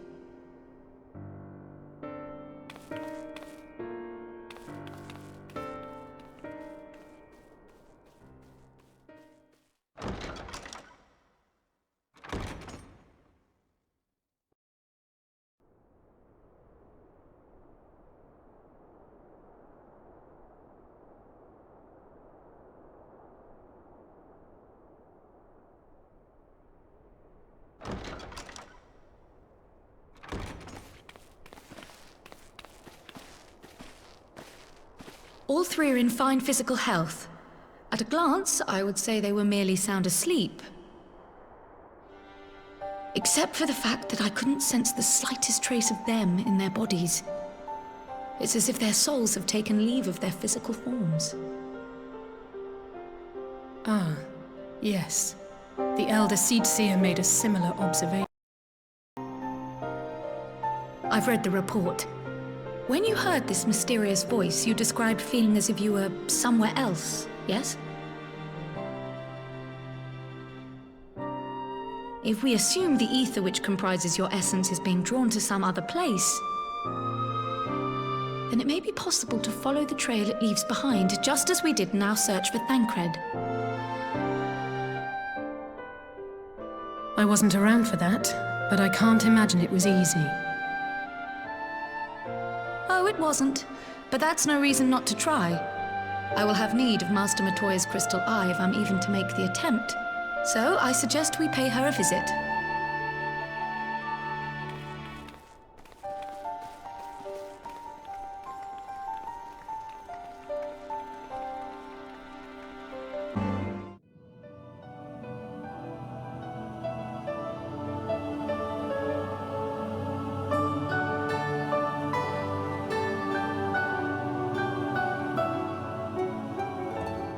Come to disturb my peace again, have you?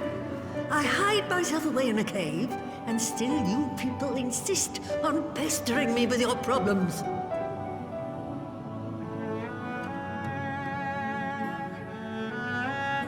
Oh, I mistook you for young what's-his-name, but I see now you're the sister.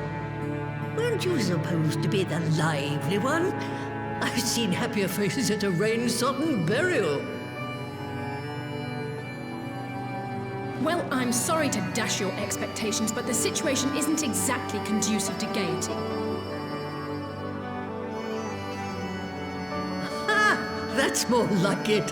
Stoller used to spit and hiss like a wildcat too.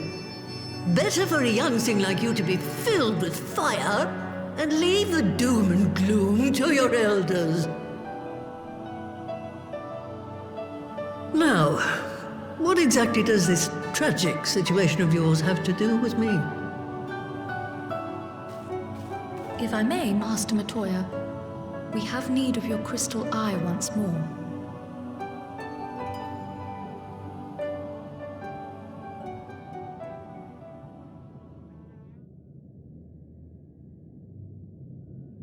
And Stola is one of the afflicted, is she? Very well. She may be an ungrateful stray, but she's my ungrateful stray, and I'll not see her buried before I am.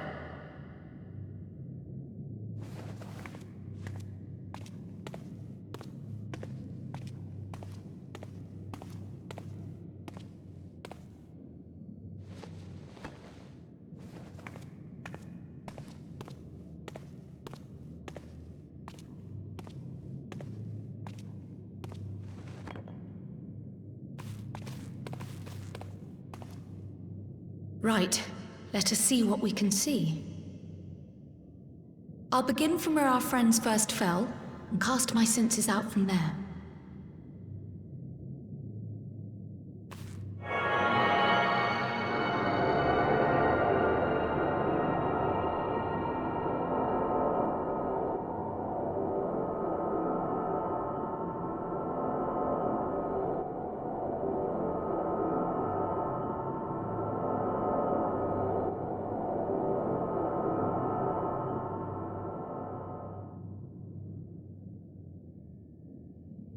What is it? Did you find them?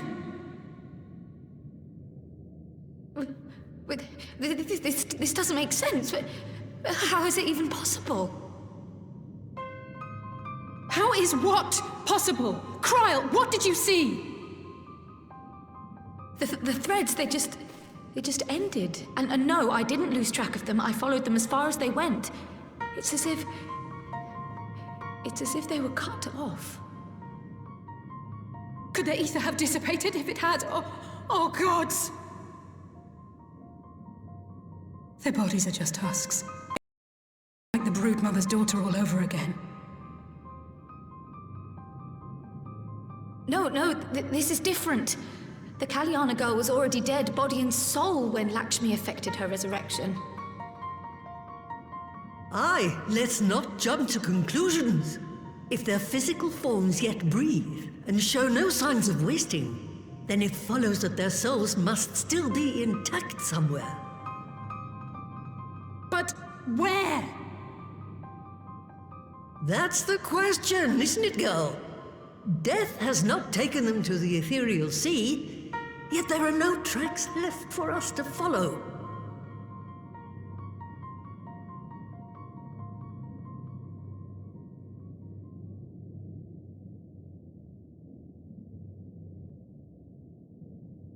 We're no closer to an answer than when we started. But knowing their souls are still out there is progress of a sort. We just have to keep looking. Pray, excuse me a moment. Yes? I remember, but... What, to Alamigo? We're on our way. That was Lise. Apparently, a group of Populares have defected to Alamigo, and Maxima, the envoy Alphino left with, is one of them. I'm sorry. I realize we've barely begun here, but...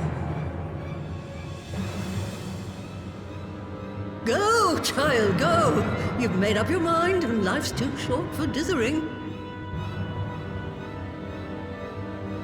I'll do some digging in the meantime and see if there isn't some other method we could use to continue the search. Let's be off then.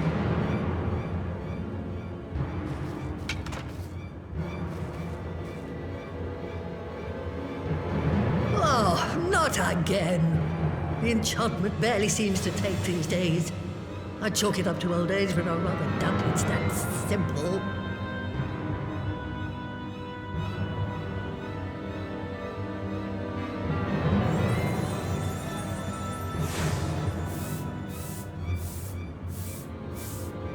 Before they took ill, Y'shtola and Urianger were sharing notes on a thinning of the ether. It seems to be happening all over.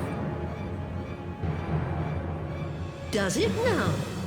And here I was, all set to blame my woes on that creaking mountain of refuse clogging up the Thaliac. I fear something has gone wrong. Still, there's naught to be gained from starting in shadows. You can only do what can be done, and that but one thing at a time.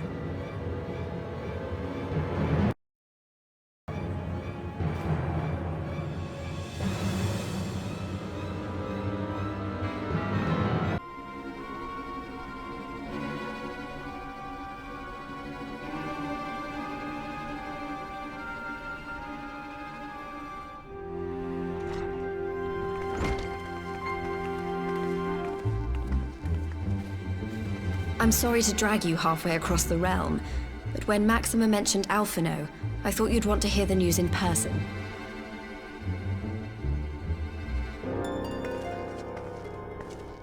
Ah, we meet again.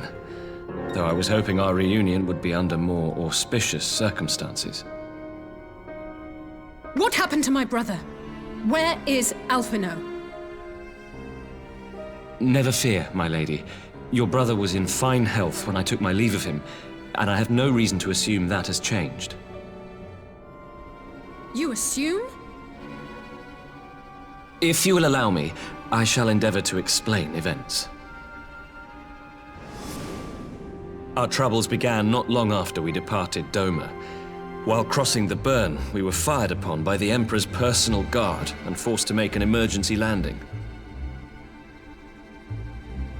As we stumbled from the wreckage, our attackers fell upon us again, and we would have perished there and then were it not for the intercession of a third party, a band of mercenaries whose leader claimed to pursue a vendetta against the Ascians.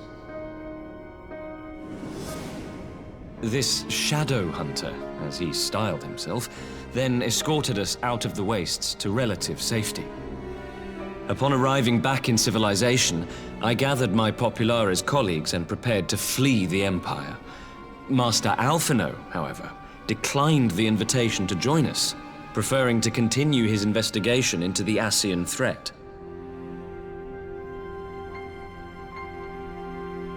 Well, at least he's not lying in a heap in the burn. Tell us more about these Ascian hunters. Who are they? And is Alphino still with them? He is. As to who they are, I'm afraid I have nothing to tell you. Beyond the fact that they root out and destroy Ascians, they were unwilling to divulge anything which might serve to identify them. They would not even reveal their next destination. But Master Alphino asked to accompany them all the same. Since parting company with your brother, we've been engaged in a game of cat and mouse with the Emperor's guard. We made our way through province after province, finding the army busy restoring order wherever we went, until we finally arrived here in Alamigo. I cannot thank Commander Aldin enough for giving us such an unexpectedly warm welcome. I'm not inclined to turn away refugees, no matter which land they call home. And if they can tell me how things lie in Garlemald, all the better. On that subject, there is much I would tell you. During the course of our journey, we heard tales that an entire rebel army had been slaughtered in the space of a single night. It would seem my former comrades grew tired of putting down uprisings in the conventional manner, and chose instead to bring a formidable new weapon to bear. Details were sparse, but the rumor alone was enough to dampen the flames of rebellion. I have also heard reports that several companies have withdrawn from their designated provinces and begun marching westward. It is my assessment that the Empire's forces are mobilizing for a large-scale military engagement. Westward? You mean they're getting ready to invade Alamigo? We knew this was coming, but not that it would be so soon. We've barely even begun to shore up our defenses. They won't stop an invading army. No. They won't. Dispatch messengers to the Alliance leadership requesting reinforcements, and send word to our officers in the field to hasten completion of those border fortifications. Prepare to meet the Imperials head on!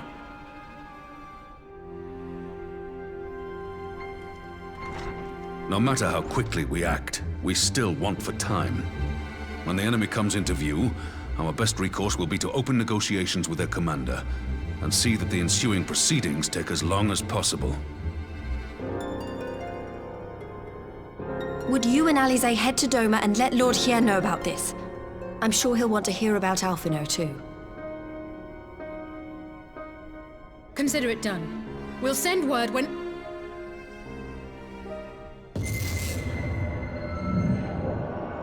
Untold sorrow must be changed.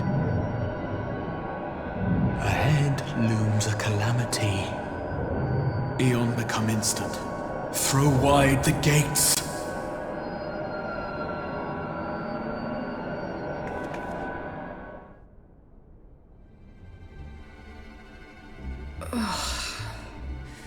You heard it too.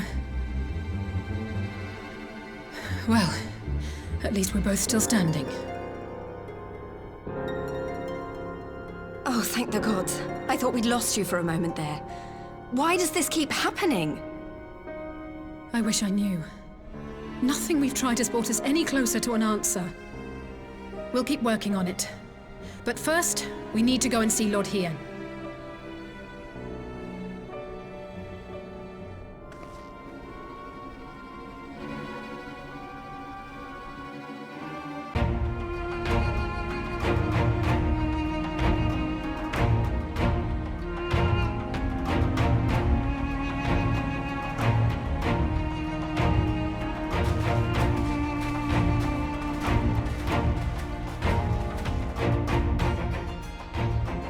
It seems the engineers have matters well in hand. Should the barrier work as we intend, Doma will be free to reinforce her allies in Alamigo without fear of weakening her own borders. Honored friends, the time has come to put your hard work to the test. Start the generator.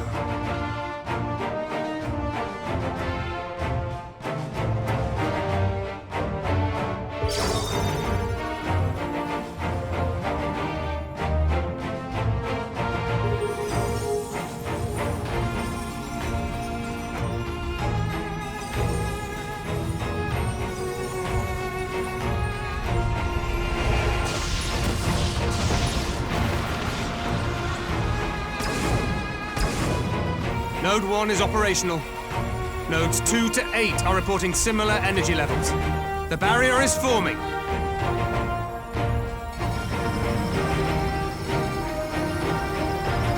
$1,000 yards, 2,000, 3,000. Expansion remains smooth. No fluctuations detected.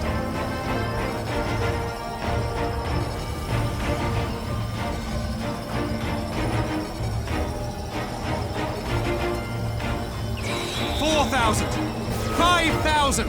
Target altitude reached. The barrier is holding steady at 5,000 yards. We've done it.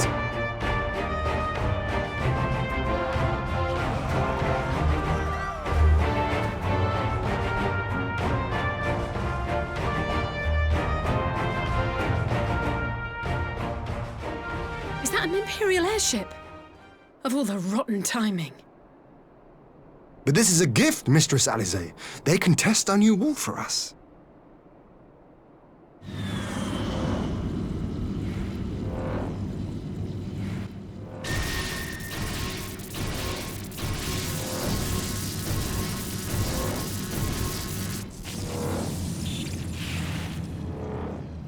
Seems solid enough, though I was hoping for a fireball.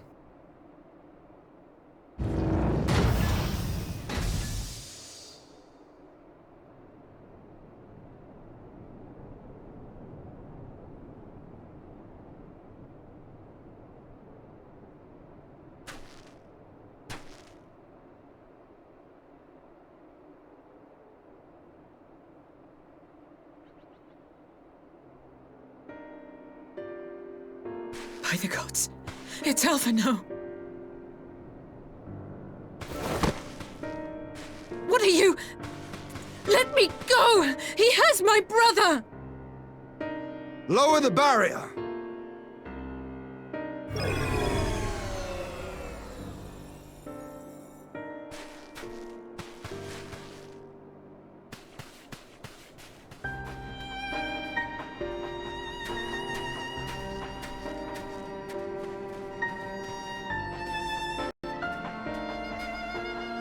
Be at ease, girl. The lad is not dead, merely locked in slumber. No, not him too.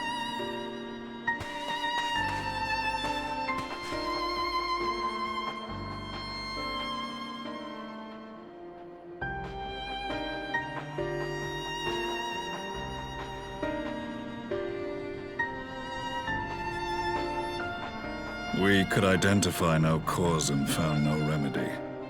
Thus I sought to return him to Doma, and into the arms of Lord Hien himself, it would seem. It is a day for fated reunions. Would you not agree, adventurer? Or should I address you as the Warrior of Light?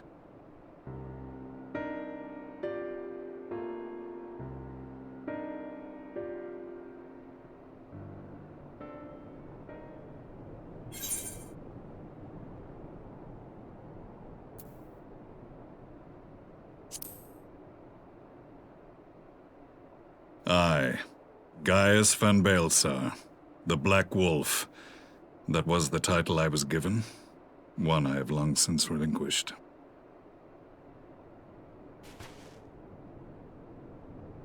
Sundown. The legatus of the 14th Imperial Legion died in Castrum Meridianum. I am no more than Gaius Baelsar, a man without rank or allegiance. Impossible! There's no way you could have survived! Do you remember how it unfolded? How I was deceived by La Habrea? How I was convinced that reviving the Ultima weapon would allow me to bring peace to Eorzea? The Ascian used me, as he used so many others, all to further the restoration of his wretched god. Yet even with the might of Alec at my command, you bested me. And as the Praetorium went up in flames, I was content to burn along with it. For a moment, at least. A moment of folly. To surrender my life thus would have been to betray all who died for my cause. It was for them that I dragged myself free of the rubble, and swore vengeance on the Ascians.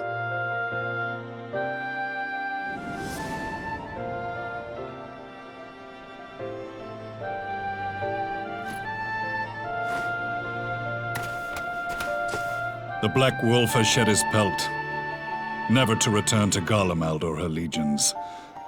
I live now only to exact revenge.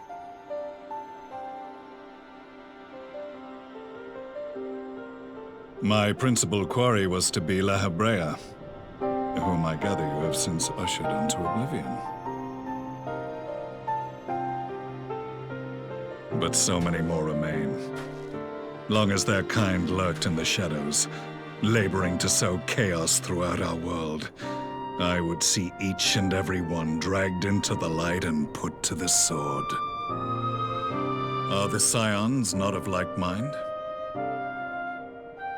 In this single respect, perhaps.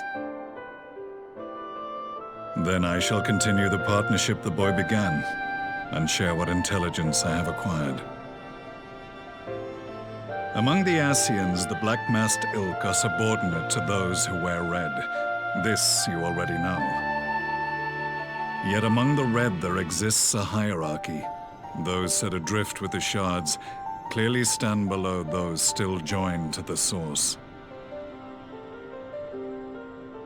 Nabriales, who once dared to intrude upon the Rising Stones, belonged to the former group, and while he was indeed a dangerous foe, his powers were consequential next to the paragons of the Source. The first was La Habrea, who plagues us no more. There is also the white-robed Elidibus, and the elusive Emmet Selk, about whom little is known. We have files on La Habrea and Elidibus, but I believe this Emmet Selk is new to us? As I assume my brother told you, we have evidence to suggest that an Ascian now walks in the body of the Crown Prince. Have you identified this interloper? Elidibus seems the most likely culprit. As emissary, it is his role to maintain the equilibrium between darkness and light.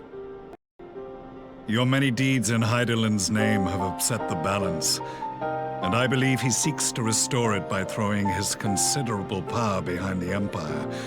As a leader of the Ascians, he is one of our primary targets. It was on the trail of this very prey that the boy and I came across the scene of a failed uprising. In the absence of a single Garlean casualty, we inspected the bodies of the rebels, and the lack of any external injury drew my immediate attention. They had been slain by Black Rose, an alchemical invention of the Imperial Army. When I yet served as legatus, I ordered its production halted, and all stockpiles destroyed. Toxic gas is not a tool of conquest, but of extermination. Toxic gas? This must be the new weapon Maxima warned us about. Something deadly enough to sweep away all resistance in a matter of hours. Gods. You don't think they're planning to use this in Alamigo, do you? Put your fears to rest. We infiltrated the production facility and destroyed all existing stores of the chemical along with the plant itself. Even should they rebuild the operation, they will not soon manufacture another batch. Regardless, I would draw your attention to a directive we discovered in the document was marked with a recent date and authorized with the signature of one Zeno Galvas.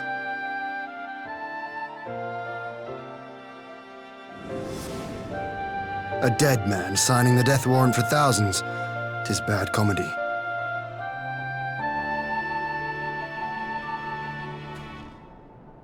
But the tale does not end there.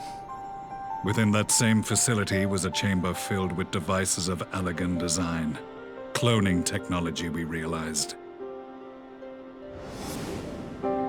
And what should we find in each and every incubator? But a young Emperor Solus.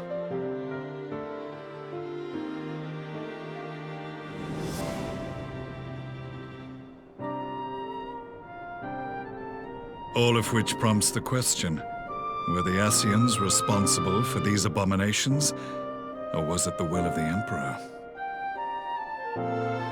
I must know which hand guides the Empire.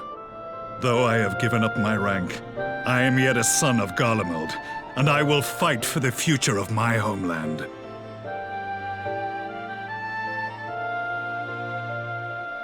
It is time I return to the hunting of shadows. We should focus on our common foe. To reopen old quarrels now would serve no purpose. You saved my brother's life, so I'm willing to let sleeping dogs lie. But in truth, it's not my decision to make.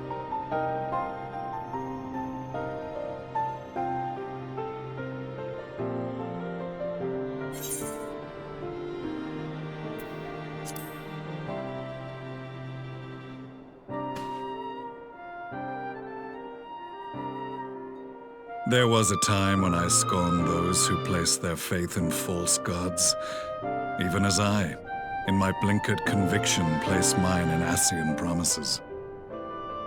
Unlike yours, my strength of will and my restraint was found wanting. We shall meet again, warrior of light.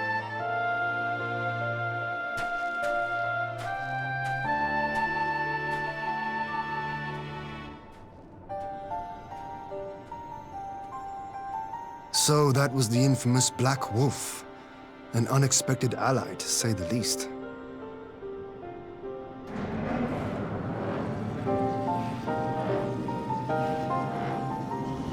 Well, I am content to leave the fine-tuning of the barrier to cleverer minds. Let us bid our friends from the Ironworks farewell, and see what can be done for Alphino back in Dorma.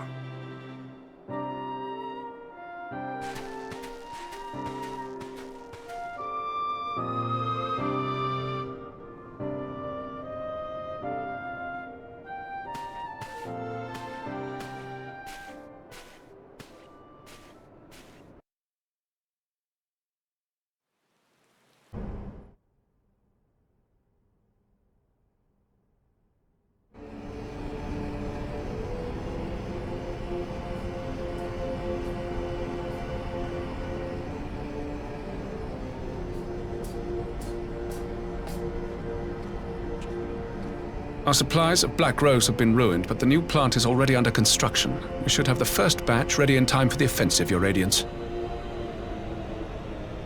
See that you do.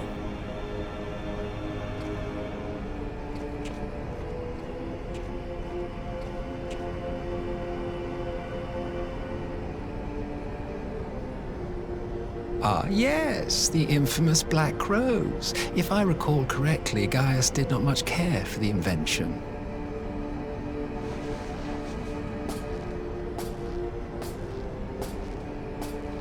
A ruthless and indiscriminate weapon indeed, this airborne poison. It seems you are capable of making decisions worthy of your bloodline. With no gift for sorcery, we Garleans must look to Magitech to even the odds. If it spares the needless deaths of our soldiers and serves the cause of this empire, there is no method I would not employ. How very noble of you. Truly, though, I must commend you for embracing your role as Emperor. You play the part of the determined ruler well. Sometimes even I catch myself believing.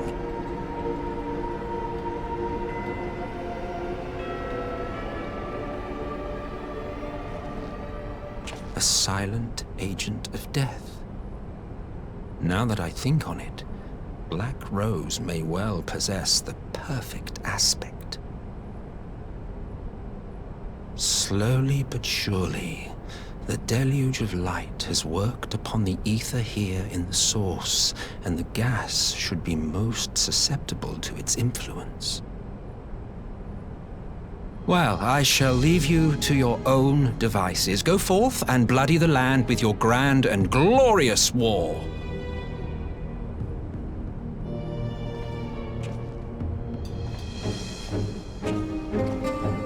While you do what, precisely?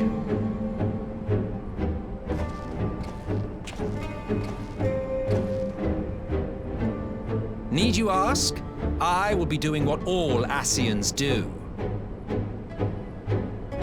I am well aware that your kind exists only to usher in the next calamity. But you seem oblivious to the harm your singular agenda causes to the Empire. You cannot have forgotten the events which followed your mortal demise.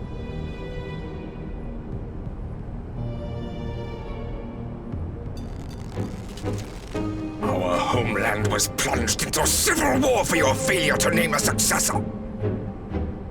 The edifice you so carefully constructed was but a hair's breadth from collapse.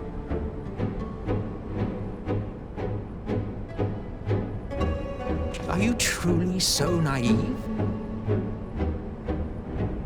You thought me oblivious to the consequences of a departure so painstakingly timed? It was by design? Well, of course it was. Though I will admit the resulting panic exceeded even my wildest expectations. But how can you be surprised? Throwing the world into disarray was the very purpose for which this nation was, as you say, so carefully constructed.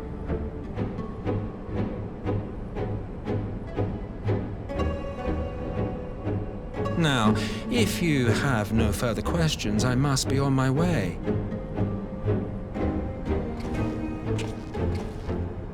Since we may not meet again in this lifetime, it would be remiss of me not to offer a word or two of gratitude. I really must thank you for this surplus of vessels. I can mold any host into my own image, but having bodies tailor-made for me in this fashion is so much less tiresome. You dabbled in Allagan cloning techniques, yes? It certainly is a compelling, not to mention entertaining, field of research. And of all the options available, you chose the Founding Father on whom to experiment. You have a twisted streak to you, Varus, like grandsire, like grandson, hey?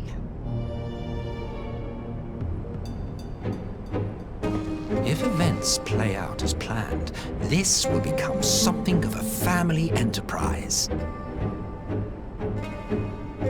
You will be the capstone of this world, I the anchor and shard, and together we will give the lie to this star's fraudulent existence.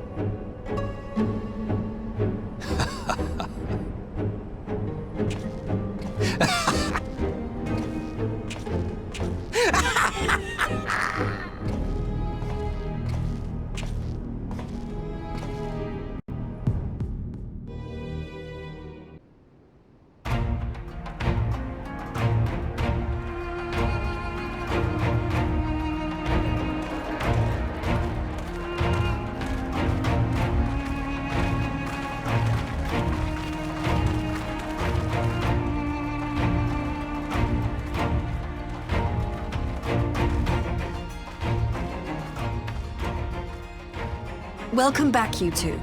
Greetings, Lord Here. Glad you could join us. Glad to be here. I would have come sooner, while our own defense is not in question, but I am pleased to report that our soldiers are assembling for deployment to Alamigo as we speak. We're grateful for your support. Thanks to the efforts of our allies, it won't be long before we've established defensive positions on this front as well.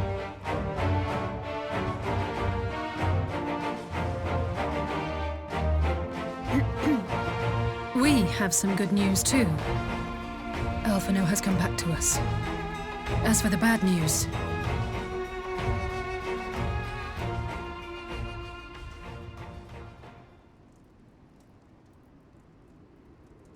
So, Alphino won't wake up, Gaius van Baelsar is alive and hunting Ascians, and the Empire is planning to poison us all with toxic gas. Does that sound about right? Ordinarily, any one of those things would have left me in shock. But the way things have been lately, it's all starting to seem pretty normal. Getting back to your report, are we sure this Black Rose is the weapon Maxima was talking about? It fits the description. And it seems we have Alphino to thank for sparing us an early demonstration of its effect.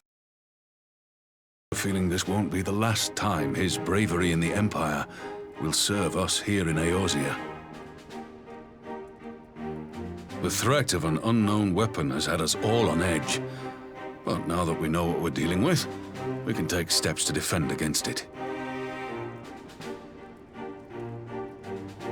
As for Gaius, I'm not sure what to think. Am I happy he's alive? Not in the slightest. Am I happy he's hunting Ascians? Aye, I'd have to say I am. Oh, speaking of Garleans you didn't expect to see, we have a tale of our own, as it happens. When we sent envoys to the Imperial Army to request talks, they returned with the message that Varus Zos Galvus would be attending.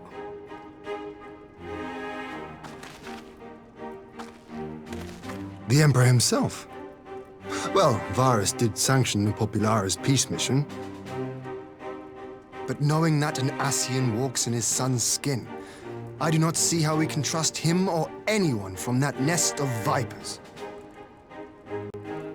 The Alliance would proceed with negotiations regardless, if only to give ourselves more time to prepare. Do, however, require your cooperation. Right. Yes. So, As a condition for the talks to go forward, the Empire has requested that a member of the Scions be present. There'll be a representative from each Alliance nation, of course, but I'm afraid we have to ask that you come along too.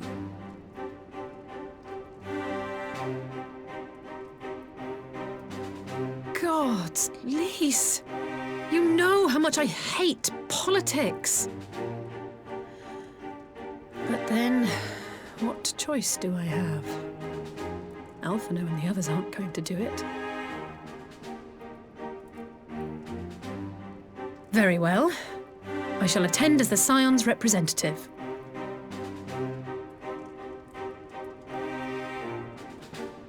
In case you're wondering why I didn't ask you, the Empire also requested the presence of Eorzea's champion.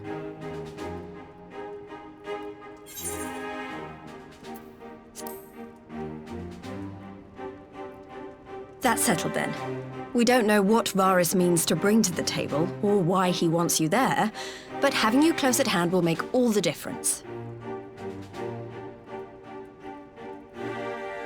The meeting will take place on the border.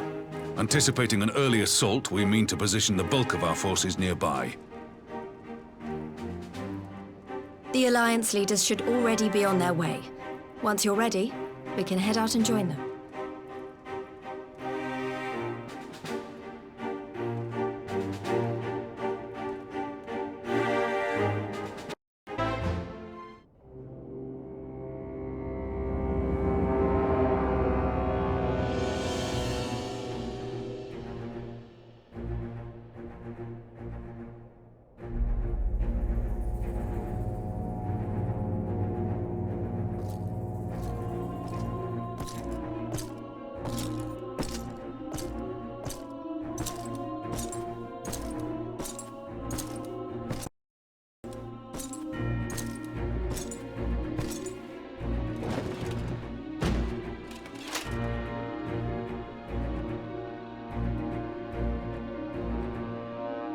Esteemed representatives of the Eorzean Alliance, on behalf of the Garlean Empire, I thank you for inviting me here today. As this parley was convened at your request, I invite you to speak first. Very well, Your Radiance. I, Nanimo Ulnamo, 17th in the line of Ul, should be pleased to oblige you. As recent events in Alamigo and Domar have made plain, the subjugation and exploitation of neighboring nations is not a sustainable policy. Should this day end in war, very well defeat us, but you will never extinguish the people's desire for freedom. Though it may not be in our lifetime, there will be another revolution, another war, and the cycle will continue. Domar has entered into a concord with the nations of Eorzea, a partnership wherein we recognize one another as equals. Garlemald could be afforded similar treatment. You need only set aside your ambitions and join us in paving a path towards peace.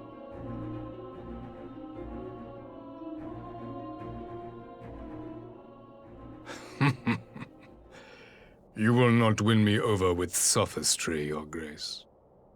As you know only too well, this alliance lacks the strength to keep the peace within its own borders. Even now, your struggles with the Beastmen continue unabated.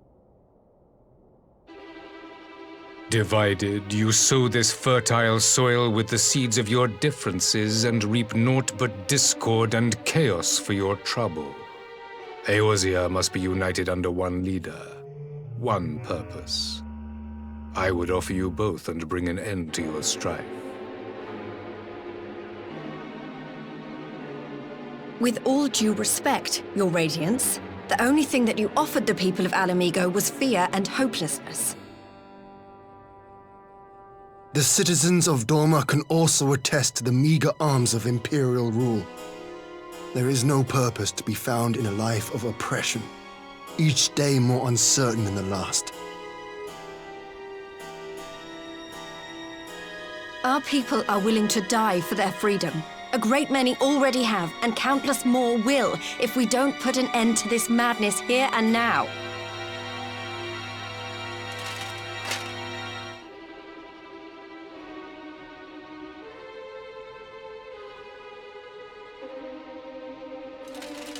We brought order and stability to your lives. This madness and bloodshed is of your own making. You broke the peace, not Garlemald. Peace.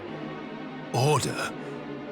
You kill our peoples, despoil our lands, take everything that is ours. And what? You expect us to lick the boot that grinds our faces into the...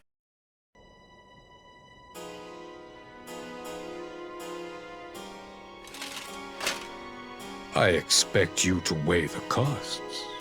To recognize that countless lives have been lost on both sides in pursuit of a greater good, and to not squander all we have achieved in a fit of petulance.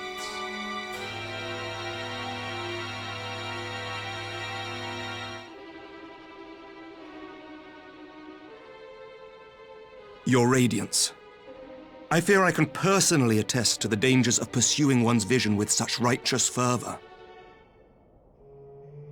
For 1,000 years, the Holy See of Ishgard waged war with dragons.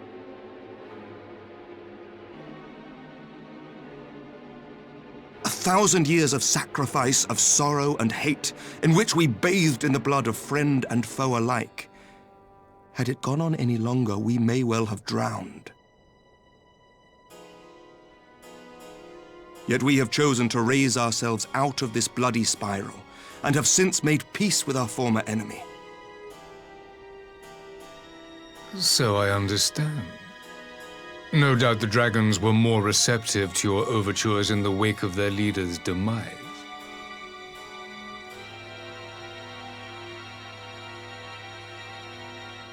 You speak of peace, yet use war to achieve it. Your father would not have bothered to obscure his intent with honeyed words. He understood that strength is all that matters in the end.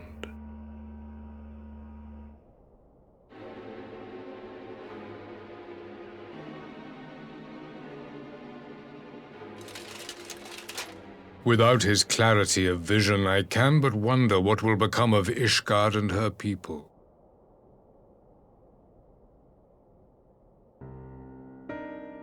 There was a time when Garlemald, too, lacked a leader of conviction. Weak and unable to wield magic, we were at the mercy of the strong, from whom we sought refuge in the bitter cold of the north.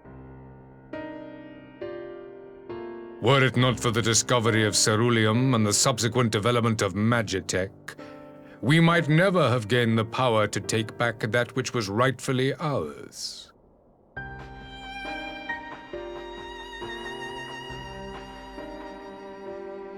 You speak as if your people were the first to have been driven from their homes. Limsa Lominsa was built by wayward souls in search of a place to call their own. On the shores of Vilbrand we found it, and from those humble beginnings did we grow and flourish. And all without robbing our neighbors of their liberty.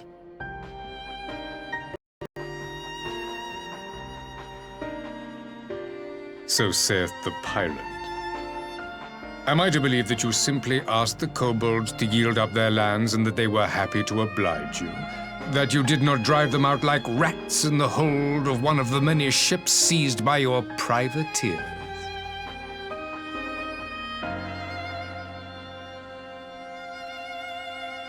I will concede that after centuries of exile, reclamation may be mistaken for invasion. Nevertheless, it is not. And those who till stolen soil have no right to object when cast out in turn.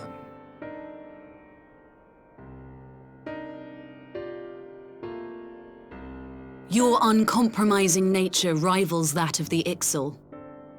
They too lament circumstances which they themselves perpetuate. Were they but to embrace peace, we would welcome them with open arms.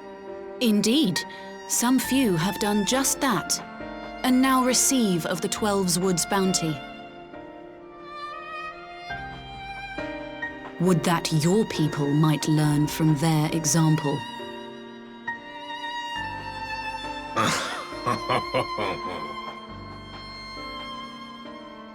You dare compare us to the Birdmen? You who thought to invoke the 12 and threaten all of creation?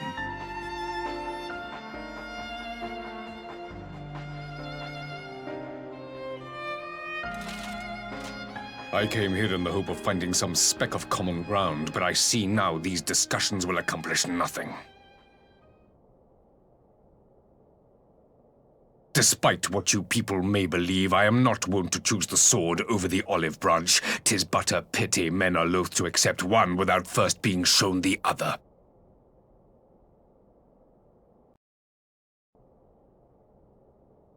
Wait! I beg you. This meeting was supposed to be a chance to find a way forward together, not to bemoan the missteps which brought us here. Please. If you truly consider violence a last resort, there must be a way we can come to an agreement.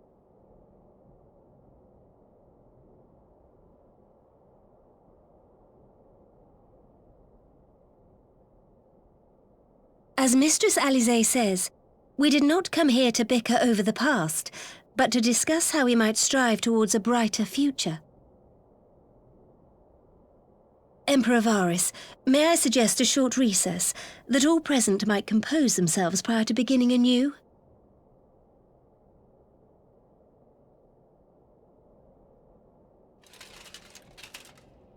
Very well. I pray this intermission will suffice to move these talks in a more constructive direction.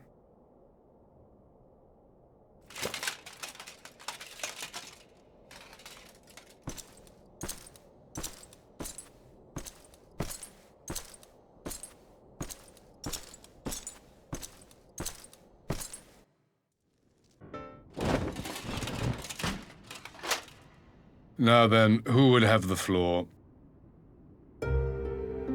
Before we resume, I wish to offer you an apology. After you graciously accepted our invitation to discuss an armistice, we have done naught but rebuke you at every opportunity. I believe I speak for all of us when I say we are deeply sorry for our discourtesy.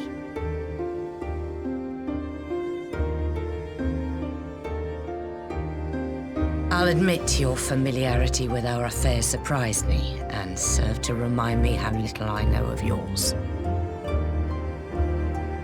I think all here can understand the desire to reclaim one's homeland. But why expand further? That is my question. If I may, the answer can be found in the Imperial doctrine they took great pains to impart to my people. Recognizing the threat icons pose to the world, Solus Zos Galvus decreed that they were to be eradicated. To this end, he began a campaign to unite all lands under the Garlean banner. Or so we were taught. Yet the Emperor only reached the burn, the Baron said to have been laid waste by icons, after conquering all the lands that lay between. What is more, I am quite certain the practice of summoning was not nearly so widespread in the days before the Empire's founding. When you put it like that, it all starts to sound like an excuse, doesn't it? But to distract from what? Why are you really waging this war?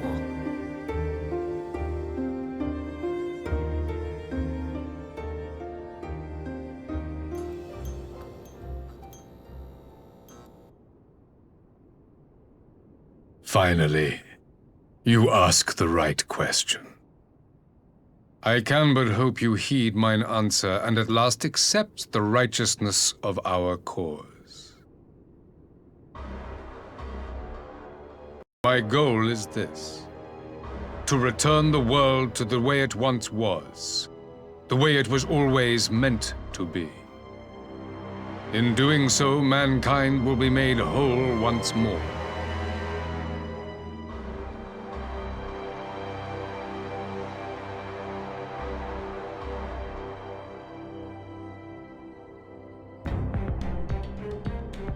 No longer will we suffer from the dissension born of our differences. There will be but one race, a perfect race, as we were when time began. What in Rolga's name are you talking about? I am talking about the origins of this star, of the source and its 13 reflections. At the instant of the great sundering, 'twas not only the world that was shattered, but mankind itself. Thus were we divided into myriad races, each with its own unique imperfections. That on his neighbor and feels fear and hatred, why he wages war, why he kills his brother. You all in your own way have proven as much today. The peace you seek is but a fleeting solution to a fundamental problem. One which calls for more drastic measures. To bring about everlasting peace, our worlds must be rejoined.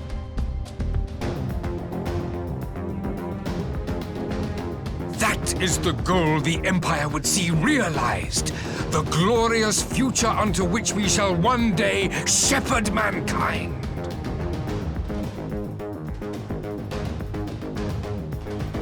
A rejoining of worlds. I have heard this tale of the source and its reflections before. Are these not the self-same desires as the Ascians? Emperor Varys, do not trust in their words.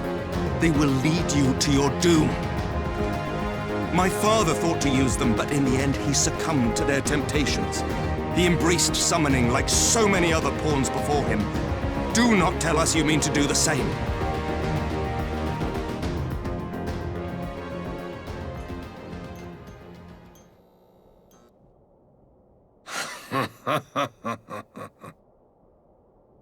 To be a pawn, free from the burden of choice, would be a blessing.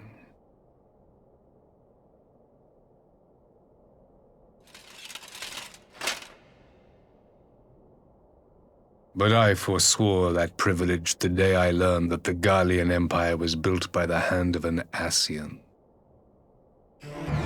What?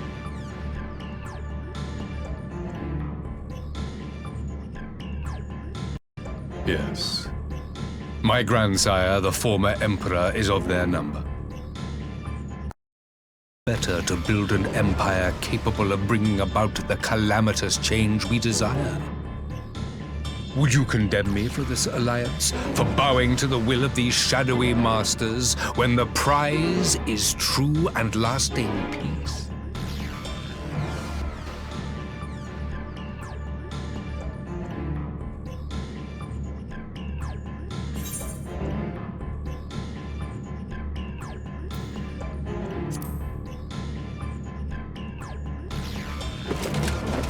I come not to conquer, but to liberate. To free man from the prison of divergence. Imagine a world united. One perfect race beneath a single standard. An army before whose might these servants of darkness and light would fly as leaves in a storm, never again to meddle in man's affairs.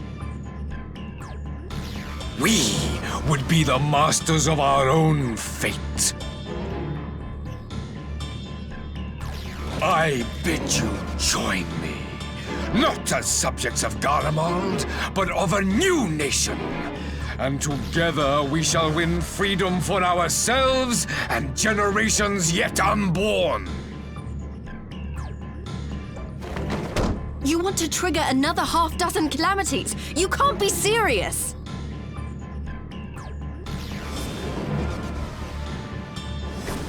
Have you forgotten how many died? There will be no one left! Do you truly imagine we would aid you in your bloodletting? It is unthinkable! Unconscionable!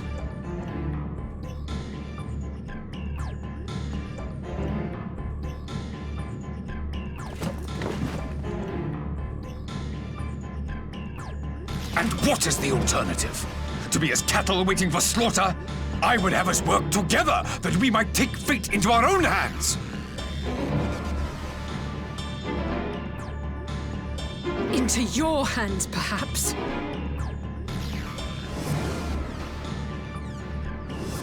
But what of the other worlds, your radiance? With every calamity, you obliterate a star and every soul that dwells on it.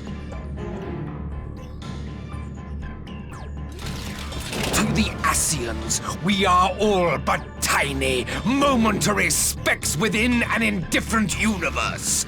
We cannot hope to oppose them until we have been made whole once more.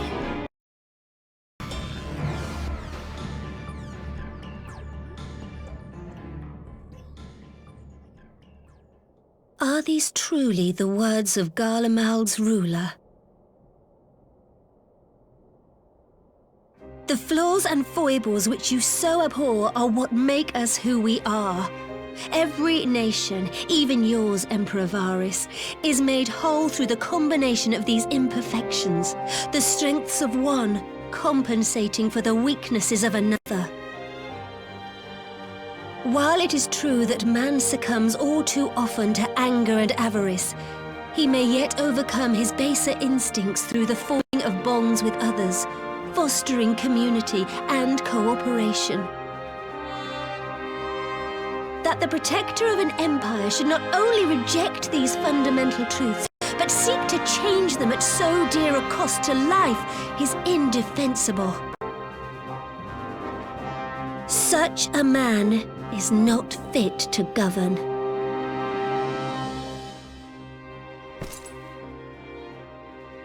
And you, warrior of light, would you refuse me as well?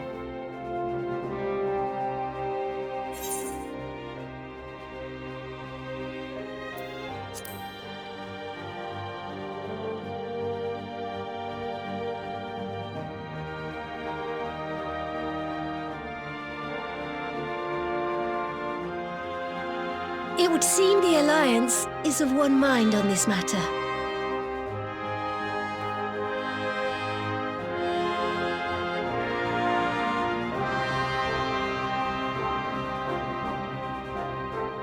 You Eorzeans never cease to disappoint me. Though I suppose I have only myself to blame for expecting more from savages. This discussion is at an end.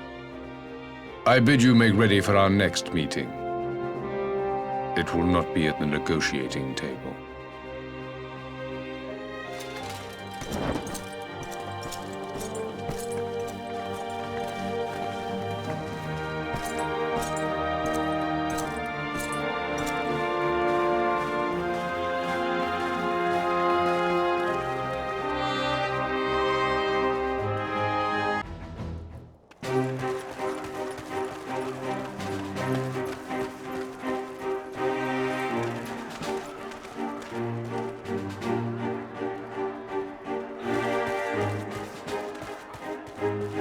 I'm not sure what I was expecting from our meeting with the Emperor, but it wasn't that. Still, at least we know now what he's really after. Aye, a future built on a mountain of bodies. I too want the Ascians dead, but not at any cost. The last of the reinforcements from Dorma arrived not long ago. I pray it will be enough. Given the Emperor's stated goal, this is a battle we can ill afford to lose.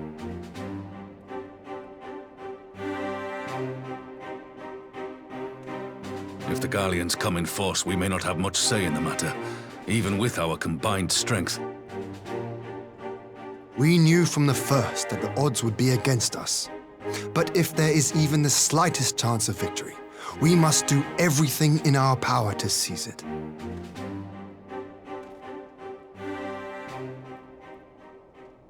We must seize it, full stop. Hear, hear!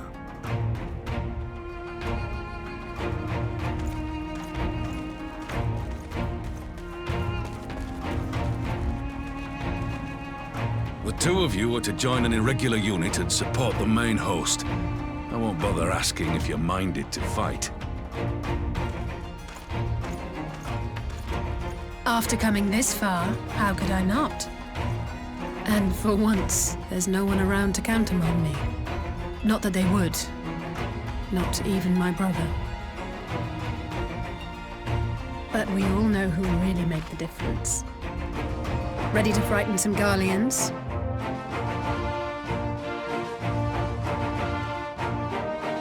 Wouldn't want to be on their side. Might I ask you to accompany the Dorman contingent? They are strangers here, and your presence would do much to raise their spirits.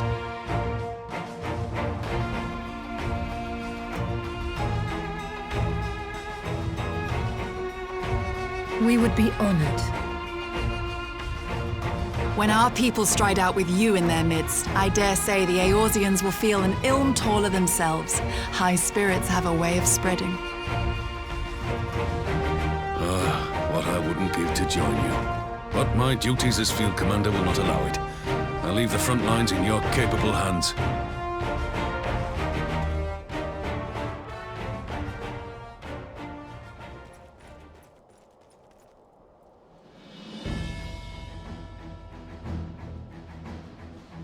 Comrades, ready your arms. The hour of battle has come. May the crystal guide us to victory!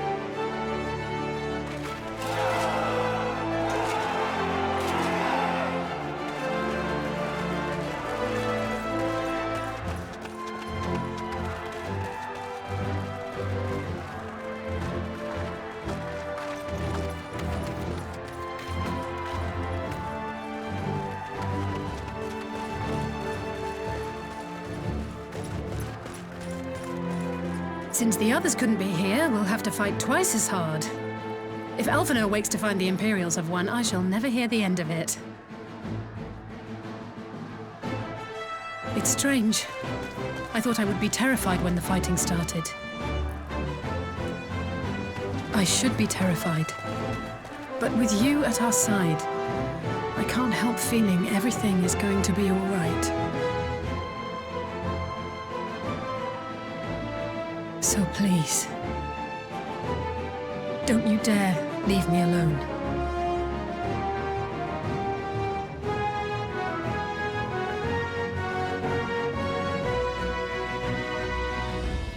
No matter what happens, we have to survive together.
You shall fall soon enough. Out of my way!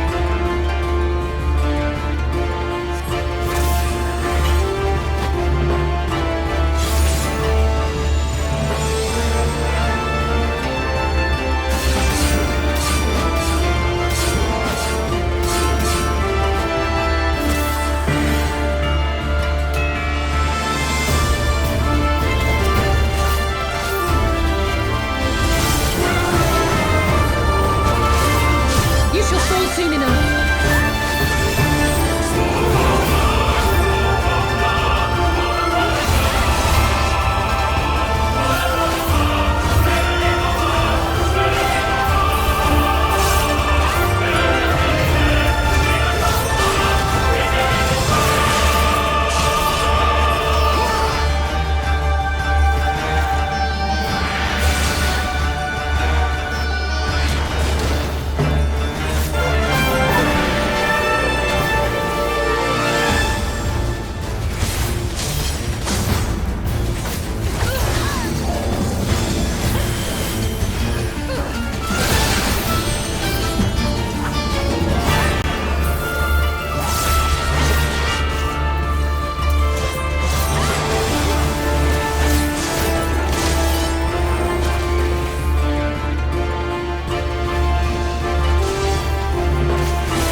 You shall fall soon enough.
We did it!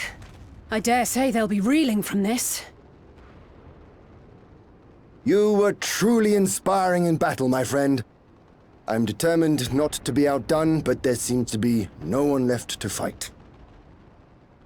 A tactical withdrawal, perhaps? We should give chase. Finish them off while we have the chance. Imagine the other surprise when they wake to find the war already won.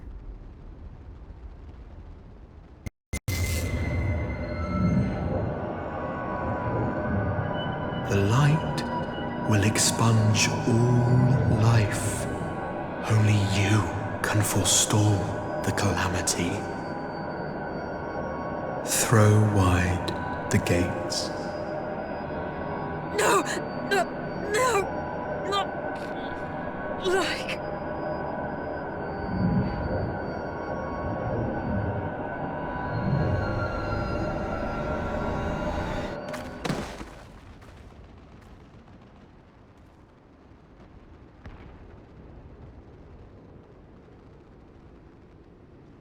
Oh no. Don't tell me. Are you all right?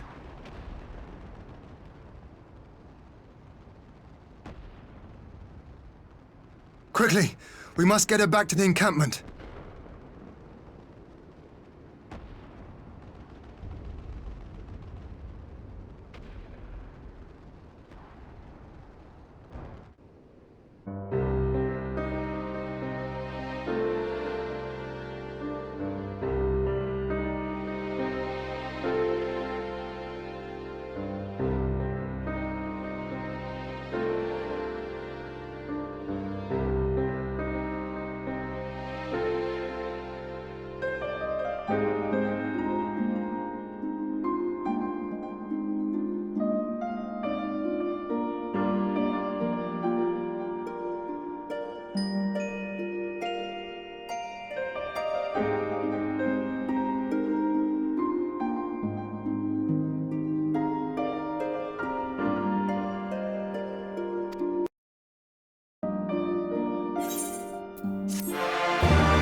have been several skirmishes along the border, but as yet neither side has delivered a decisive blow.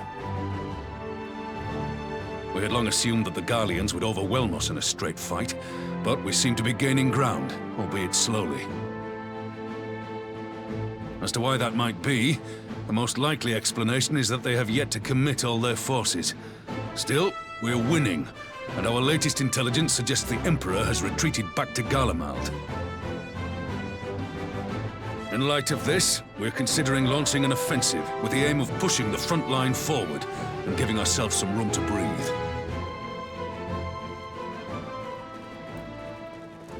Commander! The Imperials! They've broken through our defenses to the east! What?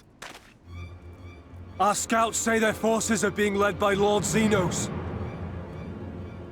Lord Heian and Commander Hext have taken their troops to provide support, but we don't know how long they can hold out. So, they've been biding their time, waiting for his arrival, have they? Very well. Send word to our allies, requesting reinforcements for the front line.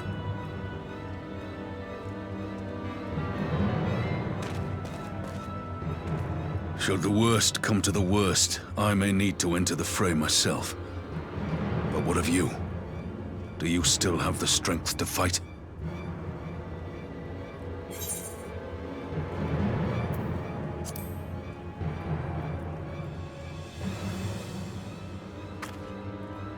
Much obliged. Given the choice, I'd take you over 100 soldiers.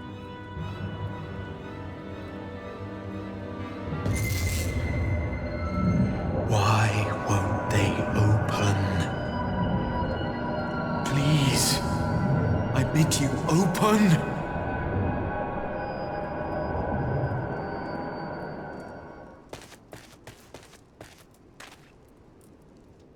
What's wrong? Is it the voice again?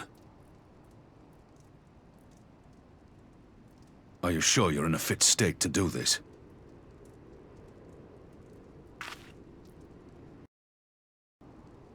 May Ralga grant us strength. Give 'em hell, lass.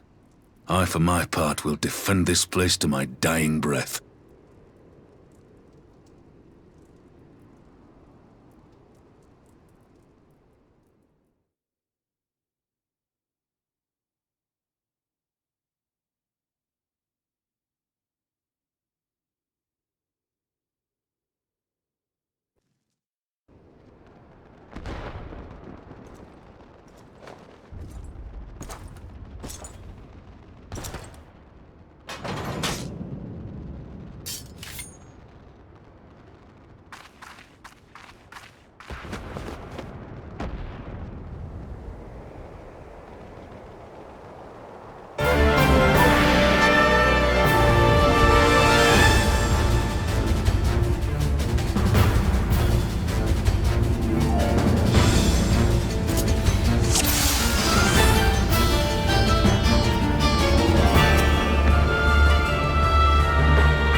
shinobi's power.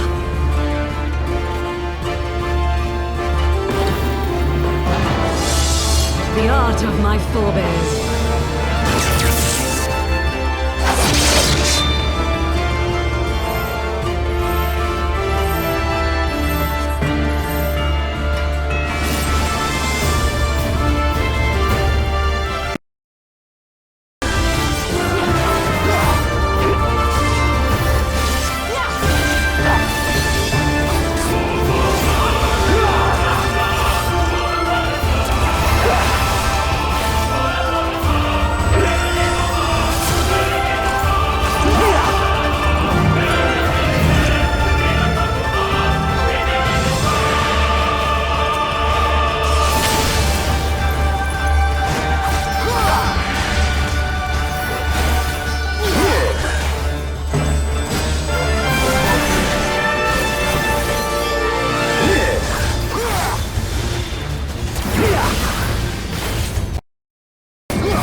Magic with a Garlean body. That's hardly fair.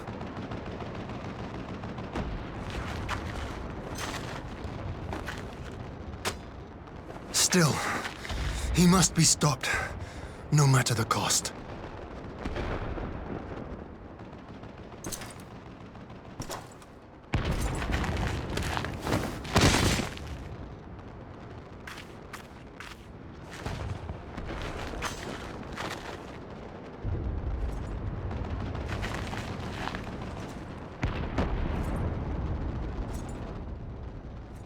Ah, bringer of light. It has been too long.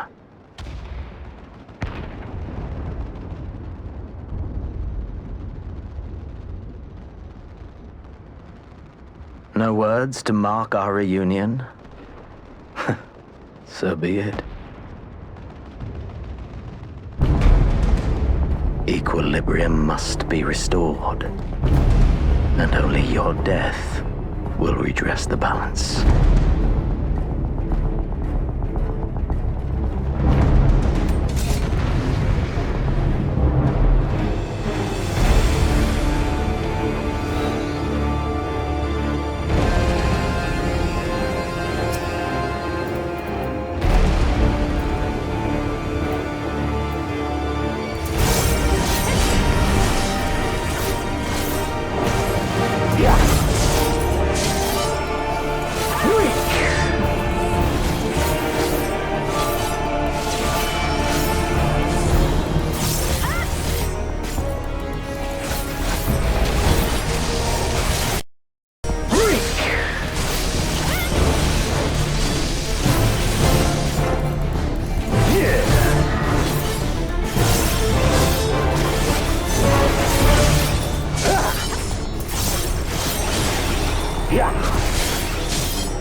Your mother chose her champion well.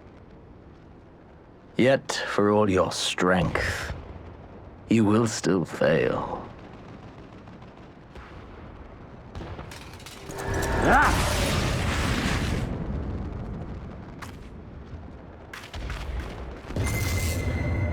Please, I beseech you.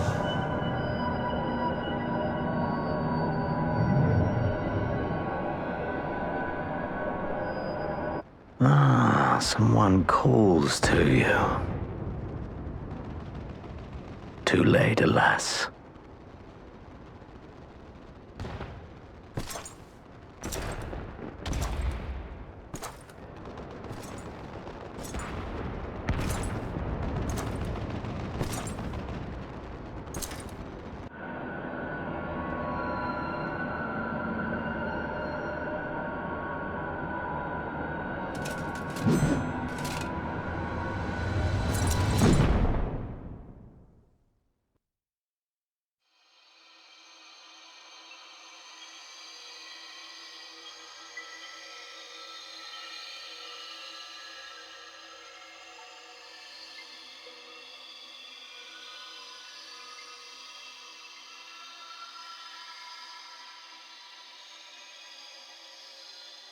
At last, I found you.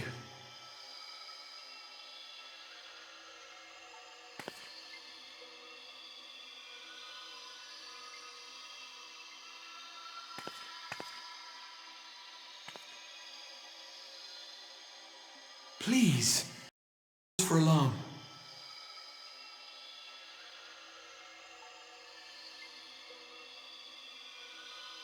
Though, I confess, this is not where I had intended to meet.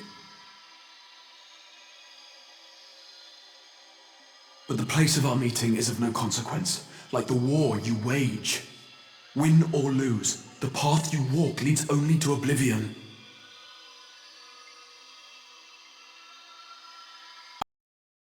Leads you here, to me. I have need of your strength.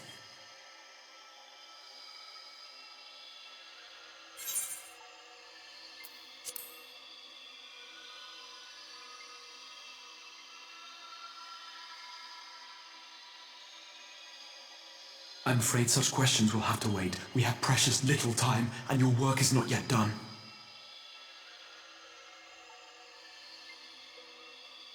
Go to the Crystal Tower. I have left something for you near its base. It will serve as a beacon of sorts, one which I pray will help you on your journey. All you need do is find it. I will take care of the rest.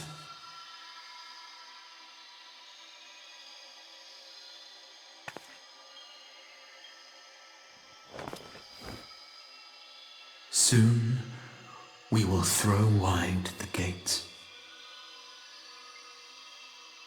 And the path to the first will be yours to walk at last.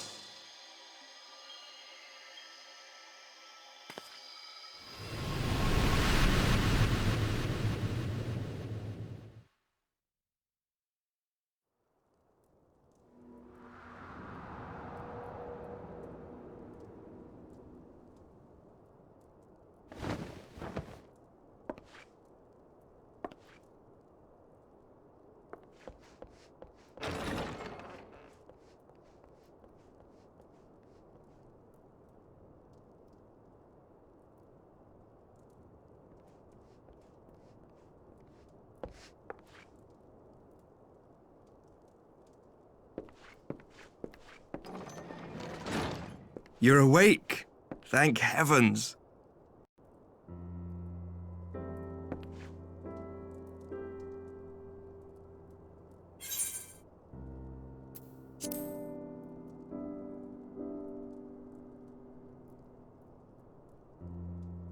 Do you recall the confrontation with Xenos? You were the first to come to the aid of Mistress Lys and the others on the front line. In the midst of your duel, it is said you faltered, and that the Crown Prince seized the opportunity to deliver a mortal blow. Yet before his blade could find its mark, he was distracted by the arrival of a second adversary who bore you away from the battlefield and into the hands of our chirurgeons.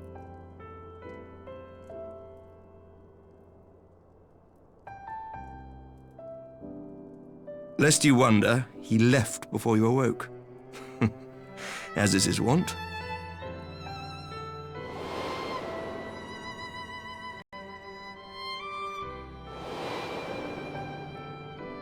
Estinian never was one for emotional farewells.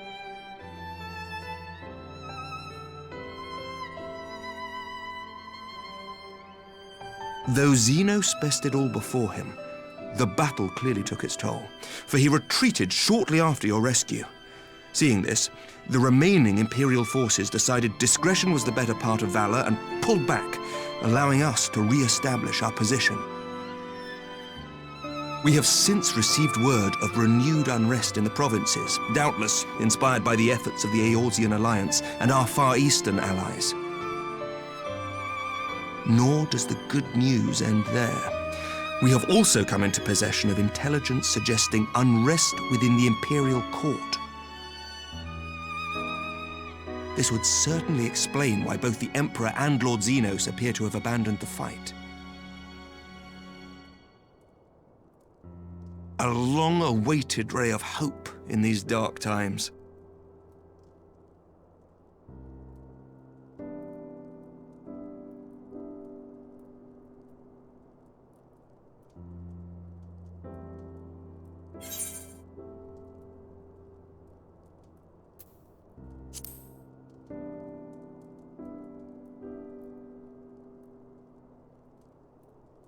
Yet to awake, I'm afraid. But please, concentrate on your own recovery for now. You have carried the hopes of some half-dozen nations, and we are all eternally grateful for your efforts. But no one is without their limits, not even you. Leave this fight to us, my friend. You have earned your rest. But before I forget, I was asked to deliver a message as soon as you awoke.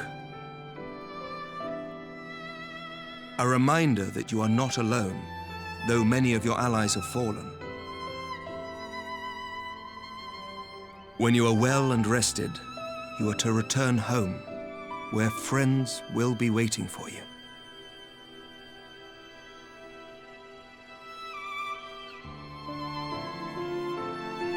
Now, if you will excuse me, I must return to the front. May we meet again soon, under happier circumstances.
I'm at 12! I don't believe it!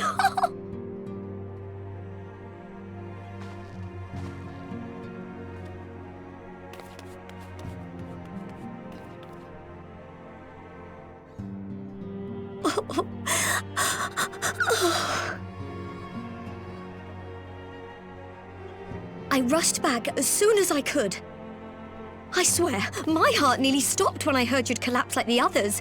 What in heaven's name is going on?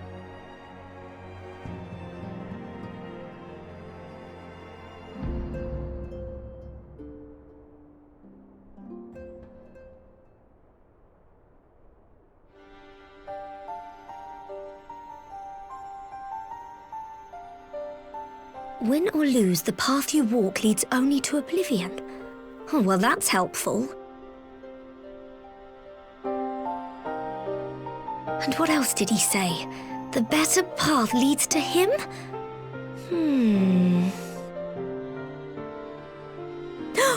If his is the voice you've all been hearing, perhaps the others are with him. Sir Emmerich said the fighting had reached a stalemate, didn't he? But if that monster masquerading as Xenos comes back... Thancred, Yestola, Urianger, Alphino, Alize. You're going to need all of them on your side to defeat him. And I forbid you from going to face him on your own, do you hear me? So if you must leave, go and find the others. Bring them home.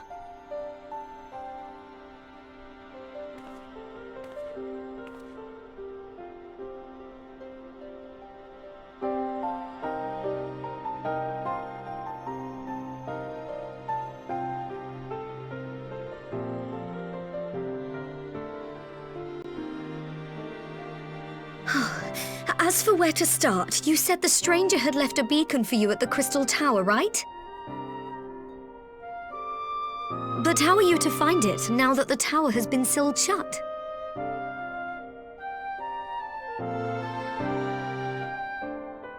There has to be a way. If anyone would know, it's Sid and the researchers of St. Coinac's find. Don't you worry, we'll find that beacon for you.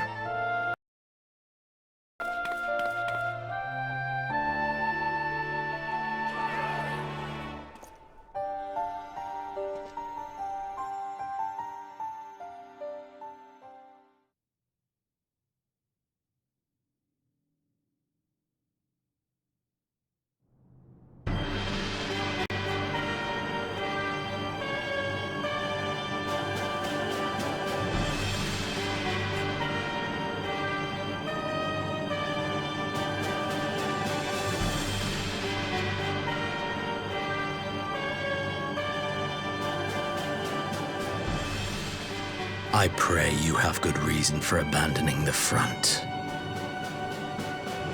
How could I remain there while the rumor that my son is possessed by a demon spreads like a sickness here at home? I will not be made to fight for the throne a second time. But what of you? Did you not tell me you would destroy Eorzea's champion with the ease that one might swat a fly? A minor setback. She will not escape me again. Where is your grandsire? I would have words with him. How should I know? Do you hide from each other's sight as well? I imagine he's doing what all Ascians do. He must have found a way to take advantage of this turmoil. Men are not pawns to be played with, Ascian. You underestimate us at your peril. This war will not be decided by you and yours. Man must choose his own fate, and I, for my part, will do all within my power to see Garlemald emerge victorious.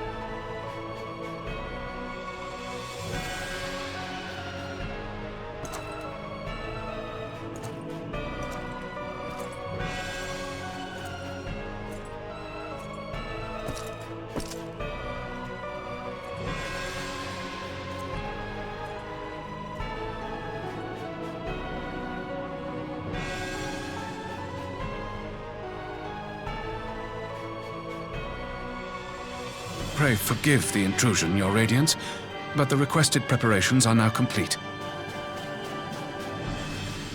We stand ready to begin production of Black Rose upon your order.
My enemy, my friend, had I been but a step faster.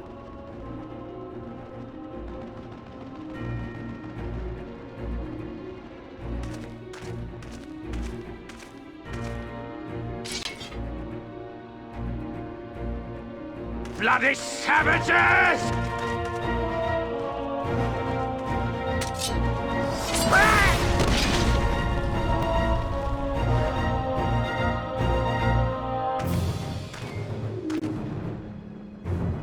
A pity your hunt leads you elsewhere. Not that I am surprised. May you find joy in it. Grow stronger, more savage, and savor every triumph.